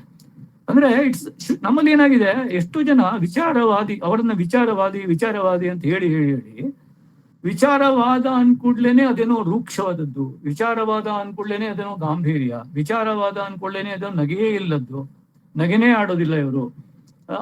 ಆ ತರದ ಒಂದು ಇಮೇಜು ಬಂದ್ಬಿಟ್ಟಿದೆ. ವಿಚಾರ ಅನ್ನೋದು ಮನುಷ್ಯನ ಮೂಲಭೂತ ಲಕ್ಷಣ. ಇಲ್ಲಿದ್ರೆ ಮನುಷ್ಯನೇ ಅಲ್ಲ ಅವನು. ವಿಚಾರದ ಹಂಗಿಲ್ಲದ ಭಾವನೆಗೆ ಮನುಷ್ಯನಲ್ಲಿ ಎಡೆಯೇ ಇಲ್ಲ. ಯಾವುದೇ ಕವಿತೆ ಇರಲಿ, ಏನೇ ಇರಲಿ, ಸಾಹಿತ್ಯದಲ್ಲಿ ವೈಚಾರಿಕತೆ ಅದು ಒಂದು ಭಾವದ ರೂಪ ತೊಟ್ಟು ಬರ್ತದೆ. ಇಲ್ಲಿದ್ರೆ ಅದು ಸಾಹಿತ್ಯ ಆಗುದಿಲ್ಲ. ಅದಕ್ಕಾಗಿ ನಾನು ಚಿಂತನಶೀಲ ತನ್ಮಯತೆ ಅಂತ ನಾನು ಹೇಳಿದ್ದು. ಅಂದ್ರೆ ನಿಜ ಅವರ ಗದ್ಯವೂ ಸಹ ಒಂದು ಕಾವ್ಯದ ಹಾಗೆ ಇರುವುದು ನಾವು ನೋಡ್ತೇವೆ. ಹೌದೌದು, ಅದು ಇಂಪಾರ್ಟೆಂಟ್. ಮತ್ತೆ ಅದಕ್ಕಾಗಿ ನಾನು ಅವ್ರದ್ದು ಪ್ರೂಫ್ ನೋಡುವಾಗ, ಅವರ ಈ ಇದ್ರದ್ದು ಪ್ರೂಫ್ ನೋಡುವಾಗ ನಾನು ಬರೀ ಅಂಡರ್ಲೈನ್ ಮಾಡಿ ಮಾಡಿ ಪ್ರೂಫ್ ನೋಡೋದೇ ಮರ್ತು ಬಿಡ್ತಿದ್ದೆ. ನಾನು ಅವರ ಶೈಲಿಗೆ ಇಷ್ಟು ಮಾರು ಹೋದೆ ಅಂದ್ರೆ ಇವರೇ ಹೊಸ ಹೊಸ ಶಬ್ದ ಟಂಕಿಸಿದ ಹಾಗೆ ನನಗೆ ಕಾಣ್ತಾ ಇತ್ತು. ಆಮೇಲೆ ಜಯಾ ಪ್ರಾಣೇಶ್ ಅಂತ, ಅವರು ಕನ್ನಡದ ತುಂಬಾ ಓದುಗಿ, ಅವರು ತುಂಬಾ ಪ್ರೂಫ್ ರೀಡ್ ಮಾಡೋದ್ರಲ್ಲಿ ನಮ್ಗೆ, ಚಿತ್ರದುರ್ಗದವರು, ಅವರು ಪ್ರೂಫ್ ರೀಡ್ ಮಾಡೋದ್ರಲ್ಲಿ ತುಂಬಾ ಹೆಲ್ಪ್ ಮಾಡಿದ್ದಾರೆ ಅವರಿಗೆ ನಮ್ಗೆ. ಅವರು ಕೂಡ ತುಂಬಾ ಅಂಡರ್ಲೈನ್ ಮಾಡಿದ್ರು. ನಾನು ಅದಕ್ಕೆ ಒಂದಿಷ್ಟು ಪದಗಳನ್ನ, ಈಗ ನೀವು ಅದು ಟಾಪಿಕ್ ತೆಗೆದಿದ್ದಕ್ಕೆ ನಾನು ಎರಡು ಮೂರು ಪದಗಳನ್ನ ಒಂದಿಷ್ಟು ಆವಾಗಲೇ ನಾನು ಅಂಡರ್ಲೈನ್ ಮಾಡಿದ್ದನ್ನ ಬರ್ದಿಟ್ಕೊಂಡಿದ್ದೀನಿ. ಅಂದ್ರೆ ಇವರೇ ಏನೇನೋ ಬರೀತಾರೆ, ಅವರು ಬರೆಯೋ ರೀತಿಯಲ್ಲಿ ಅದು ಎಷ್ಟು ಇದಾಯ್ತು. ಈಗ ಅವಂತ್ ಗ್ರೇಡ್ ಅಂತ ಒಂದು ಶಬ್ದ ಇದೆ, ಅದಕ್ಕೆ ಇವರು ಶಿಷ್ಟ ವಿಶೇಷ ಅಂತ ಹೇಳ್ತಾರೆ. ಆಮೇಲೆ ಅಂದ್ರೆ ಜೋಡಿ ಶಬ್ದಗಳನ್ನು ಬಳಸುವಾಗಲೂ ಕೂಡ ಅದಕ್ಕೆ ಒಂದು ಧ್ವನಿ ರಮ್ಯತೆ ಇರ್ತದೆ, ಅದು ಮನಸ್ಸಲ್ಲಿ ಉಳಿತದೆ. ಸರ್ವಜ್ಞ ಮರ್ಮಜ್ಞ ಅಂತಾರೆ ಒಟ್ಟಿಗೆ, ಅದು ನೆನಪಲ್ಲಿ ಉಳಿತದೆ, ಆಯ್ತಾ.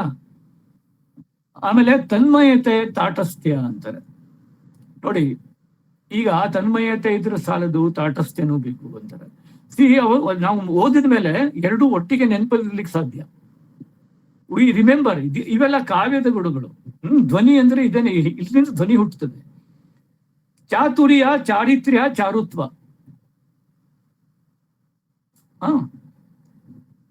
ಆಮೇಲೆ ನೋಡಿ, ಜೀವ ಪ್ರವಾಹದಲ್ಲಿ ಮಿಂದರೆ ಮನಸ್ಸಿನ ಅನೇಕ ಮಾಲಿನ್ಯಗಳು ಕಳೆದು ಹೋಗುವು. ಜೀವ ಪ್ರವಾಹ ಅಂದ್ರೆ ಎಂಥದ್ದು, ಎಲ್ಲಿ ಸಿಗ್ತದೆ? ಜೀವ ಪ್ರವಾಹ ಅಂದ್ರೆ ಹ್ಯೂಮನ್ ವರ್ಲ್ಡ್. ಗೋಕರ್ಣದಲ್ಲಿ ಅವಳು ಮಿಂದೋಗ್ತಾರೆ. ಮನುಷ್ಯ ಲೋಕನೇ ಜೀವ ಪ್ರವಾಹ. ಅದರಲ್ಲಿ ಮಿಂದರೆ ಮನಸ್ಸಿನ ಅನೇಕ ಮಾಲಿನ್ಯಗಳು ಕಳೆದು ಹೋಗ್ತವೆ. ವ್ಯಕ್ತವೆಲ್ಲವೂ ಅವ್ಯಕ್ತದ ಆವಿಷ್ಕಾರ. ಅದು ಇಂಪಾರ್ಟೆಂಟು. ವ್ಯಕ್ತವೂ ಅವ್ಯಕ್ತದ ಆವಿಷ್ಕಾರ, ಅದೇ ಸಾಹಿತ್ಯ. ಅವ್ಯಕ್ತದ ಆವಿಷ್ಕಾರ ವ್ಯಕ್ತ ಆಗ್ಬೇಕು. ಅದಕ್ಕೊಂದು ಬೇರೆ ಹದ ಬೇಕದು ಅದಕ್ಕೆ. ಆಮೇಲೆ ಇದು ನೋಡಿ, ಹರ್ಷದಲ್ಲಿ ಹಿಗ್ಗಿನಲ್ಲಿ ಜನ ಬೇರೆ ಬೇರೆ ಆದರೂ, ದುಃಖದಲ್ಲಿ ಕಣ್ಣೀರಲ್ಲಿ ಮನುಜರೆಲ್ಲರೂ ಒಂದೇ. ಇದು ಅರ್ಥ ಆಗ್ಬೇಕಲ್ಲ. ಆಸ್ವಾದನೆಗೆ ಮೊದಲೇ ಆಪಾದನೆಗೆ ಹೊರಟವನು ರಸಿಕನೋ ರಕ್ಕಸನೋ? ರಸಿಕ ಮತ್ತು ರಕ್ಕಸ.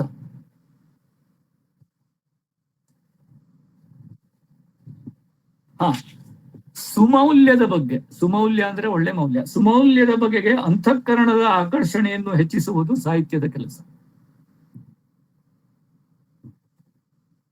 ಇನ್ನೊಂದು, ಕವಿತೆ ಬಣವೆ ಒಟ್ಟಿದಂತೆ ಇರಬಾರದು, ಕವಿತೆ ಕಣಜ ಕಟ್ಟಿದಂತೆ ಇರಬೇಕು.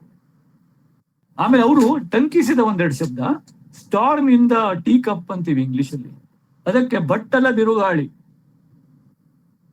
ಆಮೇಲೆ ಅಂಬಿಲಿಕಲ್ ಕಾರ್ಡ್ಗೆ ನಾಭಿ ನಾಳ. ಆಮೇಲೆ ಪರ್ಣಕುಟಿಗೆ ಎಲೆಮನೆ. ಆಮೇಲೆ ಲವಲವಿಸಬೇಕು ಅಂತ, ಈ ಲವಲವಿಕೆಗೆ ಲವಲವಿಸಬೇಕು ಅಂತ ಯೂಸ್ ಮಾಡ್ತಾರೆ ಒಂದ್ ಕಡೆಗೆ. ಆಮೇಲೆ ಲಾಸ್ಟ್ ಪ್ಯಾರಡೈಸ್ ಅಂತೀವಲ್ಲ, ಲಾಸ್ಟ್ ಪ್ಯಾರಡೈಸ್, ಅದಕ್ಕೆ ನಷ್ಟ ನಂದನ. ಅಲ್ಲ, ಹೇಗೆ ಬಹಳ ಇದೆ. ಅಂದ್ರೆ ಇದು ಸುಮ್ಮನೆ ಊಹೆಯಿಂದ ಬರುವುದಲ್ಲ, ಇವೆಲ್ಲ ಬರೀ ಓದಿನಿಂದಲೂ ಬರುವುದಲ್ಲ. ಇದು ಅವ್ರು ಹೇಳ್ದಂಗೆ ಜೀವ ಪ್ರವಾಹದಲ್ಲಿ ಕರಗಿ ಹೋಗ್ಬೇಕು. ಕೇಶವಮೂರ್ತಿ ಅಂತ ಸರ್, ನಿಮ್ಮ ತಂದೆಯವರು ನಾಸ್ತಿಕರಾಗಿದ್ರು. ನಿಮ್ಮ ಮನೆಯಲ್ಲಿ ಪೂಜೆ ಗೀಜೆ ಎಲ್ಲ ನಿಮ್ ತಾಯಿಯವರು ಮಾಡ್ತಿದ್ರ, ಅಥವಾ ನಿಮ್ಮ ಅದ್ರ ಬಗ್ಗೆ ನಿಮ್ದು ಅವ್ರ ಆಸ್ತಿಕರ ಜೊತೆ ಅವರು ಹೇಗೆ ಒಡನಾಟ ಹೇಗಿತ್ತು? ಅಲ್ಲ, ಅವ್ರ ಆ ತರದ ನಾಸ್ತಿಕತೆ ಅಂದ್ರೆ ಆ ರೀತಿ ಅಲ್ಲ ಅದು. ನಮ್ಮ ಮನೆಯಲ್ಲಿ ಅವರ ತಾಯಿ ಅಂದ್ರೆ ಅವ್ರ ಪಾಪ ಅವ್ರ ತಾಯಿ ಸಣ್ಣಿರ್ಬೇಕಾದ್ರೆ ತೀರ್ಕೊಂಡ್ರು. ಅವರ ದೊಡ್ಡತ್ತೇನೋ ದೊಡ್ಡಮ್ಮನೋ ಚಿಕ್ಕಮ್ಮನೋ ಯಾರೋ ಇದ್ರು, ಅವರು ಅವರನ್ನ ಸಾಕು ಬೆಳೆಸಿದ್ರು. ಸೊ ಅವರು ಪೂಜೆ ಮಾಡ್ತಿದ್ದಂತ ದೇವ್ರ ಮನೇಲಿತ್ತು. ಸೊ ಅವರು ಮಾಡ್ತಿದ್ರು. ಅಂದ್ರೆ ಹೇಗೆ ಅವರು ನಾಸ್ತಿಕರು ಅಂದ್ರೆ ನಮ್ಮಲ್ಲಿ ಒಂದ್ ರೀತಿ ಏನ್ ಹೇಳ್ತಾರೆ, ಅದಕ್ಕೆ ಒಂದು ಇಮೇಜ್ ಬೆಳೆದು ಬಿಟ್ಟಿದೆ. ಅವ್ರು ಆ ಥರದ ಅಲ್ಲ ಅದು. ಅವ್ರಿಗೆ ಅವರು ಗೋಕರ್ಣದಲ್ಲಿ ಎಲ್ಲ ಅಂದ್ರೆ ಅವ್ರು ದೇವಸ್ಥಾನಗಳಿಗೆಲ್ಲ ಹೋಗ್ತಿರ್ಲಿಲ್ಲ.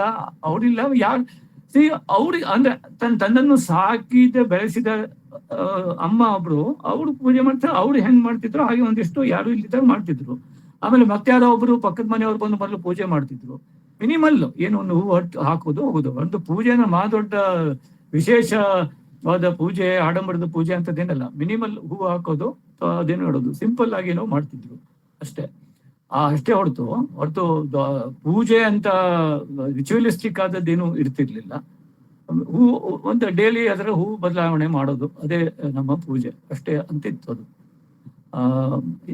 ನಾ ಹೇಳ್ದಲ್ಲ, ಅವರಿಗೆ ಮನುಷ್ಯನಲ್ಲೇ ಎಲ್ಲ ಎಲ್ಲ ಎಲ್ಲ ಎಲ್ಲ ವ್ಯಕ್ತಿಗಳೇ ಅವರಿಗೆ ದೇವ್ರ ತರ ಕಾಣ್ತಾ ಇತ್ತು. ಒಳ್ಳೆತನದಲ್ಲೇ ದೇವರನ್ನು ಕಂಡವರವರು, ಸರಳತೆಯಲ್ಲೇ ದೇವರನ್ನು ಕಂಡವರವರು. ಸೊ ಹೀಗಾಗಿ ಅವರಲ್ಲಿ ಆ ರೀತಿಯ ಒಂದು ಹೀಗಾಗಿ ಎಲ್ಲರೂ ಕೂಡ ಹಾಗೆ. ಯಾರೋ ಒಬ್ರು ಅವ್ರನ್ನ ನೋಡಕ್ ಬಂದವ್ರು ಹೇಳಿದ್ರು, ಜನ ನಿಮ್ಮನ್ನು ಏನು ಅದು ಹೇಳೋದು ಸ್ವಲ್ಪ ಕ್ಲೀಶೆ ಅನಿಸುತ್ತೆ, ನಾನು ಹೇಳಿದ್ರೆ ಇನ್ನೂ ಆಭಾಸ ಅನ್ಸ್ಬೋದು. ಜನ ಏನೋ ಅವ್ರನ್ನು ನಾಸ್ತಿಕರು ಅಂತಾರೆ, ಬಟ್ ನನ್ಗಂತೂ ಅವನಲ್ಲೇ ದೇವ್ರು ಕಾಣ್ತಾರೆ ಅಂತ ನಾವು ಅಂದ್ಬಿಟ್ರು. ಒಂದ್ಸಲ ಯಾರೊಬ್ರು ಬಂದು ಅವ್ರಿಗೆ, ಆಮೇಲೆ ಯಾರೋ ಹೇಳಿದಾಗ ಅವ್ರಿಗೆ ಒಂಥರ ಅವರು ಸಿಕ್ಕಾಪಟ್ಟೆ ಬಿದ್ದು ಹಾಕ್ಬಿಟ್ರು. ಈ ತರನೂ ಆಗೋಯ್ತು. ಅಂದ್ರೆ ಪಾಯಿಂಟ್ ಅಂದ್ರೆ ಅದು ಒಂದ್ ರೀತಿ ಎಲ್ಲ ಭಾಷೆಗೆ ಸಂಬಂಧಪಟ್ಟ ವಿಚಾರಗಳು. ಅದು how you slot people, how you slot and how you use that concepts in slotting people and dividing people, ಅಲ್ಲಿಗೆ ಬರುತ್ತೆ ಅಲ್ಟಿಮೇಟ್ಲಿ. ಬಟ್ ಅವರು ಏನು ಅಂದ್ರೆ ಅವರು ಜನರನ್ನು ಪ್ರೀತಿಸಿದವರು, ಎಲ್ಲರನ್ನು ಪ್ರೀತಿಸಿದವರು, ಇಡೀ ಊರು ಅವರನ್ನು ಪ್ರೀತಿಸ್ತಿತ್ತು. ಅದು ಪಾಯಿಂಟ್. ಅದು ನಿಮ್ಮ ಮೇಲೆ ಪ್ರಭಾವ ಬೀರಿದೆ ಸರ್? ಅಂದ್ರೆ ಪ್ರಭಾವ ಅಂತ ನಾನು ಎಲ್ಲರನ್ನೂ ಪ್ರೀತಿಸ್ತೇನೆ. ನಾನು ಯಾವ ಇದರಲ್ಲಿ ನಾನು ಎಲ್ಲರನ್ನೂ ಪ್ರೀತಿಸ್ತೇನೆ. ನನಗೆಲ್ಲರೂ ಬೇಕು. ಧನ್ಯವಾದಗಳು ಸರ್. ಹೇಳ್ತಾ ಇದ್ರಿ ಅವರ ಹ್ಯೂಮರ್ ಬಗ್ಗೆ ಹೇಳ್ತೀನಿ ಅಂತ ಹೇಳ್ಬಿಟ್ಟು, ನಾನು ಪದ್ಮಾ ಶ್ರೀಧರ್ ಅಂತ ಅಂದ್ಬಿಟ್ಟು ಅರುಂಧತಿ ರಮೇಶ್ ಅವರ ಸ್ನೇಹಿತೆ. ನಿಮ್ ಬಗ್ಗೆ, ನಿಮ್ಮ ಕುಟುಂಬದ ಬಗ್ಗೆ ತುಂಬಾ ಹೇಳೋರು ಅವರು. ನಿಮ್ಮ ತಂದೆಯ ಹಾಸ್ಯ ಪ್ರಜ್ಞೆ ಬಗ್ಗೆ ಹೇಳ್ತೀನಿ ಅಂತಂದ್ರಿ, ಒಂದೆರಡು ಮಾತುಗಳು. ಇಲ್ಲ, ಅವರಿಗೆ ಸಿಕ್ಕಾಪಟ್ಟೆ ಹಾಸ್ಯ ಪ್ರಜ್ಞೆ. ಅವರಿಗೆ ಅಂದ್ರೆ ಹಾಸ್ಯ ಪ್ರಜ್ಞೆ ಅಂದ್ರೆ ಅದು ಬಿಟ್ಟು ಅವ್ರದ್ದು ತುಂಬಾ ಇತ್ತು. ಯಾವಾಗ್ಲೂ ಅವರು ಒಂಥರ, ನಮ್ಮನೇಲಿ ನಾನು ಮತ್ತು ನನ್ನ ಅಮ್ಮ ಅಂದ್ರೆ ನಾವು ಫಿಶ್ ತಿನ್ನೋರು, ಫಿಶ್ ತಿಂತೀವಿ, ಫಿಶ್ ಇಷ್ಟ. ನಮ್ಮ ತಾಯಿ ಫಿಶ್ ಯಾಕಂದ್ರೆ ನಾವು ತದಡಿಯಲ್ಲಿ ಫಿಶಿಂಗ್ ಬಿಲಿ ನದಿ ತೀರದ ಅಲ್ಲಿ ಫಿಶ್ ಬಹಳ ಫ್ರೆಶ್ ಸಿಗುತ್ತೆ. ಸೊ ನಾನು ಫಿಶ್ ತುಂಬಾ ಇಷ್ಟಪಡ್ತೀನಿ. ಸೊ ನಮ್ಮ ತಂದೆಯವರಿಗೆ ಫಿಶ್ ಇಷ್ಟ ಆಗಲ್ಲ, ಅವ್ರು ತಿನ್ನಲ್ಲ. ಸೊ ಅದಕ್ಕಾಗಿ ಯಾವಾಗ್ಲೂ ನಮ್ಮ ತಂದೆ ನಮ್ಮಿಬ್ರನ್ನ ಮೀನ್ ಮೈಂಡೆಡ್ ಅಂತ ಕರೀತಿದ್ರು. ನಮ್ಮ ಮನೇಲಿ ಇವರಿಬ್ಬರು ಮಾತ್ರ ಮೀನ್ ಮೈಂಡೆಡ್ ಅಂತ ಹೇಳ್ತಿದ್ರು. ಅದೊಂದು ಅವ್ರದ್ದು ಟಿಪಿಕಲ್ ಜೋಕು. ಇನ್ನೊಂದು, ಒಂದ್ ದಿವಸ ನಮ್ಮ ಮನೆಗೆ ಒಬ್ರು ಹಿರಿಯರನ್ನ ಕರ್ಕೊಂಡ್ಬಂದು ಅವ್ರನ್ನ ನಮ್ಮ ತಂದೆಯವರಿಗೆ ಪರಿಚಯ ಮಾಡ್ಕೊಟ್ಟು, ಸಾರ್ ಇವರು ಮತ್ತೊಬ್ಬರನ್ನು ತೋರಿಸ್ಕೊಂಡು, ಹಿರಿಯರನ್ನು ತೋರಿಸ್ಕೊಂಡು, ಸಾರ್ ಇವರು ಸ್ವಾತಂತ್ರ್ಯ ಯೋಧರು, ಫ್ರೀಡಮ್ ಫೈಟರ್ ಸರ್ ಇವರು ಅಂತಂದ್ರು. ಹೌದಾ, ನಮಸ್ಕಾರ ಅಂದ್ರು. ಆಮೇಲೆ ನಮ್ಮ ತಂದೆಯವರು, ಹೌದಾ ಸರ್, ನಾನು ಕೂಡ ಸ್ವಾತಂತ್ರ್ಯ ಯೋಧ, ನಂದು ಮದುವೆ ಆಗಿದೆ ಅಂತ ಹೇಳಿದ್ರು. ನಾನು ಸ್ವಾತಂತ್ರ್ಯಕ್ಕಾಗಿ ಹೋರಾಡ್ತಾ ಇದ್ದೀನಿ ಅಂತ ಕೂಡ ಹೇಳಿದ್ರು. ಈ ತರ ಇನ್ನೊಂದು, ಇದೊಂಥರ ಇದು ಕೊಂಕಣಿ ಮಾತಾಡೋರಿಗೆ ಗೊತ್ತಾಗುತ್ತೆ, ಅಥವಾ ಹಿಂದಿಯಲ್ಲಿದ್ರೂ ಪರವಾಗಿಲ್ಲ. ಒಂದ್ಸಲ ಅವರಿಗೆ ಇದಾಗಿತ್ತಂತೆ, ಏನು ಮಂಪ್ಸ್ ಅಂತಾರಲ್ಲ, ಮಂಪ್ಸ್ ಇಲ್ಲಿ ಎರಡು ಕಡೆಗೆ ಏನೋ ಊದ್ಕೊಂಡ್ಬಿಡುತ್ತೆ. ಹಿಂದೆ ಬಹಳ ಆಗ್ತಿತ್ತದು, ಈಗೆಲ್ಲ ಆಗಲ್ಲ ಜನಕ್ಕೆ. ಅವ್ರಿಗೇನೋ ಮಂಪ್ಸ್ ಆಗಿತ್ತು, ಗದಗಟ್ಟು ಅಂತನಾ? ಅದೇನೋ ನಮ್ ಕಡೆಗೆ ಕೆಪ್ಪಟ್ಟು ಅಂತಾರೆ ಅಂತಾರೆ. ಹೌದು. ಸೊ ಅದಾಗಿತ್ತು. ಯಾರೋ ಒಬ್ರು ಹೇಳಿದಂತೆ ರಸ್ತೆಯಲ್ಲಿ ಬಂದಾಗ ಅವ್ರು, ನಿಮ್ಗೆ ಇದಾಗಿದ್ಯಾ, ನೀವು ಆ ದಾಸಾಳದ ಹೂ ತಕೊಂಡು, ದಾಸಾಳ ಅದು ಕೊಂಕಣಿಯಲ್ಲಿ ಫೂಲ್ ಅಂತಾರೆ ಅದಕ್ಕೆ, ಹಿಂದಿಲಿ. ದಾಸಾಳ ಫೂಲ್ ಘೇವ್ನ ಹಂಗಲ್ಲ ಅವಕ ತುಂಬಿ, ದಾಸಾಳದ ಫೂಲ್ ಘೇವ್ನು ಇಲ್ಲಿ ಹಚ್ಚಬೇಕು, ಅದಕ್ಕೆ ಹಿಂಗೆ ಮಾಡುದು. ಫೂಲ್ ಅಂದ್ರೆ ಹೂ ಕೊಂಕಣಿಯಲ್ಲಿ, ದಾಸಾಳ ಫೂಲ್ ಘೇವ್ನ ಹಂಗೆ ಇಲ್ಲಿ ಹಚ್ಚಬೇಕು, ಹಂಗೆ ಹೇಗೆ ಅಂತ. ಮತ್ತೊಬ್ಬ ಏನಂತೆ ತಲೆ ತಿನ್ಬಿಟ್ಟೆ. ಮತ್ತೊಬ್ಬವನ್ನು, ನೀವು ಆ ಕರ್ವೀರ ಫೂಲ್ ಘೇವ್ನು ಹಂಗಲ್ಲ ಅವಕ ಫೂಲ್. ಸೊ ಇವ್ರಿಗೆ ಸುಸ್ತಾಗಿ, I was stuck between two fools ಅಂತ ಹೇಳಿದ್ರಂತೆ ಅವರು ಮತ್ತೊಬ್ಬನ ಹತ್ರ. ಈ ತರ ಅವ್ರಿಗೆ ಎಲ್ಲಿ ಹೋದ್ರು, ಏನ್ ಹೇಳಿದ್ರು, ಆ ಶಬ್ದಗಳ ಜೊತೆಗೆ ಒಂದು ಆಟ ಆಡುವಂತದ್ದು ಒಂದು ಇತ್ತು. ಮತ್ತೇನೋ ನಾನು ಹೇಳ್ಬೇಕು ಅನ್ಕೊಂಡಿದ್ದೆ, ಇಲ್ಲ ಇಷ್ಟು ಸಾಕು ಅಂತ ಅನ್ಸುತ್ತೆ ನನಗೆ. ಆಮೇಲೆ ಮತ್ತೊಮ್ಮೆ ನಿಮ್ಗೆಲ್ರಿಗೂ ಧನ್ಯವಾದ. ಯಾಕಂದ್ರೆ ಎಲ್ಲ ಈ ಹಿರಿಯ ಲೇಖಕರು, ಅದು ಇವರೇ ಇರ್ಲಿ, ಶಾಂತಿ ನಮ್ಮ ಕಾರಂತರೇ ಇರ್ಲಿ, ಎನಿ ಹಳೆಯ ಲೇಖಕರನ್ನ ಸುಮ್ಮನೆ ಅವ್ರು ಒಂದೊಂದು ಪುಸ್ತಕ ತಗೊಂಡು ಓದಿದ್ರೆ ಅಲ್ಲಿ ಒಂದು ಅಕ್ಷಯವಾದಂತಹ ಒಂದು ಒಂದು ಅದ್ಭುತವಾದ ಸರೋವರ ಇದೆ ಅಲ್ಲಿ. ನಾವು ಒಂದೊಂದು ನಮ್ಗೆ ಬೇಕಾದ್ದೆಲ್ಲ ಅಲ್ಲಿದೆ, ನಾವು ಮತ್ತೇನು ಹುಡುಕ್ಬೇಕಾಗಿಲ್ಲ. ನಮ್ಗೆ ಅದು ಓದ್ತಾನೆ ನಮ್ಗೆ ಗೊತ್ತಾಗತ್ತೆ ಅದು. ಮತ್ತೆ ಅಲ್ಲಿ ಇರೋದೇನಿದೆಯಲ್ಲ ಅದು ನಮ್ಮ ಒಳಗಿರುವಂತದ್ದೇ ಅಲ್ಲಿ ಇರುತ್ತೆ. ಅದು ನಮಗೆ ಕೊಡ್ತಾ ಇರುತ್ತೆ. ಕಲೆ ಮಾಡೋದು ಅದನ್ನೇ, ಅದು ನಮ್ಗೆ ಆ ನಂಬಿಕೆ ಬೇಕು. ಕಲೆ ಮಾಡೋದೇನು ಅಂದ್ರೆ ನಮ್ಮ ಒಳಗಿನ ಸಾಧ್ಯತೆಗಳನ್ನೇ ನಮಗೆ ಕೊಡುತ್ತೆ. ಅದು ನಮ್ಗೆ ಇಲ್ದಿದ್ದನ್ನು ತಂದು ತೋರಿಸೋದಿಲ್ಲ. ಅದು ಕಲೆ ಮಾಡೋದೇನು ಅಂದ್ರೆ ನಮ್ಮ ಸಾಧ್ಯತೆಗಳನ್ನ ನಮಗೆ ತೋರಿಸುತ್ತದೆ. ನಮ್ಮೊಳಗಿರೋದನ್ನೇ, ನಮ್ಮ ಪಾಸಿಬಿಲಿಟೀಸ್ ಅನ್ನೇ ನಮಗೆ ತೋರಿಸುತ್ತದೆ, ನಮ್ಮ ಮುಖನೇ ನಮ್ಗೆ ತೋರಿಸುತ್ತದೆ. ಹೀಗಾಗಿ ನಮ್ಗೆ ಒಂದು ರೀಅಶ್ಯೂರಿಂಗ್, ನಮ್ಗೆ ಒಂದು ಈ ಒಂದು ವಿಶಾಲ ನಮ್ಮ ಕ್ಯಾನ್ವಾಸ್ ಅನ್ನ ನಮ್ಗೆ ಸ್ಟ್ರೆಚ್ ಮಾಡುತ್ತದೆ. ಒಂದು ಸುಕೂನ್ ಅಂತ ಏನ್ ಹೇಳ್ತೀವಿ ಹಿಂದಿಯಲ್ಲಿ, ಅದು ನಮ್ಗೆ ಕೊಡುತ್ತದೆ. ಒಂದು ಕಲೆಕ್ಟಿವ್ ಒಂದು ಫೀಲಿಂಗ್ ಕೊಡುತ್ತೆ. ಒಂದು ವಿಶಾಲವಾದಂತ ಒಂದು ಇನ್ಕ್ಲೂಸಿವ್ ಆದಂತ ಫೀಲಿಂಗ್ ಕೊಡುತ್ತೆ. ಸೊ ಇವತ್ತು ನಿಮ್ಮೆಲ್ಲರ ಜೊತೆಗೆ ಇದ್ದಾಗಲೂ ಕೂಡ ನನಗೆ ಅದೇ ಒಂದು ಕೌಟುಂಬಿಕತೆ, ಒಂದು ಸಾಮಾಜಿಕ ಕೌಟುಂಬಿಕತೆ ಬಂತು. ಒಂದು ಜಿಜ್ಞಾಸೆಯ ಕೌಟುಂಬಿಕತೆ ಬಂತು. ಸೊ ನಿಮ್ಗೆಲ್ಲರಿಗೂ ಒಂದು ಪ್ರೀತಿಯ ಧನ್ಯವಾದಗಳು, ಇಲ್ಲಿ ಪಾಲ್ಗೊಂಡಿರುವಂತಹ ಎಲ್ಲರಿಗೂ ಕೂಡ. ತಮ್ಮ ಮಾತಿನ ಸುಖ ಅಂತ ಒಂದು ಸಿಕ್ತು ನಮಗೆ ಇವತ್ತು. ಮಾತಲ್ಲಿ ಒಂದು ಸುಖ ಇದೆ, ಅದು ಅಪೂರ್ವವಾದದ್ದು. ಜಯಂತರಿಗೆ ಅನಂತ ವಂದನೆಗಳು. ಉಮಾ, ಧನ್ಯವಾದಗಳು ಸರ್. ಎಲ್ಲರಿಗೂ ಒಂದ್ ಮಾತು ಹೇಳ್ಬೇಕು, ಜಯಂತರಿಗೆ ಇವತ್ತು ತುಂಬಾ ಮುಖ್ಯವಾದ ಒಂದು ಕಾರ್ಯಕ್ರಮ ಇತ್ತು. ನಾವು ಸುಮ್ನೆ ಹೇಳ್ತೀವಿ, ಕ್ಲೀಶೆ ಆಗ್ಬಿಟ್ಟಿದೆ, ತಮ್ಮ ಎಲ್ಲ ಕಾರ್ಯಕ್ರಮಗಳನ್ನು ಬದಿಗೊತ್ತಿ ನಮ್ಮ ಕರೆಗೆ ಹೋಗೊಟ್ಟು ಆ ತರ ಎಲ್ಲ. ಆದ್ರೆ ಅದು ನಿಜವಾಗ್ಲೂ ಆಗಿದೆ ಜಯಂತರ ವಿಷಯದಲ್ಲಿ. ಸರ್ ನಿಮಗೆ ತುಂಬಾ ಧನ್ಯವಾದಗಳು ಸರ್. ಬಹಳ ಅಪೂರ್ವವಾದ ಒಂದು ರಸದೌತಣ ಉಣಬಡಿಸಿದ್ರಿ. ಮುಗಿಸ್ಬೇಕು ಅಂತಾನು ಅನ್ನಿಸ್ತಾ ಇಲ್ಲ, ಆದ್ರೆ ಕಾಲದ ಮಿತಿ ನೋಡಿ ನಾವು ಮುಗಿಸ್ಬೇಕಾಗಿದೆ. ಆತ್ಮೀಯವಾಗಿ ಕಟ್ಟಿಕೊಟ್ರಿ ನಿಮ್ಮ ತಂದೆಯವರನ್ನ. ತುಂಬಾ ಧನ್ಯವಾದಗಳು ಸರ್. Thank you. ನಮಸ್ಕಾರ ಸರ್. ನಮಸ್ಕಾರ ಸರ್. ಸೊ ಇವತ್ತಿನ ಕಾರ್ಯಕ್ರಮವನ್ನ ನಾವು ಮುಕ್ತಾಯಗೊಳಿಸ್ತಾ ಇದ್ದೀವಿ. ಯಾರಿಗೂ ಮನಸ್ಸಿಲ್ಲ, ಆದ್ರೆ ತಮ್ಗೆ ಹೃತ್ಪೂರ್ವಕವಾದ ಧನ್ಯವಾದಗಳು. ಜಿಜ್ಞಾಸ ಮತ್ತು ಕನ್ನಡ ವಿಭಾಗ, ಮುಂಬೈ ವಿಶ್ವವಿದ್ಯಾಲಯ ಎರಡೂ ಕಡೆಯಿಂದನೂ ಆತ್ಮೀಯವಾದ ಧನ್ಯವಾದಗಳು sir. Thank you so much. ಎಲ್ಲರಿಗೂ ಭಾಗವಹಿಸಿದ ಎಲ್ಲರಿಗೂ ಸಹ ಹೃತ್ಪೂರ್ವಕವಾದ ಧನ್ಯವಾದಗಳು. ಧನ್ಯವಾದ.